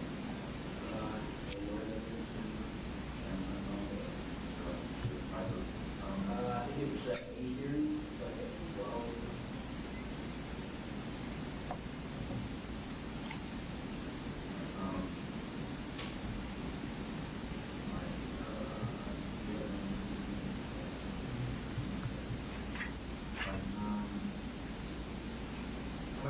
Like I said, kind of elaborate a little bit on that. When you guys talk about red flags, I thought, like, sorry, I'm getting one of those together. So elaborate on that. Red flag wise, I think it was more of like subtle jokes, even as more of like, oh, I hope, this mania doesn't kick in, and I have access as a gun or something like that, and just kind of laugh it off, like with family members and friends online. Who did you said family members? Who did you? My dad. Me and him joke like dark humor wise like that. Not often, but he did towards the end, and like when I would joke like that, he did get concerned, and that's why he made and I made myself. The actions to go forward with. Do you remember your online friends' names on Discord? No, but I'd have them all added, so you could probably go through there. I think one of them's Mandy, and then that's Mandy? That's the one I know. And yours was the occasional burner. Yeah. Okay. Is it spelled weird? Does it have like a dollar sign in it? No, it's just occasional. Occasional burner, space burner. No, no space. No just space. Occasional burner. All lowercase, uppercase. All lowercase. Okay. What do you like about Discord?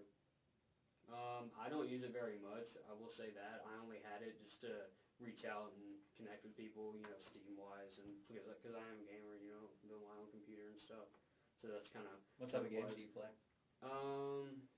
Simulator games, Call of Duty, obviously. But not really. I've kind of retired from that. I rarely play it anymore. But it's more of just like RPG, like Skyrim type stuff, like sword fighting. I know Mandy, me and her got in contact because we really liked sharing ideas Nick-wise. Like, they were never anything bad as to, it was an echo chamber of like, oh, we're both going to do something. It was always just like how we agreed that it was bad what he did. But Did Mandy ever send you any pictures or anything like that? Oh, her? Mm-hmm. Oh, yeah. She did. Was she like your age, or how old was Mandy? 16, I think. She was 16. What did she like about Nick? Same thing really, like, that I did, just like the emotional aspect of it, and, because she does get bullied a lot, so she related to his, the part where he was getting bullied. Nick was bullied? Yeah. Okay. What kind of bullying did you experience? You said you didn't experience anything here. Yeah, but in middle school, it was just, like I mentioned, I was just, like, really in a bad headspace at that time, just depressed-wise, and anxiety, no medication, so, like, showing up to school with, like, a puff jacket and 2 hoodies on underneath, like, in the dead of summer, never wearing short sleeves, just being weird, like, really just not, like, somebody would try to talk to me and I just wouldn't talk back. Mm-hmm. So. Is that a decision that you made? Why didn't you want to talk back with him? Because I just couldn't think, like, I was just so, like, socially just inept, like, I just couldn't, like, I couldn't even formulate really what to say. When did that begin?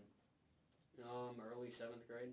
Early 7th grade? Yeah, because that was when my mom and stuff was, like, on the drugs, and her and my dad had just separated, so it kind of took a toll on mental health. Have you ever used drugs? Me? No, sir. No, you never used them? No, sir. You mentioned not being medicated. Was there ever a time that you were medicated? No, sir, other than Zoloft, which I'm on now, which isn't even prescribed, but it definitely helps. And you get those pills from who? My mom, because she gets prescription for me. My grandma just sends them to me. But it's not in like a bad way, because I genuinely do have really bad panic attacks and chronic anxiety. It's helped me a ton with actually going out and communicating. Okay. What's your grandma's name? Deborah Paul Hamus. Paul Hamus? Paul Hamus. Paul Hamus. Where's that name from? Is it like German or something? I don't know. It's just Paul Hamus. Okay. Is that the one that lives in Fitzgerald that your mom tied up? Yes, sir. Why'd your mom do that to her? I mentioned earlier to you that she wanted my grandma to drive her up to us, and God knows what she wanted to do, but my grandma denied, and so she did that in return. Okay, so your mom wanted your grandma to drive her up here, and she said no, so she taped her up to a chair? Yep. And she wasn't. What did you think about that?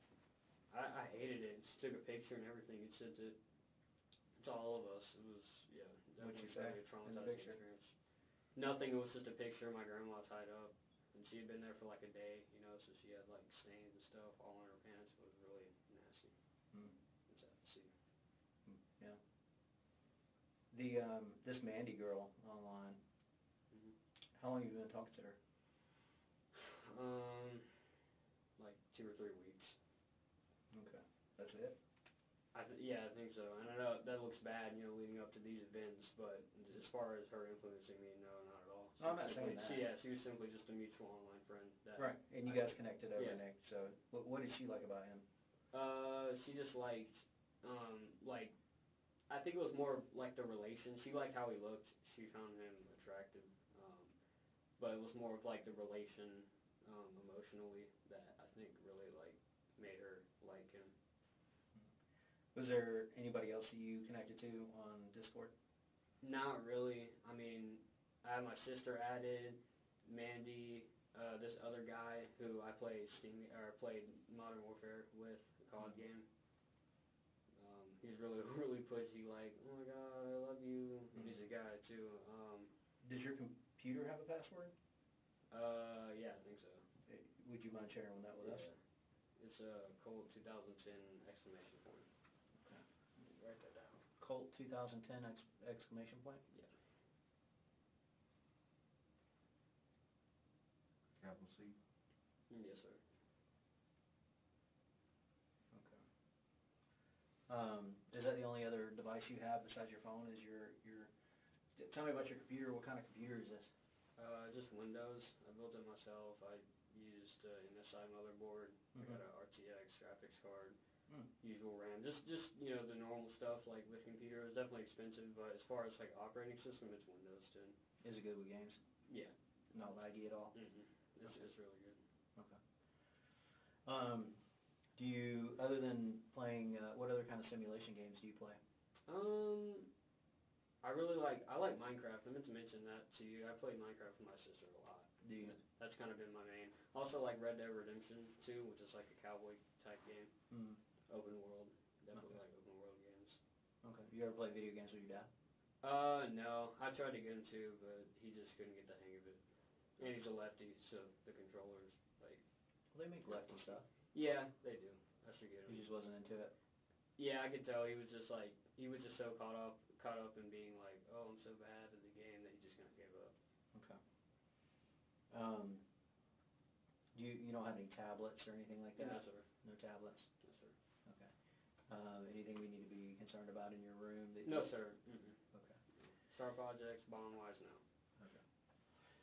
Have anything else? So again, I'm new here, so kind of help me understand this right here. When you said that you were shooting at random, you were kind of like, I guess, having like a out of your mind experience, out of body experience, or something. Yeah, that's what I mentioned to him, that it was in relation to that. Like, not for me, it wasn't directly like looking down at myself or something while doing it, but it was more of just kind of like a psychosis stage of like blackout, because that's an actual thing that people can have, and they just completely, you know, just lose it. And then when they come back, they've done something horrible, such as this, you know, or they've been subdued and admitted to a psych ward, which I wanted to do very badly. Has something like this happened before, as far as like blacking out? Not to this level, but it's definitely happened. Like, I've said stuff to my dad, you know, like I would never say normally. Is that when you like get mad? Not necessarily mad, but it's like the smallest things. I'll literally say the most messed up like shit. It's not necessarily him like triggering me like.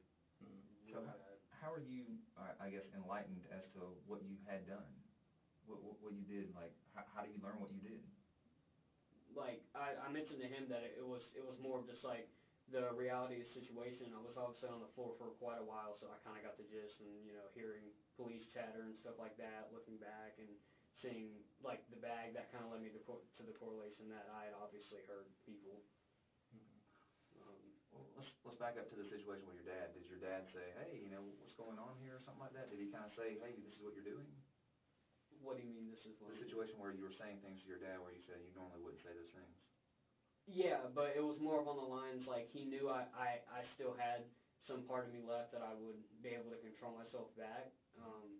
But to the degree that happened today, I don't think that he was necessarily prepared for, because it had never happened like to this level before with him at the house. So at what point did you just kind of, lose consciousness, so to speak? It was more of just like, I felt like, because I did have, in the bathroom, when I was in there for a while, I did have, like, leaned up against the wall, like, shit, like, what am I doing? Like, this is absolutely horrible. And then, like literally, like, I was, like I told him, I was walking up to the counselor's office. I was gonna show her what I had, and, like, please just take it away and, get a resource officer to arrest me. But I just turned into the bathroom, and by that point, it was like, it was just completely gone once I had gotten into the stall. So that is what I'm hearing. There are moments of clarity. Yes, sir. Okay. All right. So walk me through, like, all right. So this happened around 10:20ish. All right. So that sounds like second period to me. Is that correct? Yes, sir. All right. Walk me through your first period. My first period, like, it just went normally until the end when my teacher questioned what was in my bag, which obviously was how I assume I had somehow formulated this plot on how to get the gun in. It was complete psycho, but like I from what I had viewed, it was like wrapped around with like some poster-like thing, paper. Might have just been some form of that. Yeah, that's all I can remember as far as. How exactly did she question you about it? She just said, what's in the middle? Like, what's in the middle of, like, the paper that had been surrounding it. And I remember just giving a vague statement. I remember what I know was along the lines of, like, oh, I don't know, probably something for a project, trying to, like, persuade her into not stopping it, which right then and there I should have had a moment where it was like, no, this is messed up. I need to just tell her, which is what happened in the hallway. But by that point, it was just, like, almost in a sense of no going back, but, like, not in the self-aware, like, no going back. Like, oh, I'm already here, I'm just gonna do this, there's no going back. It was like, it had escalated, like, so badly at that point that I felt like there was no return. As much as I had tried my hardest to get the help that I needed, and even there, like, today, like, just stopped and just showed someone and gotten them, to take me out. So do you go to second period from first period? Yes, sir. Okay. All right. So there's a class. Tell me, what time does class change? I think 9:48ish. I think 9:30ish, and then 9:38, and then second period starts at 9:45. 9:45. Okay. All right. So how long did you stay in second period? God, that's when I was saying it was just like on the verge of this complete like psychosis at that point. I told my teacher I was going to go to the counselor because I felt that that's literally, I think that's all I said. Like internally I was like, I need to go to the counselor because I feel something really bad is like coming on. And by this point, I had already had the gun, and it was just like that's kind of what formulated that I need to go to the counselor and get her to get a resource officer to take this away and take me to the station to prevent all of this. So I did that, and then I walked out, and that was probably 5 minutes, in the class, and that's when I was on the path, but like I quite literally just made a quick, just completely I went to the bathroom. So before all this happens, when you got your mind made up that you want to do this, but there's some of you saying don't do this. And as far as my mind being made up to do this, it's not a self-aware, like morally I want to do this, like, oh, I have the urge to kill people, I'm going to go do this. That's horrible, and I had always told myself I was going to call the hotline, and which I did in the bathroom anyway. But, I mean, once like, you just completely black out, and you have these, like, horrible thoughts and urges and intrusive thoughts that you just can do nothing about, there's really no stopping it at that point, unless somebody actually sees it and can physically stop you. So we have moments of clarity in the bathroom, and then the next moment of clarity is where? That's when, at that point, I'm just gunpowder smell, smoke everywhere, police yelling, on the ground, I'm on the ground, over by the doors exit, where most of y'all probably saw me laying at. And that was pretty much where it was like, holy shit, and that's when I kind of started to break down. He remembers because he took me in the classroom, and I just completely just told him, like, dumped everything. I mean, like, it was complete, it was genuine. Like, it was just horrible. Like, just the shit to see. I couldn't even look, like, when y'all were walking me out, like, even in that direction, because it was just so horrible. The smell was horrible. Like, I still had the gunpowder smell in my nose after I'd been delivered to the police station. I hated it. I hated everything.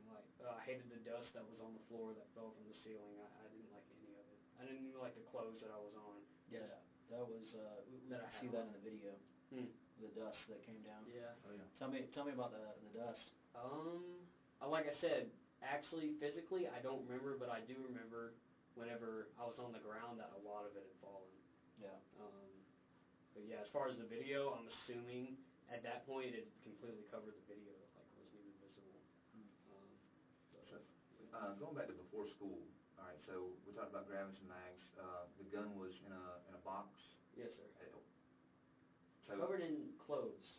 He had some clothes over it, which I guess was another, last resort, to hide it. All right, so that's my next question. To you, is that hidden, or is that somewhere where you know to go find it? No, that's hidden. I looked for it for a good while. That was a really good, that's not him just half-assing, I'm going to hide this. He knew at this point, something was definitely very off, and he was going to give me the help that I needed. Does he go to work before you go to school or something? Yes, sir. All right, so when you're going to school, you're alone? Yes, sir. What time did you get up this morning? I didn't get up this morning. I've been awake for, so you stayed up all night? Yeah. Okay. So it was just, that will most of that just stemmed from the sheer, fight of just trying to fight off this urge and this bad. So once your dad left for work, is that when you started looking for the gun? Yes, sir. What other, preparations did you make? That was pretty much about, I remember just grabbing whatever thing I saw that could somehow conceal it, which at that point was just horrible because somebody even thinking along those lines, which in this case I'm assuming was paper from what I can recall vividly. Paper, poster maybe, it was wrapped around it. Where'd you get the poster from? I think it was just lying around It had, my pink house. stuff on it. Yeah, it's just in my house. I just picked it up. Is that something your sister made? I don't know. I didn't look at it. I just wrapped it around because the outside was white when I did that. You did that. I found some yellow gloves in the hallway where he was laying at. Did you put yellow gloves on? Those probably are my gloves, but at the time, I definitely thought they were more purple gloves. But yellow gloves, I can't think of who else's they would be, so I obviously assumed that those were the ones that I had taken. Wow, why would you put on gloves? I don't know. I told him, we actually questioned about that, why would I do that? I can only assume just as a thing because we were talking about separation is me from that, but at that point I don't think I had that much just self-awareness left to even think of something that could possibly help, which was that separation. I think it was just simply gloves.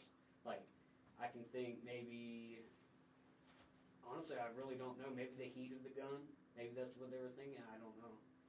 You shot the gun before, so yeah. You know that putting 100 rounds through it, it's going to with the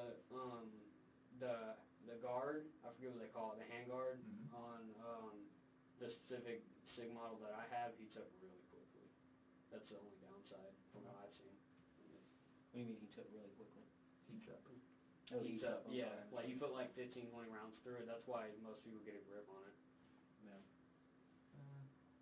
And you said you do not remember what range you guys shot at before? No, I think it was some guy's name and then the range. It was Charlie something maybe. Charlie. I'm pretty sure. Huh? Charlie Elliott. I think so. Yeah. You could just probably search up local ranges and write it out. Maybe a 40-minute drive from here? I think so. Yeah. Okay. Almost an hour. Your computer. What type? You said you played COD and stuff like that on your computer. Yeah, COD, RPGs, MMOs, open world games. Is there anything else I need to know about your computer? No, that's pretty much about it. I mean, really, I only use that specifically for gaming. All archiving stuff, Nick pictures, I straight up just put that on my phone, which I can probably find in my camera roll. But the computer in and of itself was usually just for music and gaming. Is there anything, it's intact, it shouldn't be taken apart or anything like that, it should be just, live? I'd assume so, but what I was talking to him about is that I do remember, screws, and we talked about how, it popped, the likelihood of it being disassembled because I remember it being on the floor. So the only reason I could assume it being on the floor is taking some part out of it. Remember, I just took a bunch of random parts out of it at that point. because at the time, like, and still honestly, I thought that the teachers who had like connected with multiple people, they were inside of my computer. So at that point, it had kind of spiraled into like, oh, like I got to do something about this. So I just set it down and just. How would the teachers get inside your computer? I don't know. I know they have some type of like technology, like they forward back to each other. I was thinking just like key logging possibly, whatever I type. What's your attendance like, Cole? It was pretty bad, like leading up to this because of mental health stuff. Like I really wanted to make, I was definitely unstable, so I asked them to stay home and that I'll go back and then we're gonna make that, move to give me the help. And I also was sick. I had strep throat, so. Okay. I guess what I'm trying to say is, so you're staying at home when you're having issues. Why didn't you stay home today? That because it had just completely, like I said, it completely spiraled into something I hadn't seen or experienced before personally. And if that, in this situation, we can take that and correlate it to the definition of like it's gonna completely take over and just make me go, because I wanted to go back to school anyway, because I feel like, okay, it won't be all that bad. But that's when all the shit just happened. Stayed up all night like trying to just get it to stop. Are there any other schooling options for you? Like being around all these people are an issue or anything like that? No, I think social-wise I'm fine. That's what the Zoloft helps for. And when I say like when I say like fighting off these urges, I mean like whispers, like nooks and crannies in the wall that like I can hear. It's kind of like muffled. Sound like from the other room. Sometimes it can differ in tone. Sometimes it's hard to make out. Sometimes it's just pure whispering. But do you remember speaking to your dad before he left for work? No, I don't think I did. I might have told him that I did. Honestly, I don't think I did because he leaves pretty early. What's pretty early?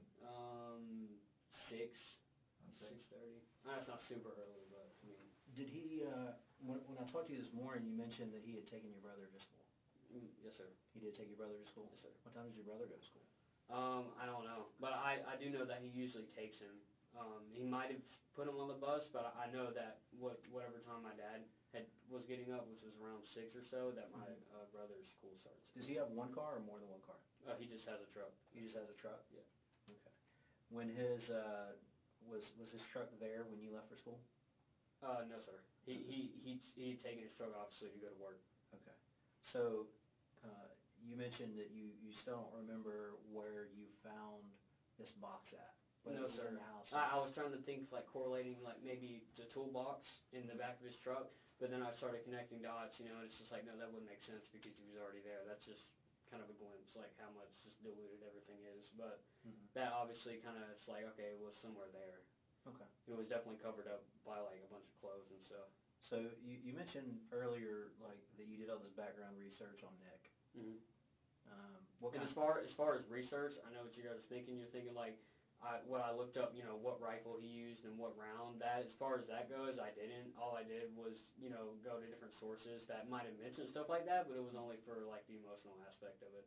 Okay. I wasn't searching what sources did you go to? Wikipedia, Reddit, just the usual source infos. I think regular news websites like the New York Times, Tampa Bay Times. How many people did Nick shoot? I think 17. 17? I think it's the worst high school shooting, like, to this day. You think? And it's just Where kind did of that school shooting happen at? Parkland, Florida. Parkland, Florida. It's kind of random, but I actually made an account on Secure Us, which is jail messaging website and mobile app, and I'd actually sent him a letter or two. You sent Nick a letter or two? When did you do that? That was a week and a half, 2 weeks ago. I just wanted to simply see, what was up. I definitely tried not to come off as weird. Okay. When you signed up for Securus, do you remember your sign-on, your log-on? Not really. I think I might have put the password in a text file, but I know it's like 0099 and a bunch of underscores and random stuff, but I have it in a text file, so you just go through one of those and you'll find it. Is that in your phone or? Or a computer. Okay. What did you say in your? You said you wrote him a letter. Not wrote, but an email, because you can send emails through that. And it was more of just like, hey, like, how have you been? Like, more of an introduction type stuff. Mm-hmm. You obviously can't be 14 when you write stuff like that, so I lied about my age. How old did you say you were? 18. Okay. And did he ever write you back? No, he didn't actually. Which is kind of understood because he has a lot of crazy fangirls that constantly hog his email stuff. So how do you know that's all that? he gets. Mandy, she says that there's a lot of like crazy like. Has she ever talked to her? Who? Nick. Oh, Nick? No, he hasn't. She wrote to him, but he hasn't responded. And you said you did that like a week or so ago. Week or so ago, week and a half. Okay. And did you tell him what you were having thoughts about doing? No, sir. You didn't?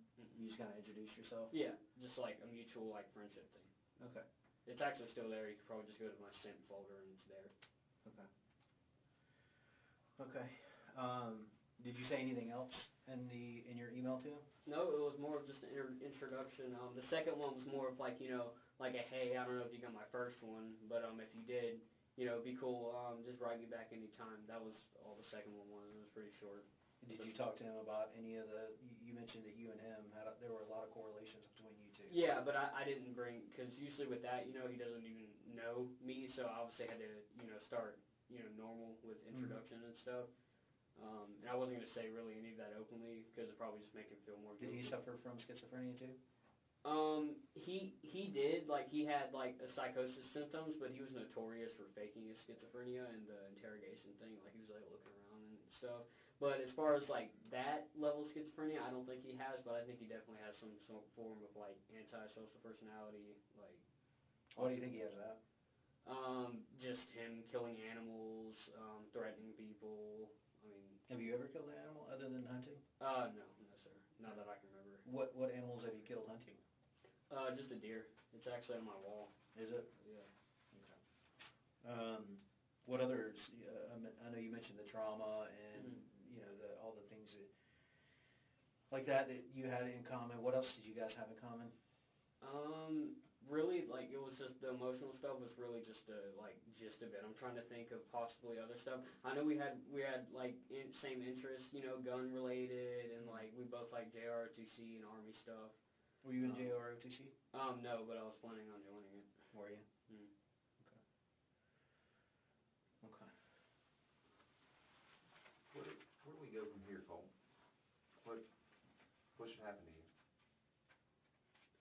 Honestly, I think I should be put in a mental health unit very, obviously, because what I've done is beyond horrible. Like, I have no words even for what I've done. And it's absolutely horrible that the parents have to go through the shit that I've caused. Unknowingly at that, so that's even more guilt with me, too. As far as what I should do, I mean, I definitely, now that it's over, it's just like, so many things running through my mind. It's like shock and, confusion as to why, I did this, and, definitely having to give you guys info, obviously, so you weren't left in the dark. As far as what should happen to me, I mean, that's my personal take. I know you guys are a lot more formal when it comes to this stuff, so you guys probably know. But I definitely think I just need to be on some form of, like, antipsychotics, Seroquel, that type of stuff. I know my mom was on that for a while, and it helped her after the whole thing with my grandma. But, yeah. Is that something that you've looked into in the past, though? Not really, but I know that's like a popular antipsychotic. I'll bring it back. I'll bring it back.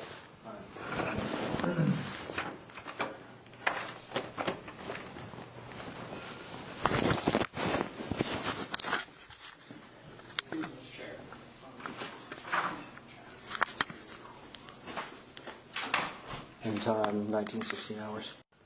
September 4th, 2024, time is 19:20 hours, resuming interview with Colt Gray at the Criminal Investigations Division, Barrow County Sheriff's Office.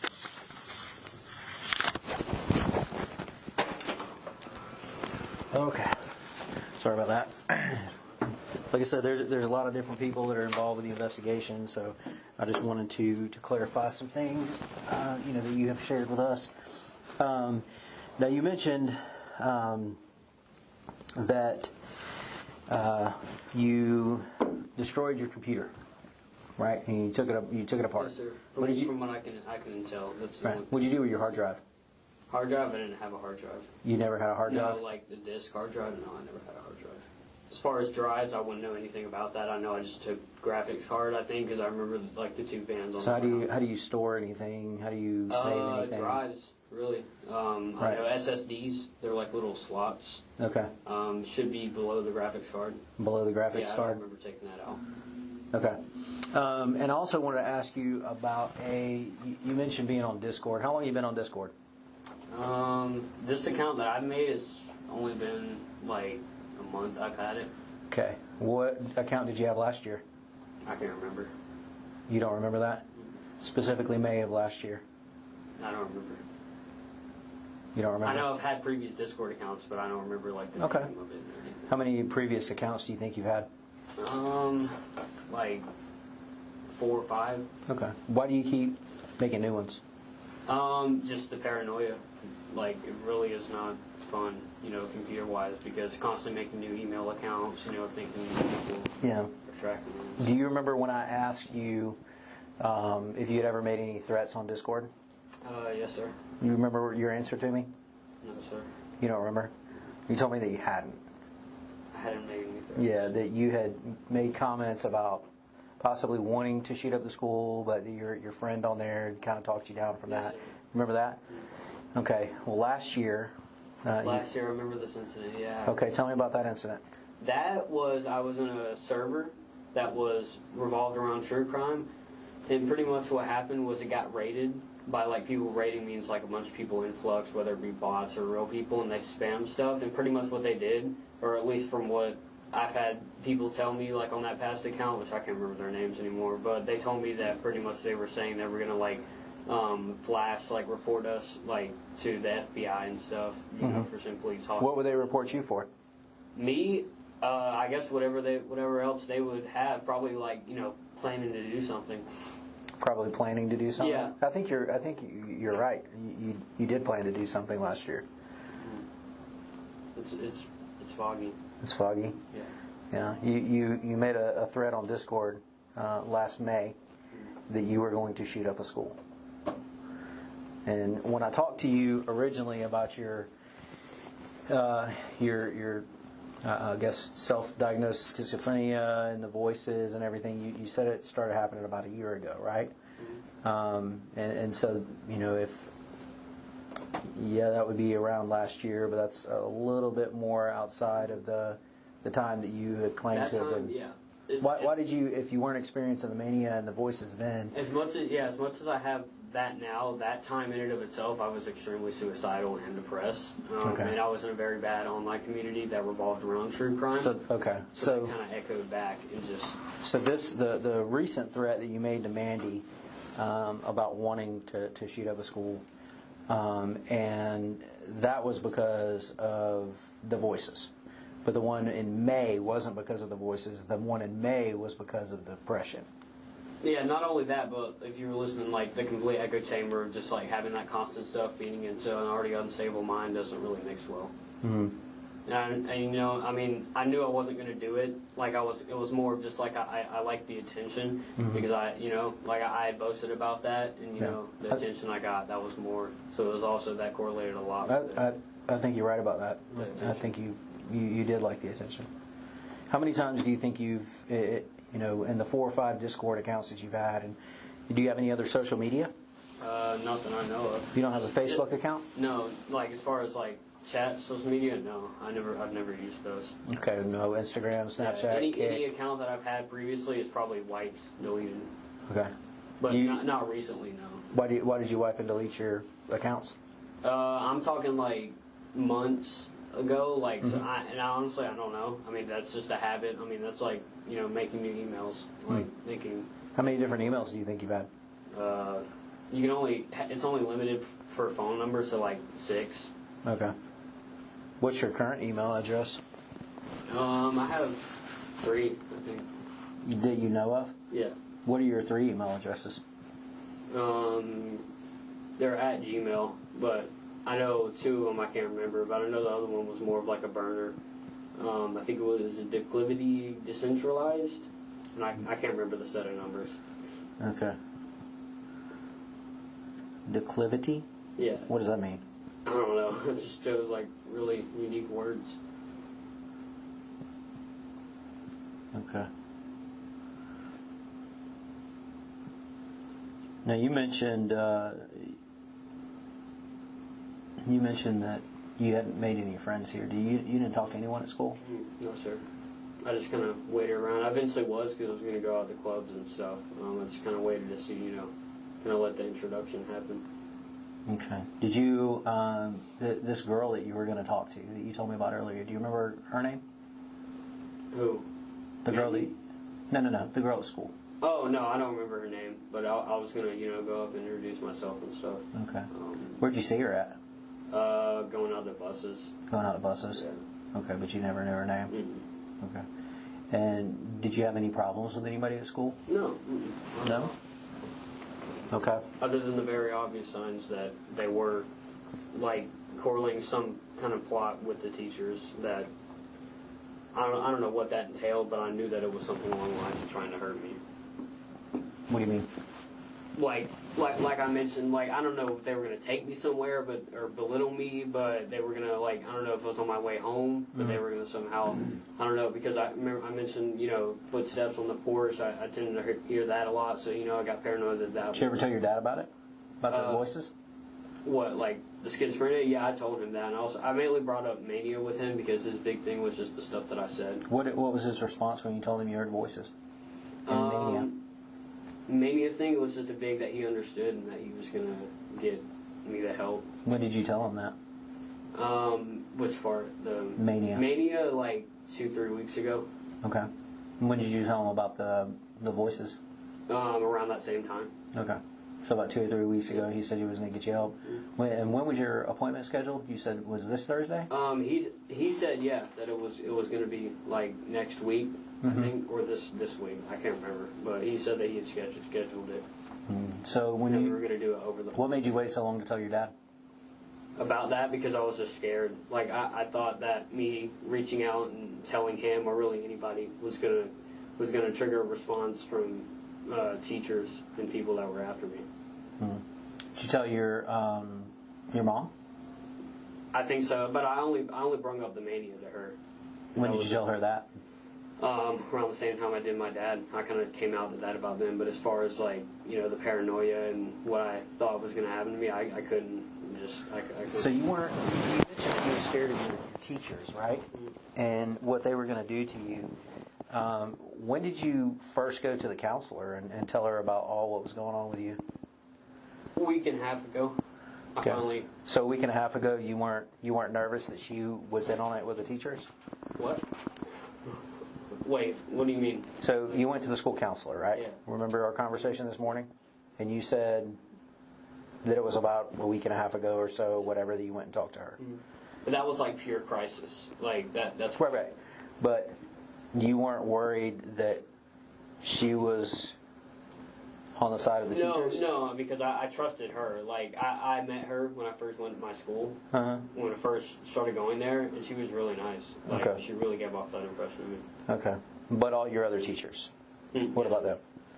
You didn't trust them? Yeah, and then with them, it was also auditory things. I never had that with the counselor, even from day one that I was there. Okay. But with your other teachers, when you were in class, you had it? Yeah, I could hear faintly muffled whispers, telling, other kids, and also, in the hallway, them telling other teachers, locations I probably would be more likely to be at different times during the day. Okay. What did, when you were in the bathroom, what did you hear? Just going based off of, this moment I had in there before everything completely flipped.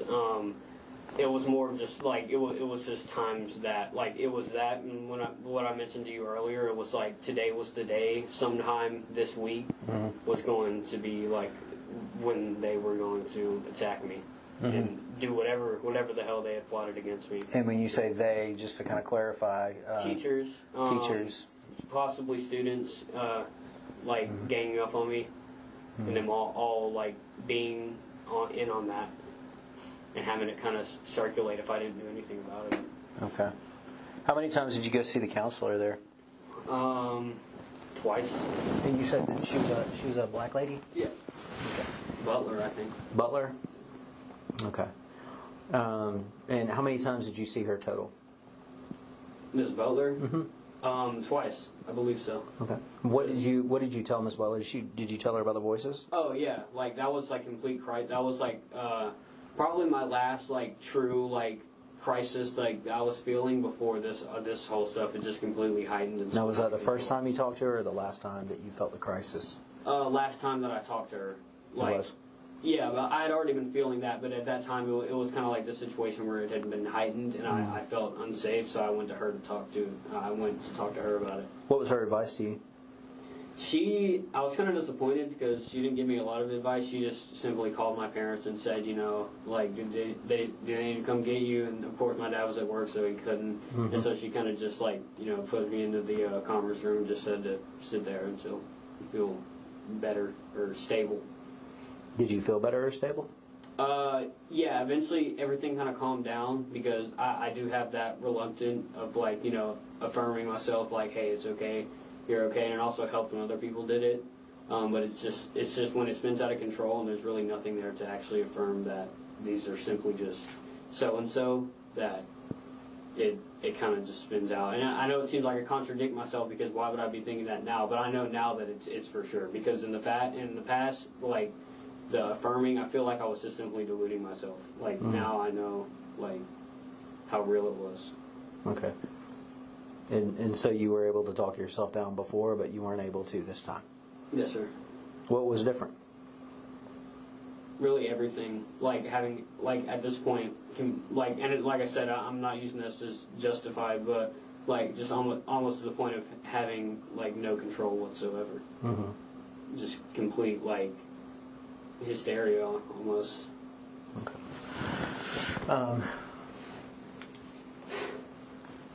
Yeah. Let me out with the whole. You and Nick Cruz have a similar upbringing. What does that mean?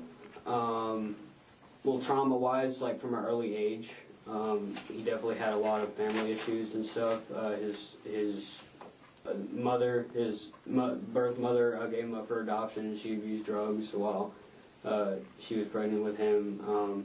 He struggled a lot, like, socially, so that I kind of related to. I'm thinking more, like, along the lines of that. That was one of the main things. It was just him and, like, you know, how he tried to fit in, but it never really, it always seemed to backfire. It was him trying to get attention. That was another thing, you know, like being kind of childish around girls, you know, like doing like stupid stuff to try to get attention, to like date them and stuff. Is an actual video of him like scaring them to try to get some form of attention or reaction, and hope that they would ask him out. Did you do that? Me? No, I didn't do that, but I thought it was cute. Okay. And I can relate to that. Like, it almost goes back to elementary school, you know, because, I mean, one side of autism to another, I guess. Well, what's your school history like? I mean, did you move around a lot? Yeah, a ton. I never really there were so many grades I just completely missed out on, and I never really got the social, like, add-up skills that I needed when I was younger, if I'm being completely honest. All right, well, let's go backwards. So you're in 9th grade now, is that correct? Yes, sir. All right, so 9th grade at Apalachee. Where were 8th grade at? 8th grade, 8th grade I started in Jefferson Middle School, but after that, the whole stuff with my mom happened, and we moved to our current house from Jefferson, and so most of that was like spent, you know, going back and forth because my dad, you know, and my mom were kind of like both pulling strings, so it was hard to choose, so it was more of me just going like back and forth with them, like switching households and stuff. And I wanted to do homeschooled, but it was just like there was so much happening, I could only assume that it was just not really that important to them at the time. Where's back and forth to and from?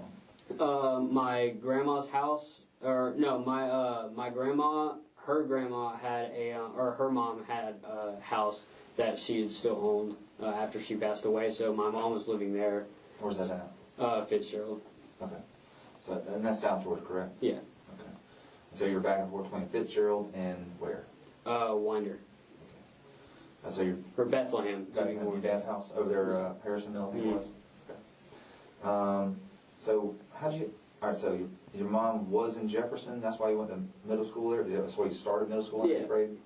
Gotcha. All right, so 7th grade, where were you at?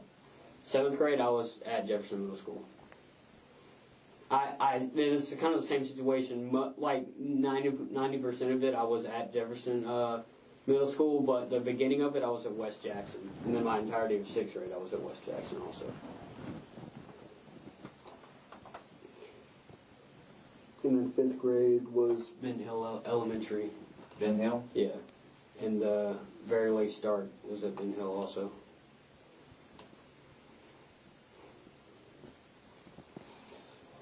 All right. So what is your first period class? What subject is that? Intro to Software and Technology. Who's the teacher? I don't know her. I think it's Suzanne Harris, but it's S. Harris. So. She a nice lady? Yeah, she's nice. Who's your second period? And nice in a way that I can perceive it outside of, the very glaring things that she's in on with the teacher. But what were you going to say? I was asking, what's your second period class? Second period is algebra, and that's Miss Greer. I don't know her first name.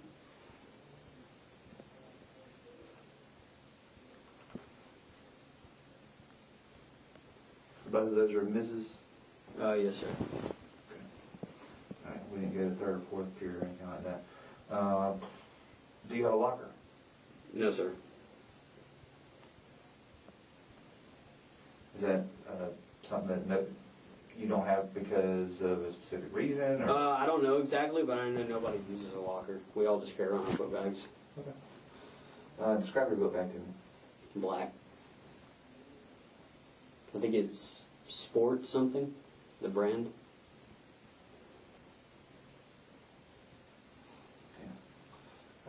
What do you carry inside your book bag? Just notebooks, math, algebra, big book for algebra, and notebooks as in to take notes in my classes. And most of my software and technology classes are done on the computer, so not a lot. And my laptop.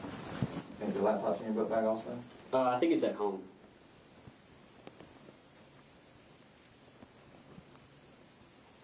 This particular day, did you have everything normally that's in your book bag, or did you pull it out?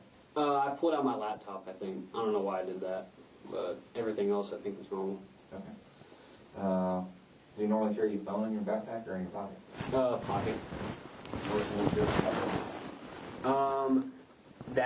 I just set it in my backpack is like not wanting to get destroyed, I guess. I mean, I kind of texted everything I wanted to say, so I didn't see a point. Like, the cops were going to take it from me either way, kind of, like, looking back at it. So, I mean, I guess that could only be what he was thinking future tense as to what, why take the phone. Okay. And you said the text that you wanted to send. Elaborate on that. What text did you want to send out? Or want to send out. I sent out just, I love you to my dad, and that it isn't your fault. And I think, that was pretty much it as far as like text messages. Anything else I can't think of or was on an impulse that I don't have any awareness of. Do you remember if you got a response? I don't think I did for my dad. If I did, it was in my book bag, so I wouldn't know. Gotcha. What made you text that? Guilt. Like I said, one of those moments where this is so fucked up. Like, I don't know if I'm gonna be able to save myself today, but if it somehow shit blows over and I'm not able to do that, I would want them to know that I wasn't their fault and that I love them. Was your dad the only text message that you sent? I think so. I think my mom too. She didn't respond, but I think I might have sent her just the same thing, like I love you. Is your mom still in Fitzgerald? Yeah, living in my grandma's house. Do you, so you live with your dad, so I'm assuming that you speak to your dad every day. Do you speak to your mom regularly? Not really. I mean, I talk to her in text messages, but as far as speaking, like physically, no. But like text, we text back and forth. Do you get along with your mom and dad? My mom, yeah, but like back when shit was just going on and she was, on hard drugs, not really. My dad, he's very much a narcissist, as much as I hate to say it. So there's a lot of things that, I can take into consideration as like, into him not, doing stuff that needs, doing as much as he's the parental figure. And I should be the last person telling him stuff like this. Just simple stuff like that. And, like dumb arguments, like dad and son arguments. The gun, is that your dad's gun? Yeah, yes.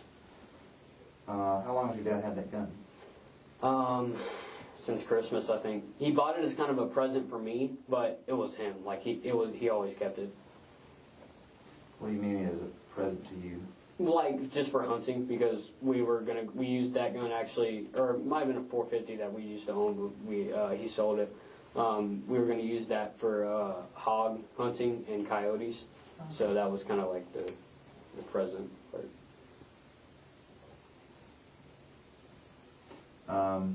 What other guns are in the house?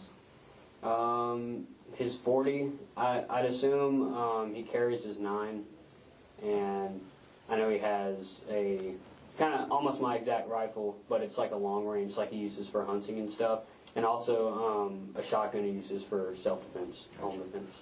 I remember you asking that before. Now, Jason, sorry about that. The hunting trip to Illinois, what's that all about?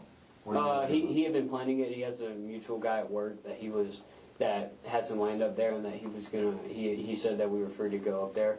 So for deer or? Deer, yeah, everything really. I mean, whatever's on there. He kind of switched it up. One day he wanted to hunt deer, the other day he wanted to, hunt wild boars and stuff. You guys hunt for trophy or for food? Just for food and fun. All right, so the comment that you made is that the students and the teachers were going to hurt you. Is that so? Again, elaborate again on it. For me, for my purposes, is that what voices are telling you? Is that that is what that exactly like that statement is what I feel truly. I feel like that they are. I don't know who they're working with, but I know that they are mutually like agreeing with each other in secret and plotting something against me, formulating some kind of plan. And that I know for certain, and it's not paranoia or schizophrenia induced. Okay.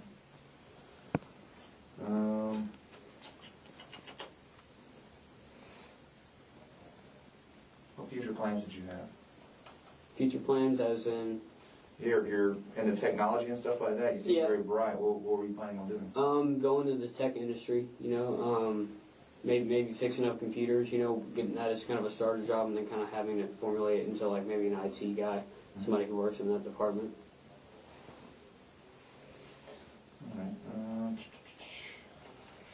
All right, and I think that we covered this before, that you think that after this is over with, you think that you should go to a mental hospital and yes, sir, for my safety and the safety of people around me. Okay. And I'm not saying that as in a cheap way out. I'm saying that as in genuinely, like until I can get on some form of medication. Aside from the very obvious, aside from the stuff that I told you that I feel truly and honestly, just the paranoia side of things and intrusive thoughts as to just hurting people. Yeah. Well, I mean, I guess, what are we going to ask? All right, so if we ask the people that you hurt their families, what are they going to want to happen? That's why I feel like it's very hard for them to perceive, especially from my end, because I can understand that trauma that they're going through in the loss of a child, if there is any, and it's really definitely hard because, especially with my end, with things, it definitely would be hard to come up with some sort of like something you could tell them that could truly get across that I feel like the teachers were after me. And as far as them at that point, I really had no control over, and that's just like sounds like such a shitty way to get out of any situation and have have guilt against you. Oh, he just didn't have control. But with me, I genuinely I just have gone for so long unmedicated that it's just formulated into just something that just isn't me. Earlier when you said after the event was over with and everything is kind of settled and then you're starting to smell the smoke and stuff like that, that's when you're starting to come back, yes, so to speak. That's when your clarity is coming back. I had a train of thought right there. I totally lost it. And after that, another thing that contributes is the self-realization that, I've done what has been egging me on, what, whispers, muffled voices have been telling me to do for so long. And after that, there's no more urge to get rid of them. I've at that point, according to them, I've achieved it scaring away the teachers. So at that point, there's really no other, oh, you need to do so-and-so. So that definitely contributes to having that self-awareness. I thought you said they were calling you a coward. After that, yes, they were. That's where I was going with that. You remind me. Thank you. So what do you mean is they were calling me a coward? So did the voices stop and you don't feel any need? As far as they definitely continue. As far but at this point, cops surrounding me, in shackles. At that point, that's kind of just morally, naturally. That there's, you're obviously not gonna just pick up the gun and start shooting again. But that I feel like that was I feel like anybody from the outside looking in could see that would probably happen if you were to somehow stop. Oh, you coward, you didn't kill more people. Oh, you're stupid, you're a pussy. Do you feel like a coward? Me? In what way? I'm just asking if you feel that way. Like a coward for... You mentioned that these voices have called you a coward. Do you feel like a coward in any way? It's hard to gauge. As far as coward, I feel absolutely horrible about what I've done, and I luckily have had that realization. But as far as being a coward, I don't know. It's hard to see what you're getting at. Coward. They're calling me a coward because I didn't kill more people, and that's just the blatant, edgy, just intrusive shit that I hate. Mm-hmm. Are they saying anything right now? No, sir.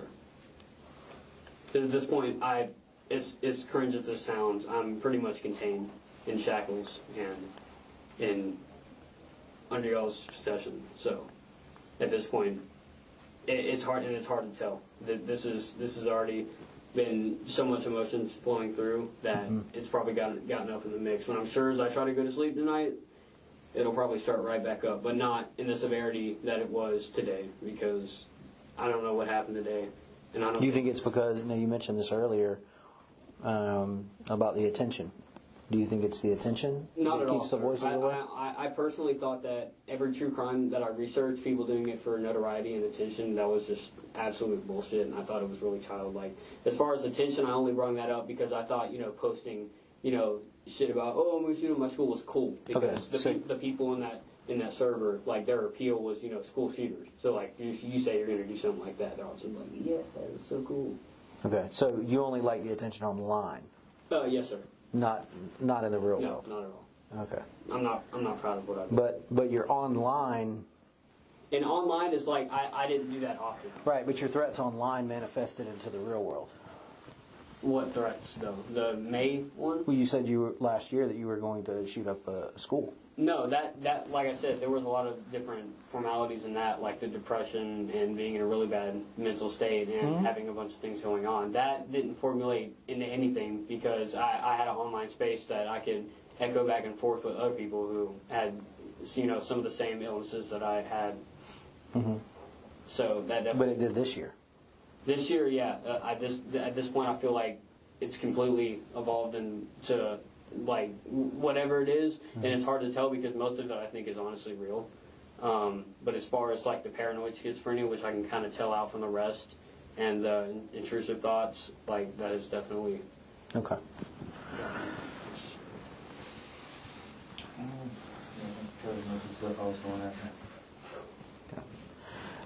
So I told you earlier that I explained to you that you were under arrest. We are still processing evidence. We are still processing the scene. I've taken 4 warrants for your arrest. I'm going to read those to you here. All right, what is going to happen? First, I'm going to read these warrants to you, and then you are going to be transported. Can you shake your hair out so I can see? There you go. You're going to be transported to the Barrow County Detention Center. Even I know you're 14 years of age, but the severity of the crime, you have to go to the Barrow County Detention Center to be booked in. Okay, so they're going to pull everybody out of the booking area. You won't come into contact with any inmates there. You're going to be fingerprinted. You're going to be booked in, and then you're going to be transported to RYDC, which is the Regional Youth Detention Center. Okay, there may be additional charges coming. In addition to these. But I'm going to read these out to you. Each one, it is 4 counts for 4 separate acts. Okay? The charge is felony murder. Yes, sir. All right? So the first one I'm going to read out in its entirety. And then for the remainder of the warrants, I will just read the affiant statement, which the affiant statement is my statement. Basically, a culmination of the investigation. This is what we determined to have happened. Okay, so again, this is for felony murder. To the best of my knowledge and belief, Colt Gray did, and the county aforesaid, commit the offense to wit felony murder 16-5-1 in said county between the hours of 10:20 and 10:30 on the 4th of September. The place of occurrence being 940 Heyman Morris Road, Winder, Georgia, Apalachee High School, and against Richard Aspinwall. Yes, sir. Do you know who that is? No, sir. Okay. Colt Gray, while in the commission of the crime of aggravated assault, which is a felony, he caused the death of Richard Aspinwall, another human being, to wit Colt Gray, while in possession of a black semi-automatic AR-15 style rifle, fired the weapon in the direction of Richard Aspinwall's person, resulting in the projectile from said weapon striking Richard and causing his death. Richard Aspinwall was an employee of Apalachee High School. For the remainder of this, I'm just going to read. Again, it's 4 counts of felony murder. So this one is for Christian Gabriel Angulo. Colt Gray, while in the commission of the crime of aggravated assault, a felony, he caused the death of Christian Gabriel Angulo, another human being, to wit Colt Gray, while in possession of a black semi-automatic AR-15 style rifle, fired the weapon in the direction of Christian person, resulting in the projectile from said weapon striking Christian and causing his death. Christian was a student of Apalachee High School. The next warrant is for Anna Christina Remy. Colt Gray, while in the commission of the crime of aggravated assault, which is a felony, he caused the death of Anna Christina Remy, another human being, to wit Colt Gray, while in possession of a black semi-automatic AR-15 style rifle, fired the weapon in the direction of Anna Christina Remy's person, resulting in the projectile from said weapon striking Anna Christina and causing her death. Anna was an employee of Apalachee High School. This next warrant for felony murder is for Mason Alexander Schermerhorn. Colt Gray, while in the commission of the crime of aggravated assault, a felony, caused the death of Mason Alexander Schermerhorn, another human being, to which Colt Gray, while in the possession of a black semi-automatic AR-15 style rifle, fired the weapon in the direction of Mason's person, resulting in the projectile from said weapon striking Mason and causing his death. So those are your 4 charges at the moment.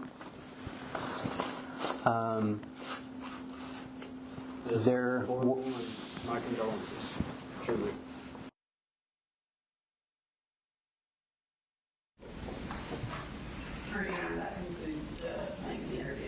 All right. Ladies and gentlemen, we are going to stop there for the day. We will resume 9 o'clock. Is that Mr. Allen, 9 o'clock? All right, we're going to resume at 9 o'clock. Tomorrow is Is that a Zoom witness at 9? Do we need to suspend this testimony? No, Judge, he will be here in person. The Zoom witness that we were requesting would be for Tuesday. Okay. All right, so we'll just resume at 9, no special accommodations of it. One question. I got on his final report. Yeah, I should be getting on this weekend. I'll get it. He says his conclusion may be similar to the one this is final.